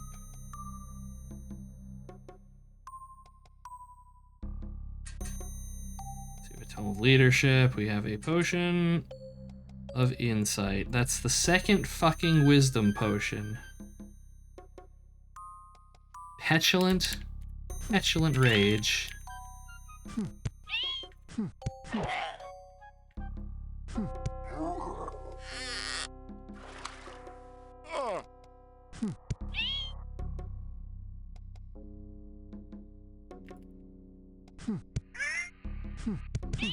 Well, I mean, with the 5,000 line cards coming out later this month, Ela, now's probably gonna be the time.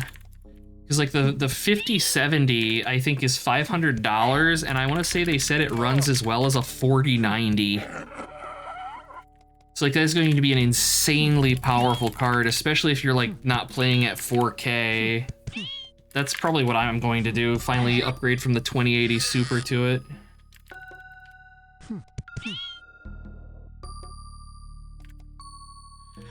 The battery life on the Steam Deck isn't too bad. Depending on how heavy the game is that you're playing, you can get between, I don't know, 2 and 3 hours out of a charge on it. Yeah, that's basically where I am as well, Mail. But, like, I'm okay with that. I've been looking at upgrading, I just can't justify what they're asking at this point. It's like I was looking at getting a 4080, but it's only like a 50% mark upgrade according to Passmark on their benchmarks. and like $1,000. It's just like, no. Whereas with a 5070, you know, at $500, even at the worst for a 4090, that'll be a pretty solid upgrade. Because like I'm not playing at 4K. I'm topping out at 1440p here. My eyesight, I don't think, could handle 4K. Yeah, that's the route I'm taking. Yeah, is going from a 2080 Super to a 5070.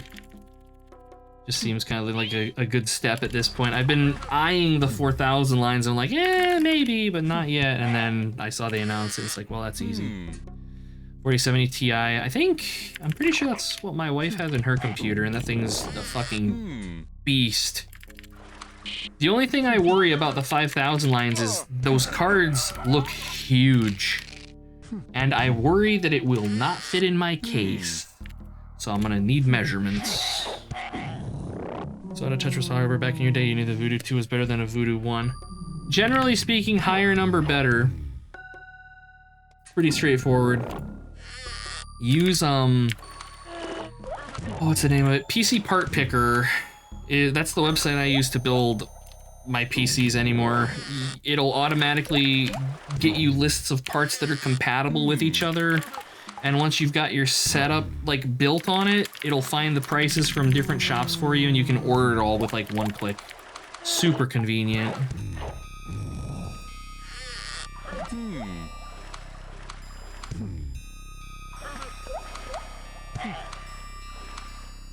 Oh yeah, that's true. I hadn't thought about that. Yeah, you guys in Europe are probably gonna have a harder time with things.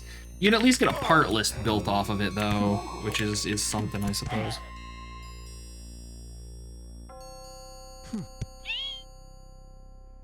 Yeah, like I was leaning on getting God, what is it, an AMD card or an ATI card instead of going with NVIDIA cards, but their prices now are more or less on par, so it's like, why bother?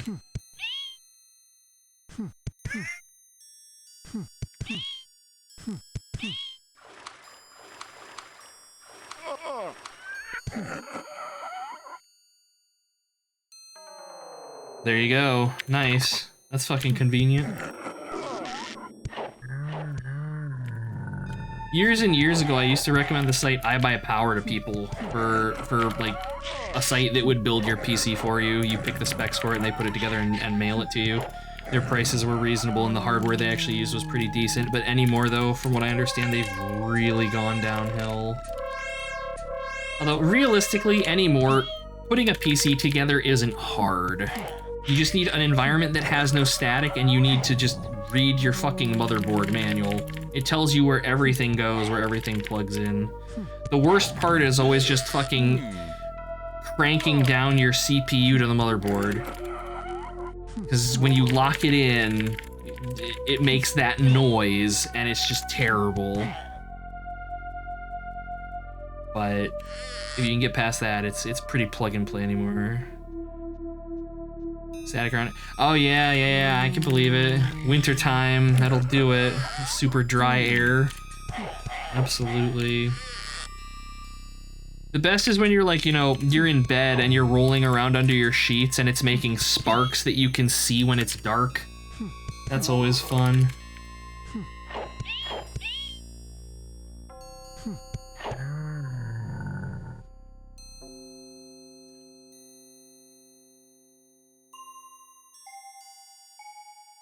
Rather spend the $50 to have somebody else build it for you. I totally respect that. Absolutely.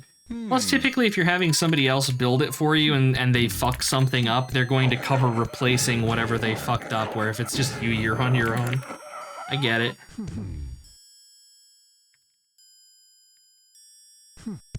Weighted blanket does it? Hell yeah, I'm glad I'm not alone. Yeah, I absolutely, if you have like a legit water cooling setup in your PC, I don't blame you for not wanting to set that up at all. I wouldn't want to do that. I have a water cooler on my CPU, but it's like an all-in-one unit. You just plug it in on top of the CPU and that's it. You have to attach the radiator to your case, but you don't have to worry about like actually filling it with fluid and all that shit. God, that would scare the hell out of me having to do that stuff. No, weighted blankets are fucking goated.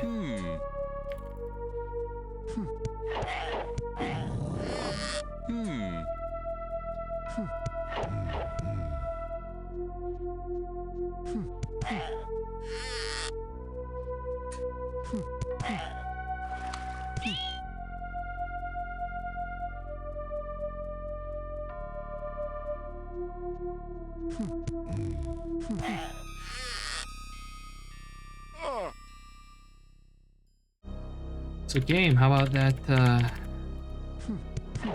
potion of learning? I'm tired, boss. I'm so tired. I'll probably go for like another hour before I gotta call it, because I started a little early tonight. I had hoped that this was not going to take this long. Good God.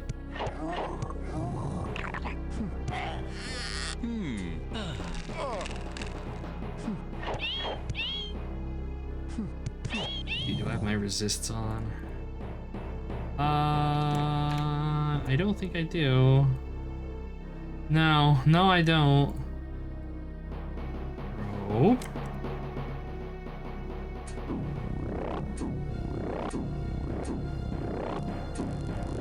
Oh. Here we go. I don't even, I don't know. I was gonna say, I don't even know if things have respawned down here, but they have. This level has just been so mean. I am legitimately afraid of wandering out into areas that I haven't already mapped. That was a pair of petrifiers.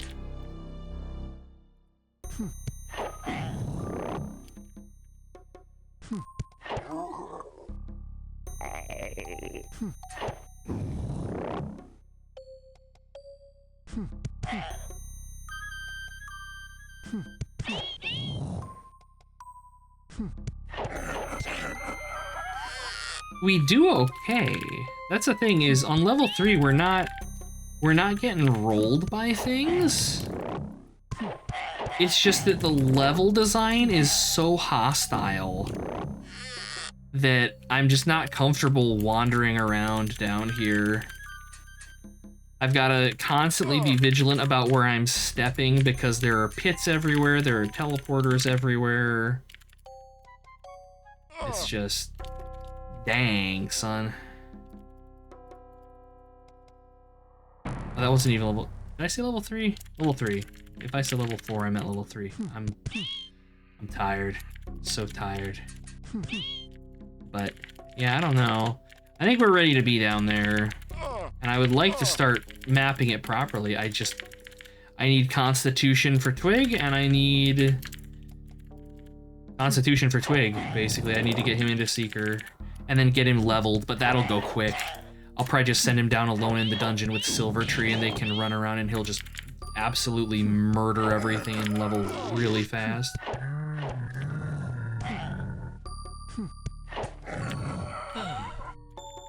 Pit.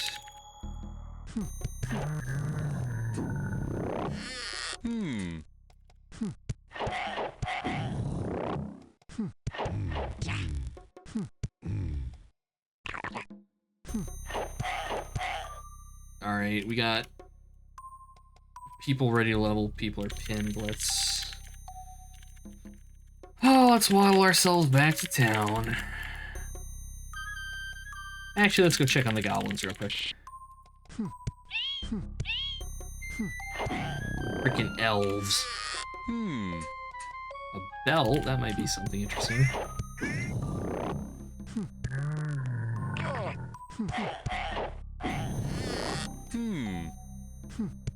Potion.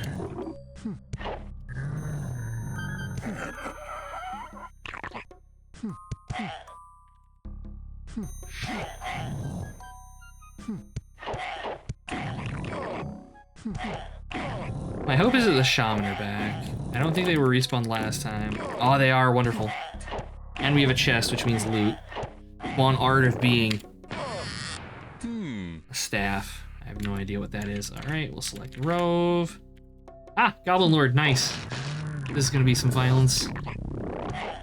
There we go. Bunch of money. 800k gold, and those are Twisted Bracers. That's like 3 kills on him in a row that we've gotten the Twisted Bracers. Not complaining. I just wish we had somebody that could actually use them, do some dragon charming. Although at this point there really aren't any dragons worth charming. Next level, or well, 4th level of the dungeon I think is when legit nasty stuff starts spawning dragon-wise. That's another potion of insight. 2 of them, so we've had 3 potions of insight this stream. I'm not happy about it. Not happy at all.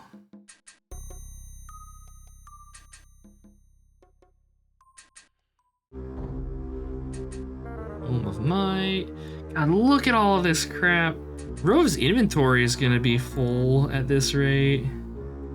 Like, honestly, here, I'm just gonna give Rove stuff that's not identified. And everything else will just vendor on the character.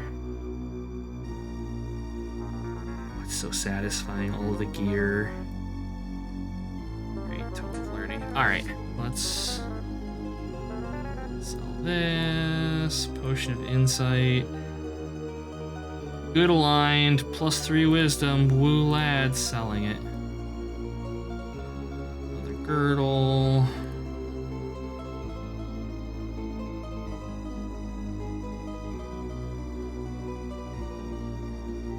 Dual ID consumables because they're worth decent change. It looks like glowing rocks aren't worth identifying anymore. I think we lose money on them.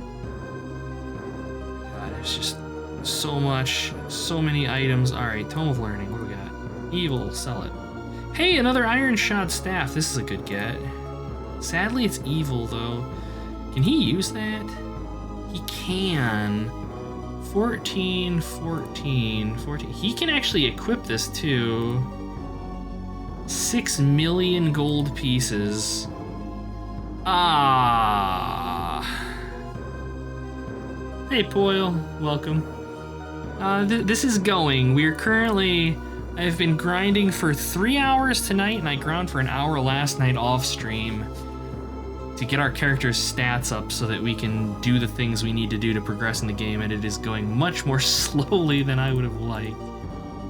I think we have another Iron Shot Staff in here somewhere. We sold one earlier. Yeah, and it's neutral. Still 5 million. Jesus. Is it? No, I'm not gonna bother. It's not worth upgrading for Rove. Because he does not fight. If Rove is fighting, shit's fucked. Twisted Bracers. Tome of Might, good aligned. I guess we'll just feed that to him.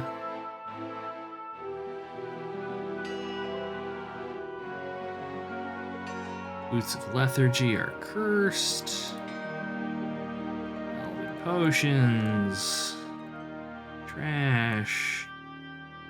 Trash. Trash. Trash. Dyed your hair super black and even with your crappy home dyeing, it looks fucking amazing. Hell yeah. Evil Staff reminds you of Staff Bro from The Messenger. The game was so fucking good.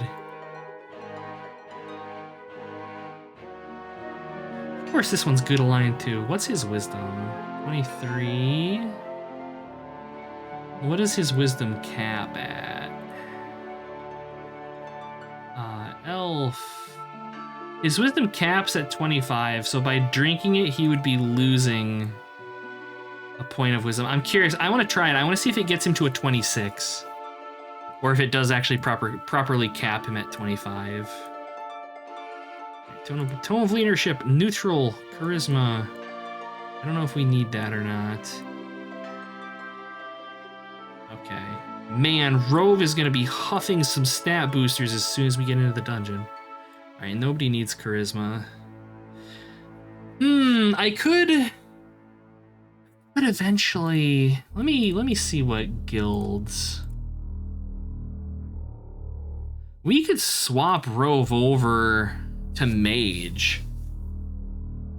And he would learn Charming Magic.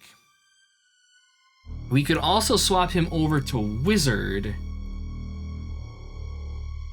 which to me is probably more likely, and Wizard... I think Wizards can do some teleportation magic. They're not as good at it as Seekers are, but it might be a good fucking interim. Let me see here. Spells. Movement. Can Wizards cast Detect? Yes. As a wizard, he'll be able to... Yeah.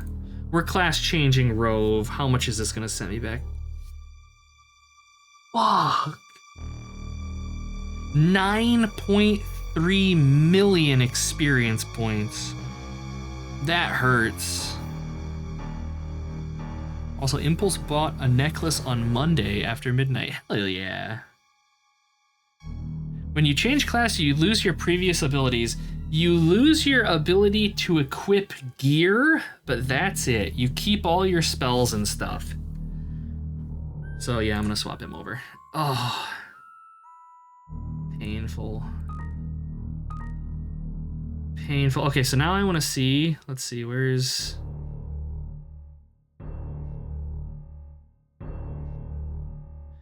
Sorcerer? Can he not go back to being a sorcerer now? Did they remove Elv's ability to be a sorcerer? Have I erred? Uh-oh. Let me check Silver Tree really quick. Okay, so she's got healer on it.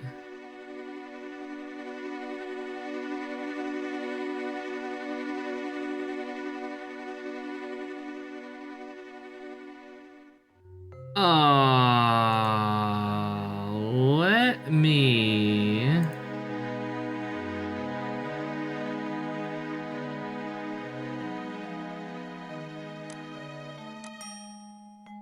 Let's see.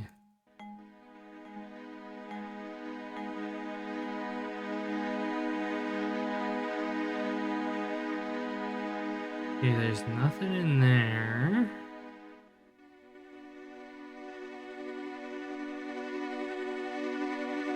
There is a character editor, so I suppose if need be, I can just swap him back with that, because elves can be sorcerers. But apparently the easy mode mod changed that, maybe?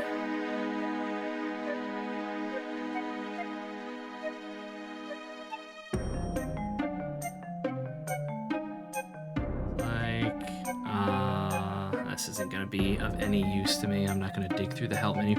All right, well, we're gonna level him as a wizard for a while because I want him to fucking be able to cast levitate and shit. We need levitate at the very least.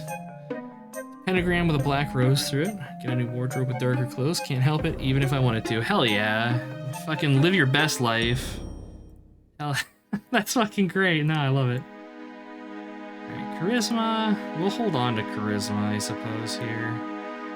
I don't know what spells he's going to be needing, but movement is going to be important. Okay, so let's level people. We can level. Okay, levelers have leveled. Now, go into the dungeon. Options. Defend. Defend. Okay. Alright, now we gotta do a lot of stat buffing here. Alright, so this Tome of Insight, is it gonna buff our wisdom here? Oh wait, no, he's not gonna be at a 25, he's only at a 24, and I can't do math apparently. Alright, Tome of Learning, that's intelligence, right? Yeah, I don't think he can actually use this. He shouldn't be able to use this, but he apparently can. Maybe they did dink around with a bunch of racial stat stuff. Oh, nothing happens. So his charisma's maxed. So it's wait, what? Oh, that was neutral. And I should have just sold it. I'm a dumbass. That's okay. Whatever. Dejanol sounds quite Tolkien. Yeah. The naming of this is very Tolkien-esque. Alright, let's get Rove a couple levels here. This should be brief.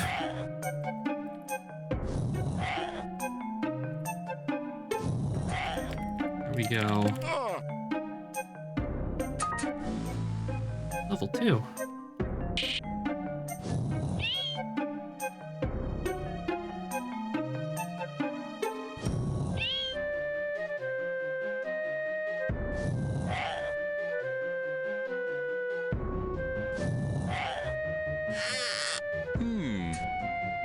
Scroll of Goron.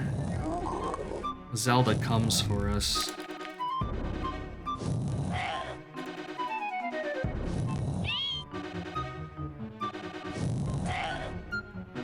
The sound effects are proper. Like this originally came out for Windows 3.1. So we're getting what we deserve.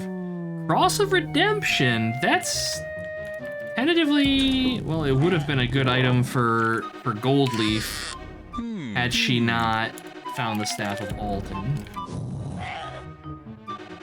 Zelda does what for us? Well, I mean, normally Zelda fights Ganon, but in this case, Zelda came for us.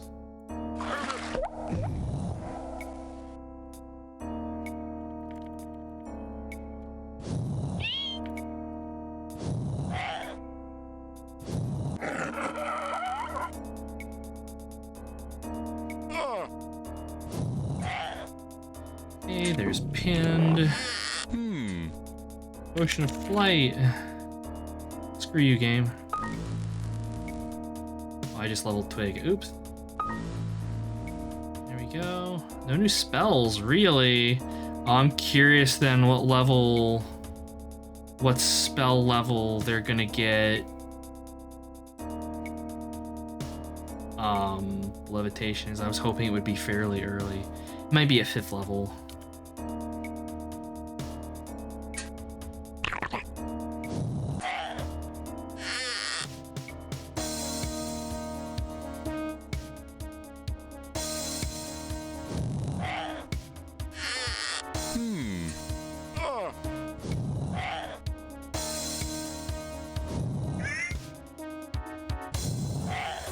Realistically, we can just zip down to level 2. There's no reason that we have to keep Rove on level 1 for this. It's just purely for proximity to town to be able to zip back really quick and actually gain the levels, because we're not allowed to store a bunch of them.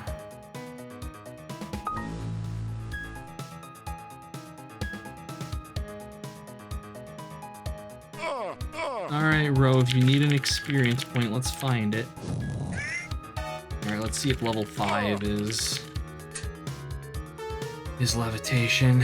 Because if it is, I want to cast it and just see how it works. What did we learn? Depth Perception and Feather Essence. Oh, thank God.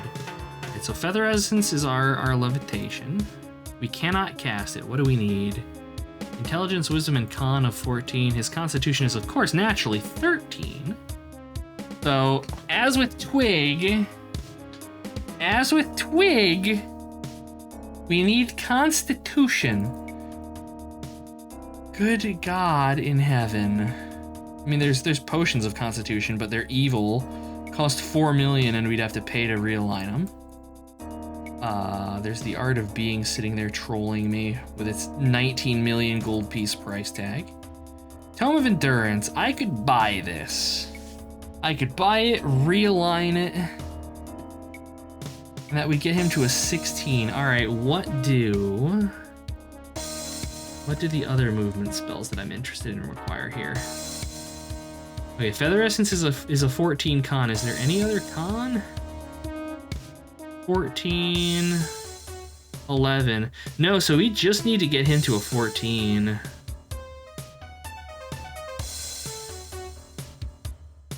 I want to just like dumpster a shitload of money just for the ability. Yeah, I fucking do.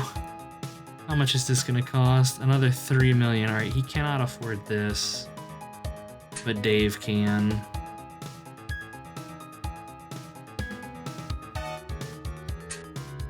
This game, holy shit.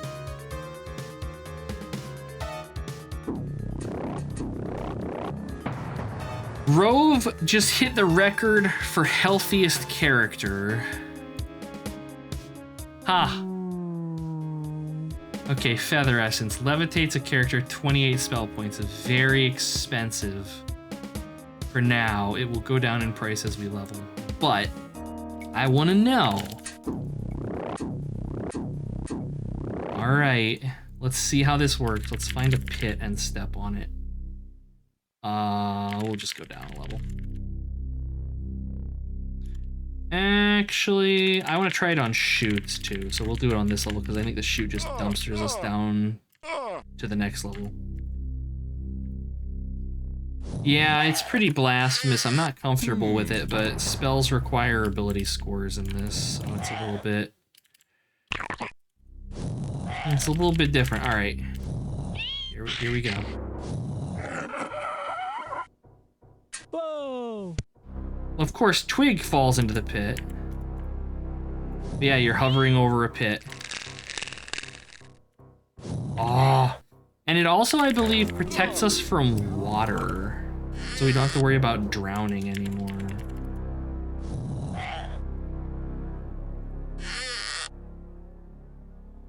And just leap over the pit, exactly.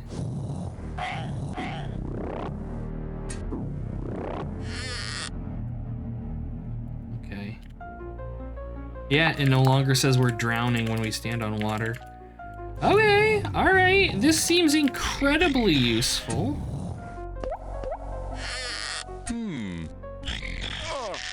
Rope's ready to level. Silver Tree is getting there.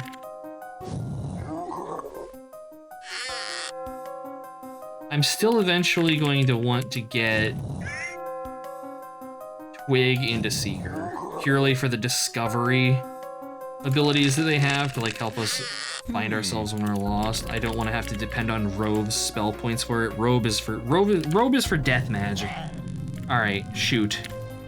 There is a shoot here. Select take to use. Oh. So good. We get to choose when we descend instead of being just gut punched into it for daring to explore the dungeon. Oh. So much better.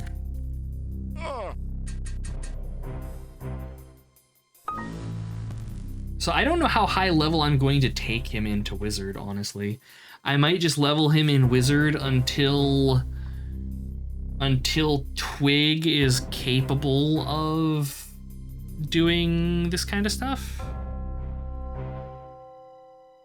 Let's see, Potion of Flight, nothing too interesting there. We do have a Tome of Lies. I do wonder if his intelligence is corked now because of the mod, or it maybe changed the maxes. I don't know. I'm not too worried. If we can just ignore stat maxes and just raise our stats infinitely, fuck it.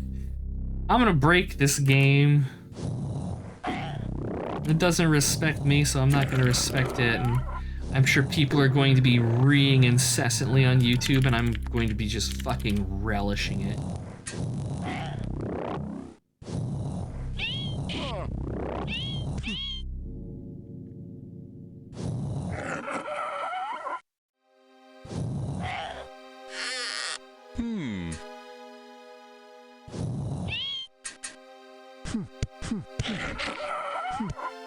Only Rove were capable of equipping some weapon. He's actually probably, now that I think about it, one of our most well-rounded for equipping weapons characters, honestly.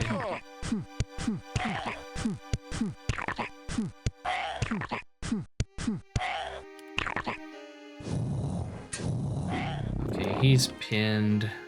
Leaf is ready to level. Wait a minute. Give. What you got? What's in the box? A cross.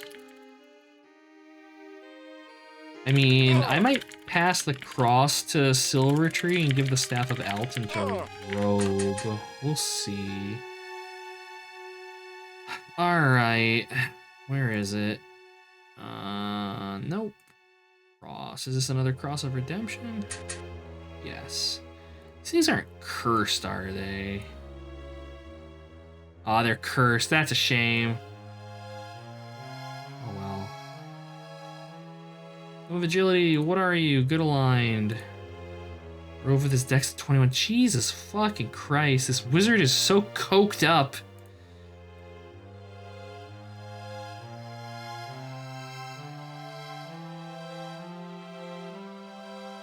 Alright, level.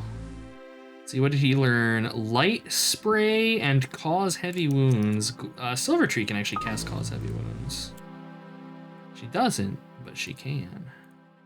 And he's pinned, so let's find something to violence. There we go. Back in again.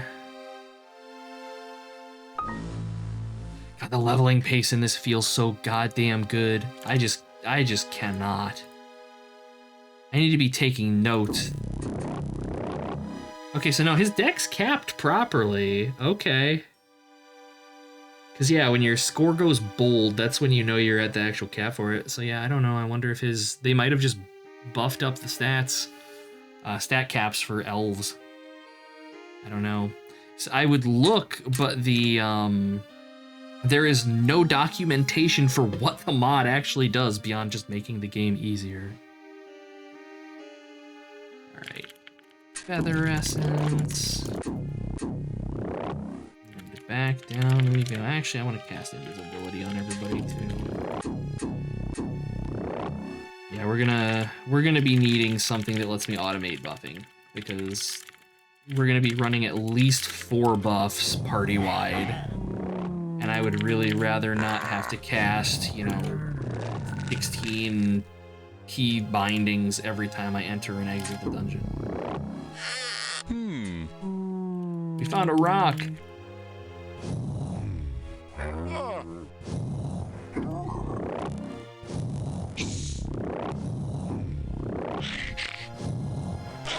Give me your experience points, little piggly wigglies.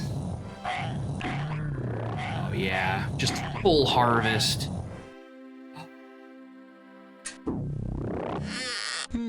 So much satisfaction. Oh, so fucking good. An artifact. That's interesting. What is that?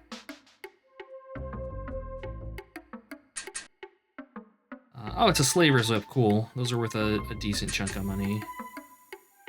Let's see, nothing I care about there. Nothing I care about there. All right. Rope's 1,500 away. Gold leaf is about 6 grand. Not too worried about her leveling. I'm just kind of padding her experience point totals a little bit, letting her throw spells at whatever Rove doesn't way go into oblivion.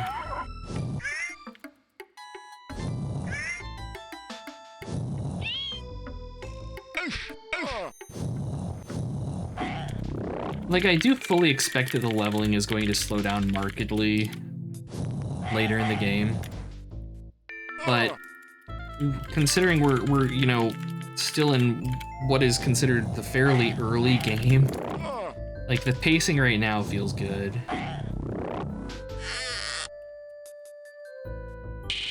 The only thing keeping me from having gotten deeper into the dungeon is basically just lack of preparation on my part with regards to stats. Tome of Endurance. Well, that's gonna be going to Twig.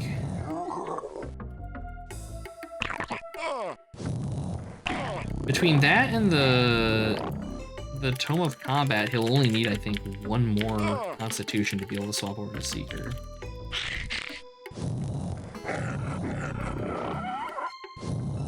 And we're gonna get to do this all over again. The only difference is he's gonna be in Seeker for a while. Like, I'm probably gonna keep Twig in Seeker until he's like level 50 or something, because I want his spell costs in it to get really low, and I'm not gonna bother swapping him off of it until he starts fucking up traps.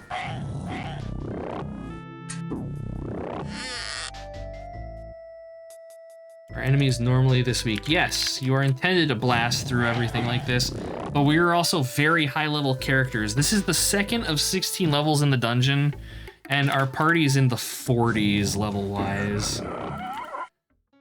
Like, if you want to watch me get my ass beat, I can go down like 2 levels. and this will change very rapidly. Like, even level 3, there are enemies on this level that will just hit you and you die because they petrify you.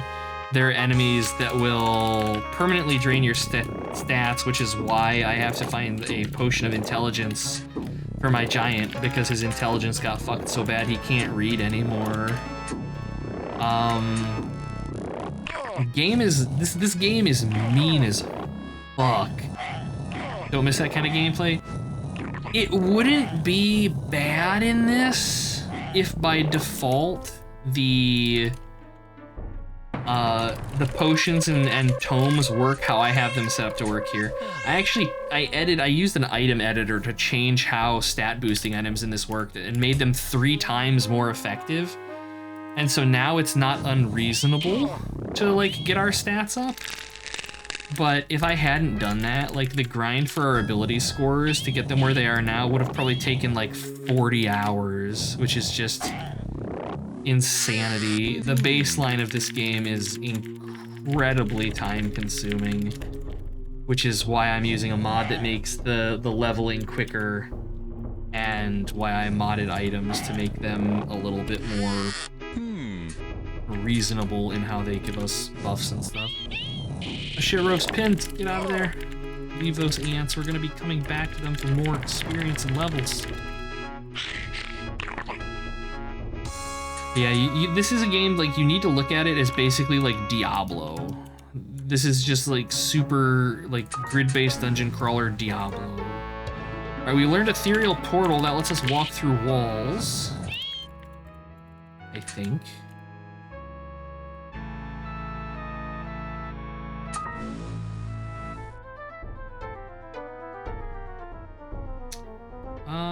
Movement. Ethereal, 74 spell points. Yeah, opens a door in a wall. So with Ethereal Portal, we can now walk through walls in the dungeon. It's pricey for now, but we can do it. And so the trick with this is like, where would be here? Let me go down a couple levels. Like, okay, so yeah, you know, there's a wall right here. We could teleport through to this and immediately get down to level 3. But then there's this like gray cell on the map right here. We don't know what's here. So before we teleport into the wall, what we do is we're going to come into movement and we're gonna cast Detect Rock. So the square ahead is rock. So if I cast Ethereal Portal right now and teleport into that, it will perma-kill my entire party. And there's ways to get them back, I think, but it requires you to have an incredibly high-level party to do that. So that's why you have to be careful with like teleportation magic and stuff in this. And why I will never hotkey these spells. They're always going to be very meticulously cast.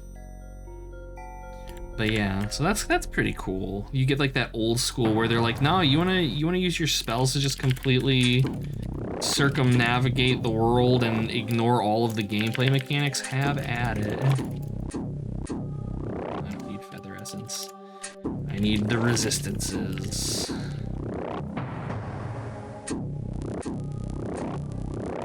There we go. Right, now that Rove has chewed through about half of his spell points on buffing us. That's the other reason I want Twig to be doing a lot of the spell casting, is so that he can kind of pull some of the spell point waste off of Rove, because I want Rove throwing death magic, not just blowing all of his spell points on buffs for everybody. Okay,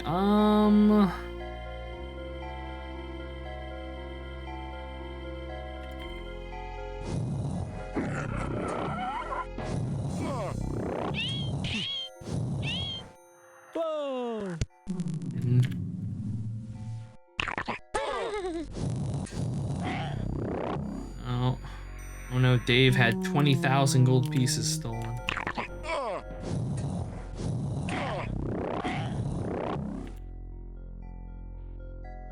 Okay, Silverleaf's ready to level.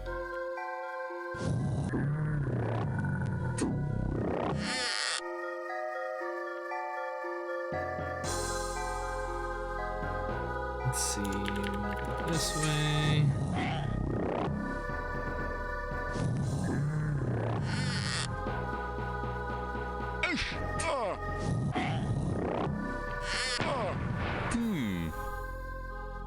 They found a dagger. What is that? I bet that's steel. Yes, another steel dagger. Hell yes. That's... Well, it's not as interesting to us as it would have been if we didn't already have a Wicked Blade. Wicked Blade's just a thief weapon. He was using, Twig was using a steel dagger previously, which is just kind of a good weapon for progression. But still, actually, I wonder if Rove could use that. 12, 15? Yeah, Rove can actually equip steel daggers. It's not identified, but this actually, he's using a bronze dagger. Yeah, we'll eventually want to equip him with one of those. We want to actually come this way. More ants, give me those sweet... Not only it's just a basic bitch steel dagger, but they're also, because you find them deeper in the dungeon, they let you fight, like... There's a sword in town that we can buy that costs 18 million gold pieces that dagger is better than. Purely because the sword, since you buy it in town, it can't hurt things with weapon resistance in the dungeon. But the dagger can because you find it deep in the dungeon. This game's got some weird mechanics. Oh, 44. Okay, do I care enough to ID shit? Yeah. What is this steel dagger? Is it good? It is! Hell yeah! Rove just got an upgrade. And the other thing is with daggers specifically, normally you have to hit level requirements to equip stuff. Like, for example, this Robe of Insight. He has to be a 10th level wizard, which he is now, so he can equip it. Previously, he couldn't. The padded armor, same thing. He has to be the level in the specific class to equip it, even if he could equip it previously. With daggers, though, specifically, you just have to meet the level requirement in any of the classes, and then even if you're first level, you can still equip it. So daggers are kind of like always your fallback weapon to make sure that you have like a baseline of offensive ability, even if you're, you know, leveling a new guild or whatever. Yes. Yes, daggers are very good. Later in, there are much better weapons, but daggers are, like, hyper-reliable. Home of Endurance, good aligned, Constitution, sure. But no.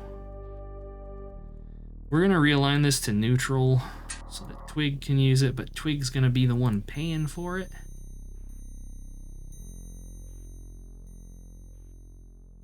There we go. All right, just go ahead and...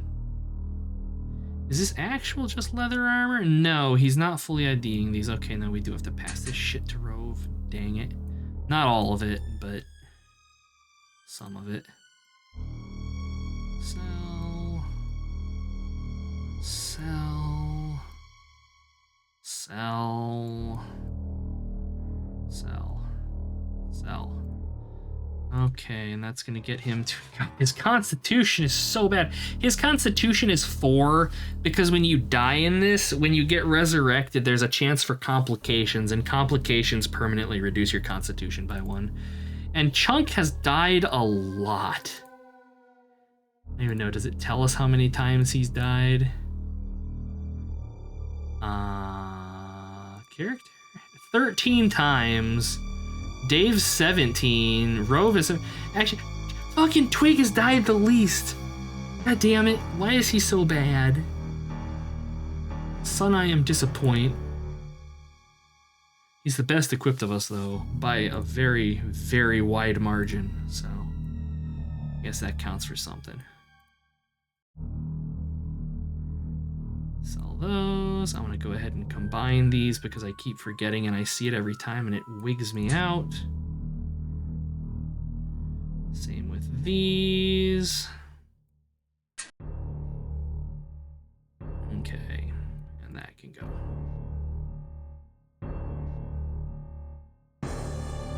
Alright, everybody deposit your money so that when we get ganked in the dungeon, nothing of value is lost. Alright, only 4 more Constitution to go and he can join the guild I've wanted to have him in for the last 5 hours of gameplay. Back down. Oh, but wait. But wait, we have to buff again.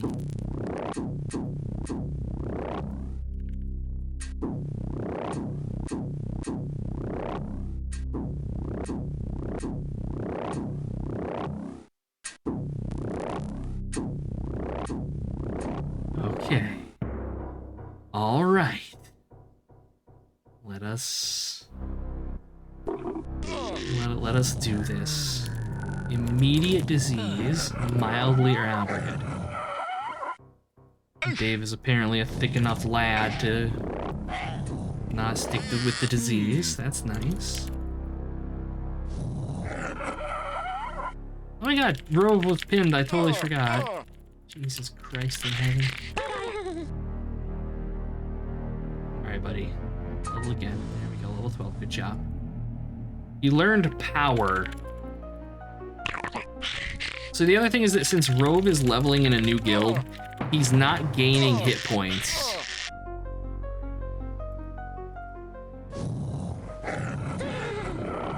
Not powerful yet, just power, yeah. Pretty much. I think power is a kill spell. It just like insta-gives enemies. Okay. It is irksome to me how often Levitate doesn't work. Oh wait, no, Levitate wouldn't work because we haven't recast it because I went back to town. God damn it. Hashtag blame Kibitz.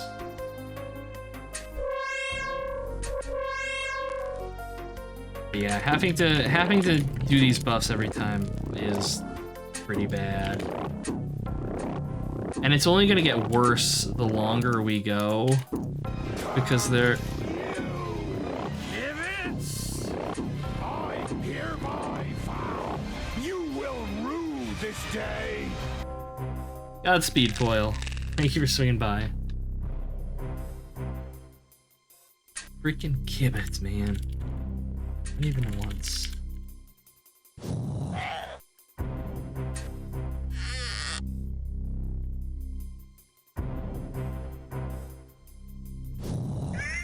I want to explore this like water hell area because it fucking sucks.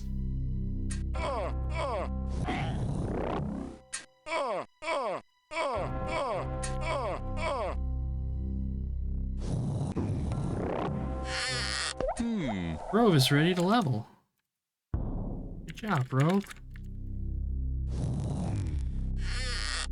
This is where, when my party got spread all over the level with a teleport spell, half of them ended. This area is, it's like fog and water and just bullshit and quicksand. Which steals your gear if you step on it. Because fuck you.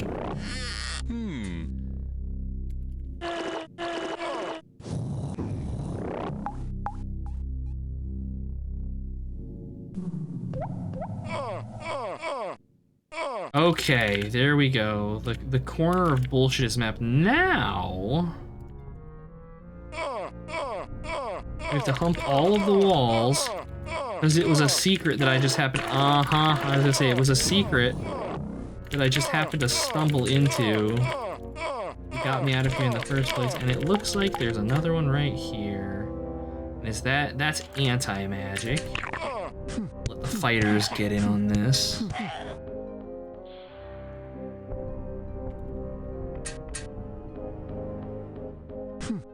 Those are stoners. I am terrified of teleporters. Because we bumped into teleporters on, I think it was on this level that teleported us to level 4.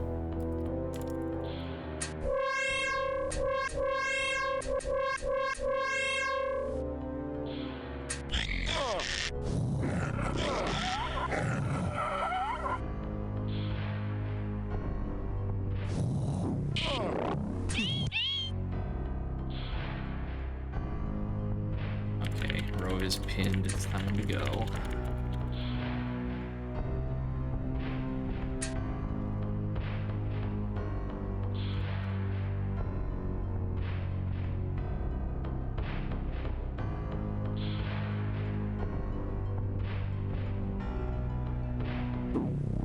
And there we go. We just teleported through a wall to shortcut our asses out of here.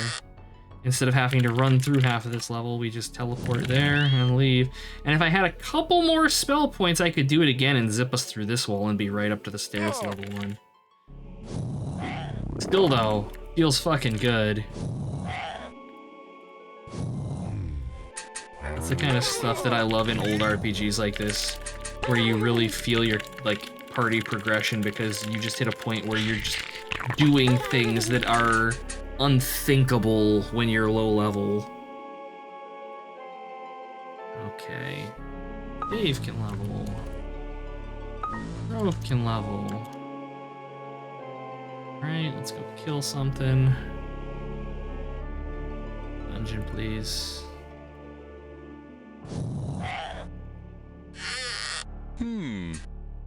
Right. Level 14 learns Draining Touch and Harm. Set the record for highest spell knowledge and power level. Okay. So one thing about this I haven't actually talked about. So we have the Guild Masters. There are items in this game called Guild Crests. And once your character level's higher than the Guild Master, you get a Guild Crest, and they typically do things for you based on your guild. Like, they'll give you stat bonuses for that guild, and some of them let you cast spells and shit.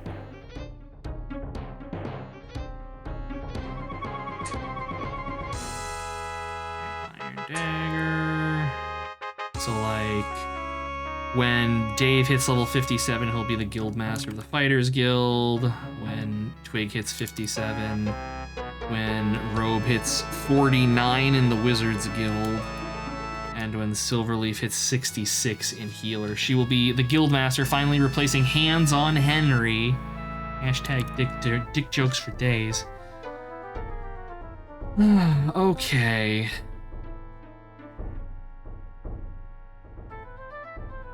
So we didn't really get many items there, even though we were dicking around on a much deeper level.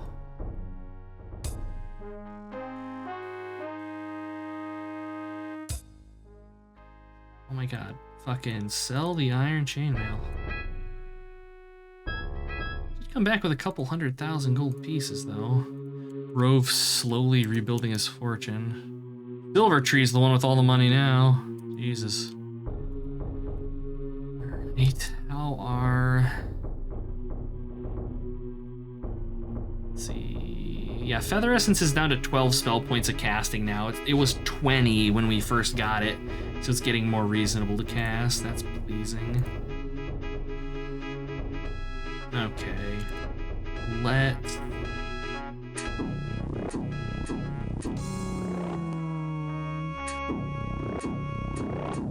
Let's do another clear on this level.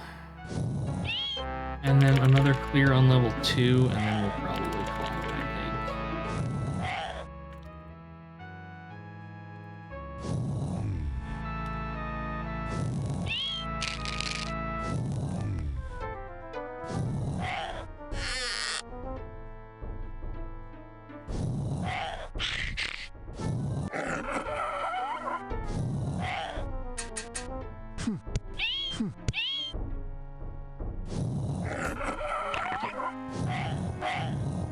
It's gonna finally give me that Warhammer.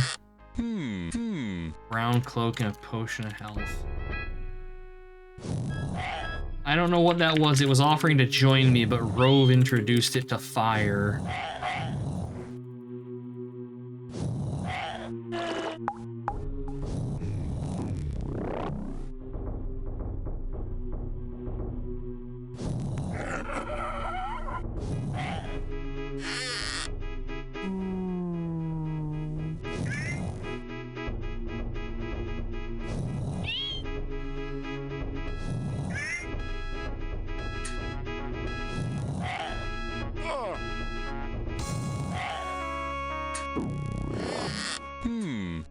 Dome of Agility.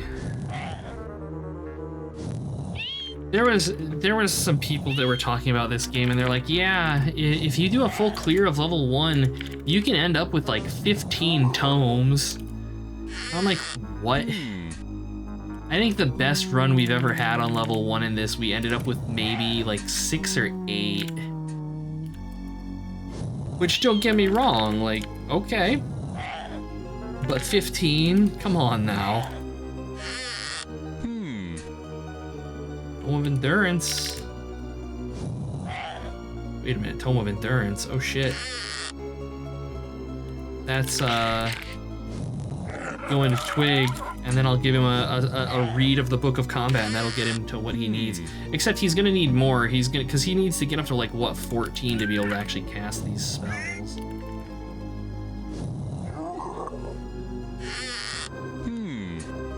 I will probably do more off-stream grinding. I say off-stream, like I record it and I'll be posting it when it goes up with all the VODs of this for people that want to see. But I'll probably do something to get Twig and Robe leveled up. Although I suppose I might also just swap Robe back to a sorcerer, figure out how to do that.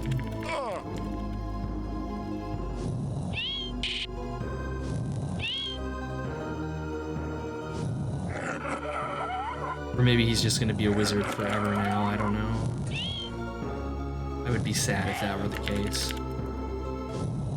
Auto level running. The problem with the auto leveler is it expects your parties like running around on dungeon level 14. It doesn't actually intelligently play the game. It's just a bunch of macros running, basically.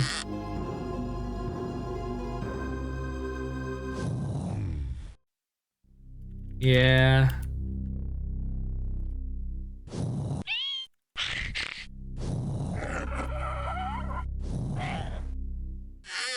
Sorry, Ela, you actually have to play the game. I thought you loved the grinding in old RPGs, man.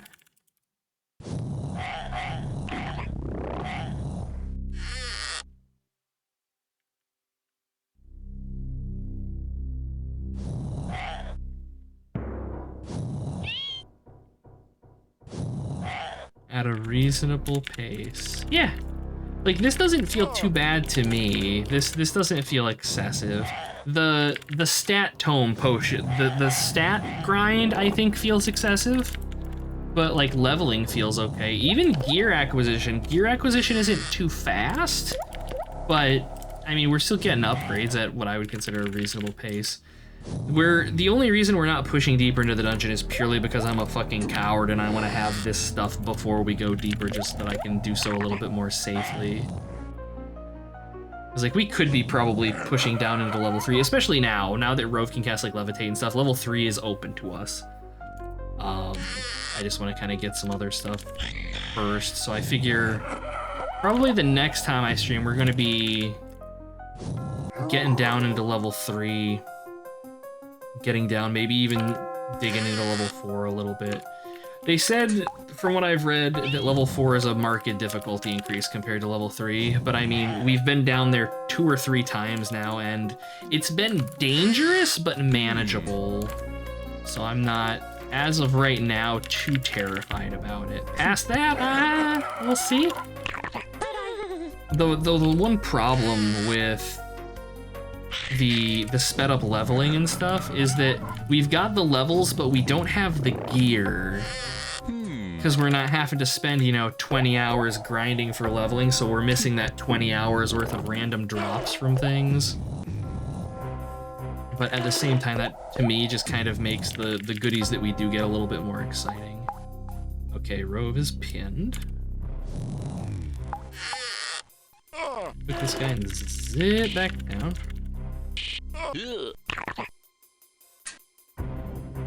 Okay, level.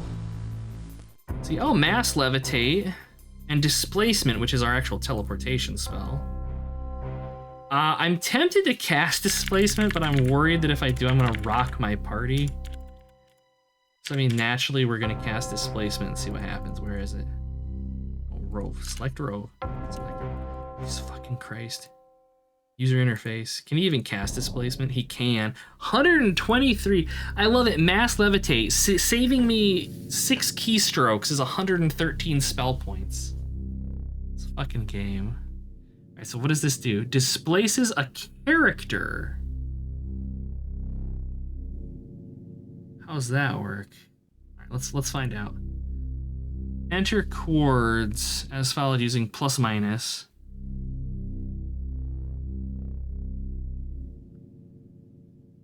Right forwards. So if I do 1, 1,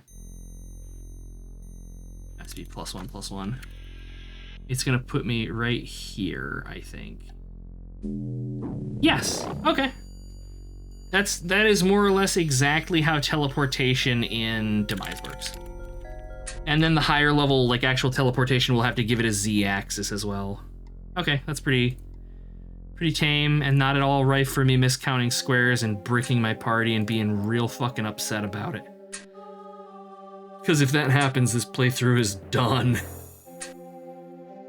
I also looked up whether or not random teleporters could teleport you into rock, and they cannot. Which I am thankful for. Alright, Tome of Endurance, am I gonna have to pay extra on you? Of course I am. Alright, Tome of... Oh, and it only has 2 charges, because fuck me. This goddamn game, I swear to God. Elven Potion. Tome of Agility. Evil, Vendor Trash. Sell.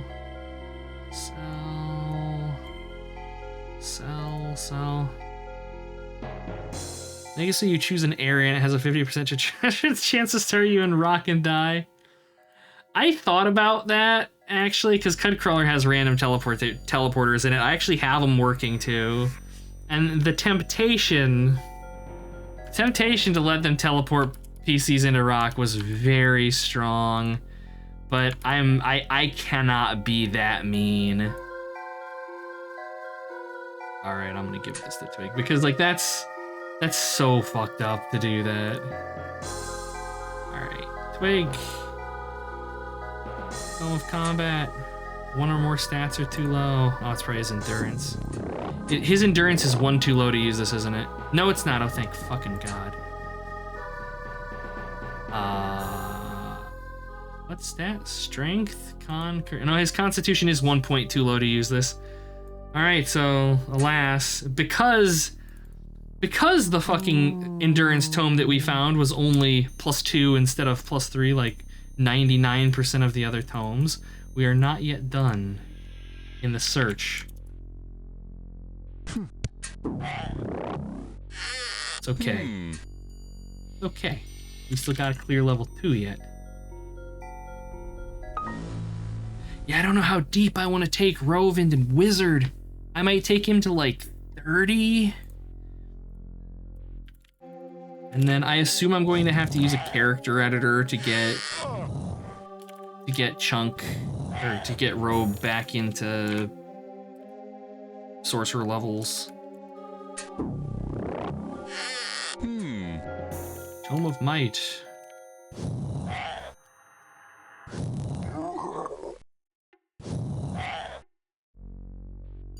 But I mean, at the same time, if I did something like rocking characters in dungeons in Cudcrawler, when your characters, if you have a total party kill, it just teleports you back to town anyways.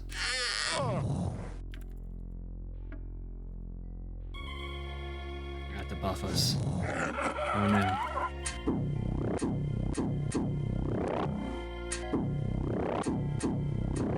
There we go.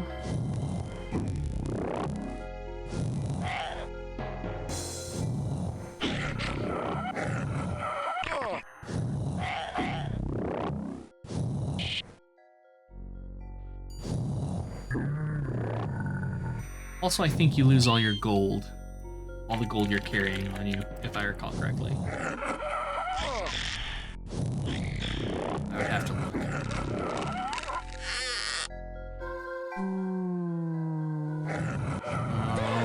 Those are gremlins, yeah.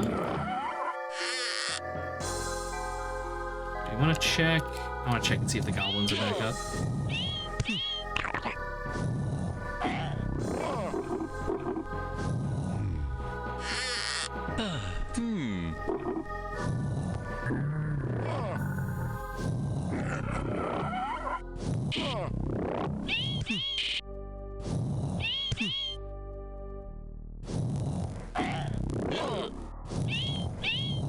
That sweet, sweet Ant XP. Just rolling around in it. Need to get more meta. If you teleport in a rock and die, some random adventure party digs that area and removes walls. It's the only way to uncover secret staircases to even deeper parts of the dungeon. Oh god. Force the player into using digging spells to find like how to progress in the game. Oh, that would be so shit. I love it.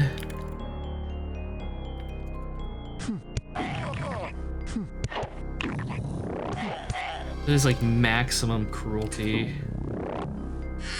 We found a cap. What? Cap of defense. Huh. Alright.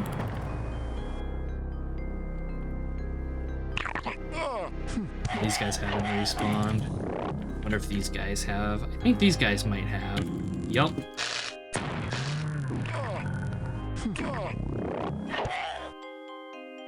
Right? Another set of twisted bracers. Hell yeah. And Silver Tree dinged off of that, and the robe is pinned again. Alright. Back to town again, then we'll resume clearing level 2. Like, this is something else that I like about the game, the layered monsters like that, where it's like that thing is there. It's not always there, but, you know, it's there probably like 90% of the time.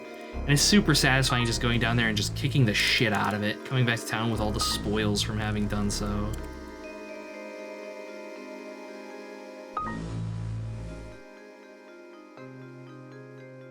Alright. And it's got like unique drops and stuff. Like there's so much that this game does right. It's just, you know, kind of bundled up with some real horse shit. Tool of Might, neutral, cap of defense. So what is this?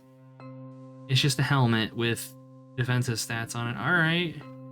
0.6, how's it compare to a padded leather cap? 0.6. Alright, it has extra shit on it though, maybe. Oh, it has protection on it. Okay. So that's additional defense on top of the 6. I don't know if that'll actually show on our stat page though.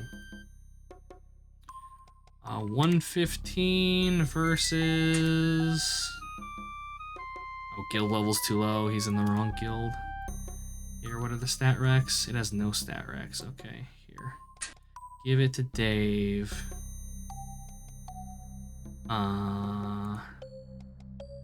Right, so theoretically he should gain 3 points of defense. He should go to 84. Yes, but he is protected, which I'm going to, for the time being, just kind of keep him with it. What does protected do? Protected is... It gives you extra defense based on, like, the spell level, but I have, like, no idea what the spell level of that thing is. So, who knows? He has more defense than is listed, though. I know that much. Oh, see, and this tome has 4 uses. I would have liked that elsewhere game. Fuck it, Twig gets it. Twig's actually turning into a pretty competent fighter, all things considered. Mostly because he can actually buff his stats up. Once Dave can actually start reading books, he's gonna be a freaking killing machine, but not there yet.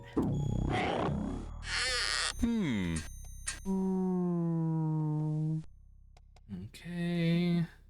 You need one more experience. Oh, seriously? I must have had Twig selected there. Wrong guy. There we go.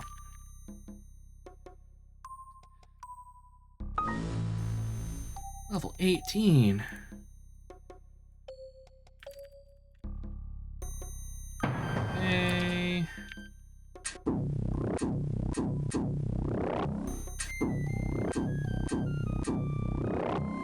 Alright, back to torch and shit.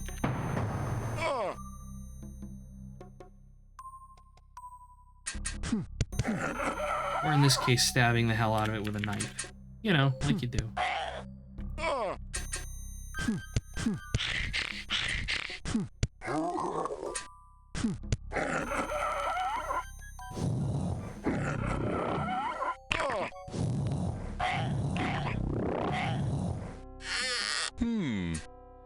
Ring of Despair.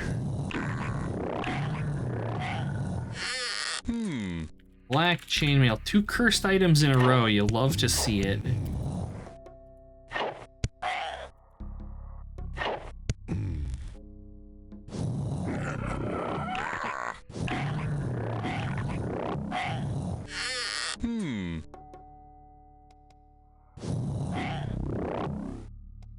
It's tame.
Another black chainmail, good lord.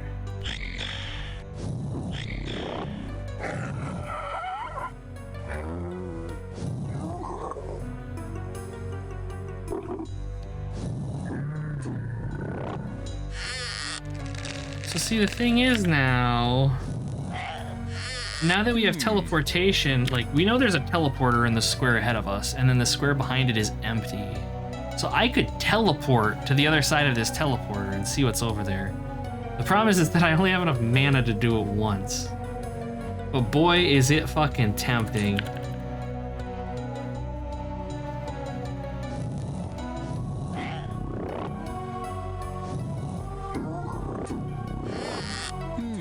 Oh, another Tome of Endurance, beautiful. All we needed. Now it's just Rove pinning. Oh, and this is gonna be a glorious mound of experience points. Oh, that was like 1,000 XP right there. More, actually. The horde enemies are just so satisfying to blast through.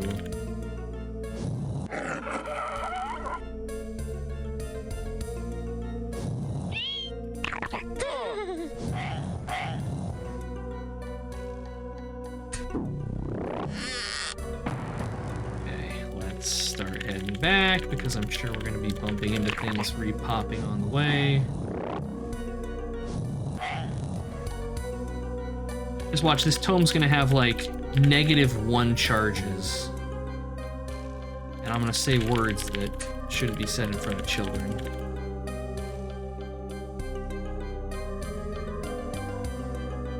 Alright, how are we looking? 300 XP.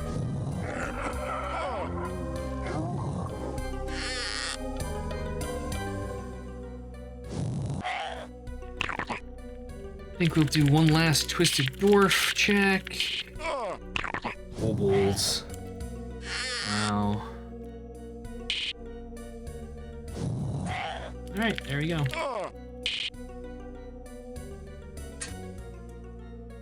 Okay, level done. And then that. Level done. Awesome. 20th level, I will take it. Nobody else is ready, of course. We didn't get too terribly much in there, but that Tome of Endurance is what we were looking for. We basically want to get Twig as much Constitution as possible. I think he needs like a 14 or a 16, whatever Robe's sitting at, to be not having to worry about spell casting. Then it'll just be shoring up his mental stats, which I'm honestly less worried about, because it seems like intelligence and constitution are like the rarest fucking things. All we get is strength, agility, and leadership.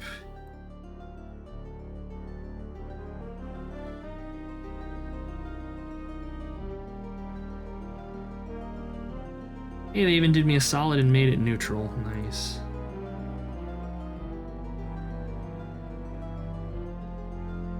Okay. Dungeon, twig. There we go. All right. The thing, well, I was gonna say the thing is though is that he's so close to 56 to beat the Guildmaster, but the guild crests, you can only equip them if you're in that guild, so I'm not too worried about it.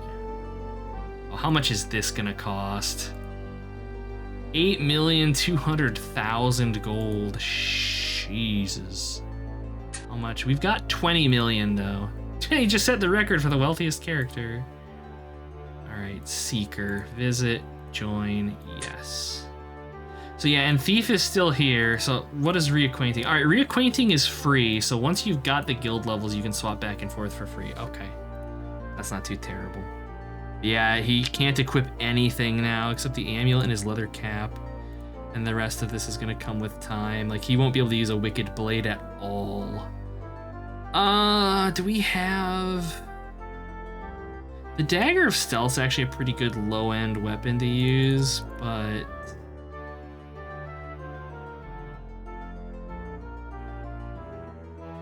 Might actually take... I'm gonna take this... Now it's good aligned. Shit.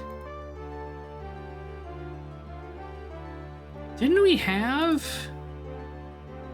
There's another steel dagger around here somewhere. Where is it? There it is. I know we have two of the fucking things. Here, you can use the steel dagger in the interim. Wicked blade can sit in here. Oh shit, I totally forgot he had these thieves' gloves. Oh, they're level 57. Less butthurt. Okay, there we go. So now Chunk is properly girded. I don't know what he's gonna need. Let's see, intelligence, wisdom 14. So he's gonna need wisdom. But that's okay. I'm sure I will find that in the guise of leveling in. What I'll probably do is level him and Robe together here. I'll get Robe to, like I said, probably 30, and then swap him back to Sorcerer, away with the character editor, which I'm actually gonna see. Here, let me exit. Yes. Okay. Unload. Options. I know there's a way. Yeah, I want to back up. Yes. Select. Yes. Okay. Okay. What that does is I think that if I break the game, we'll be able to unfuck things. Some Mordor edit. Mordor edit. Oh, the character editor actually isn't on here. Okay. Where was the other M2 editor? Characters? Here we go.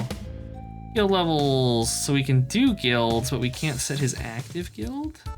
Status: alive in the city. Oof.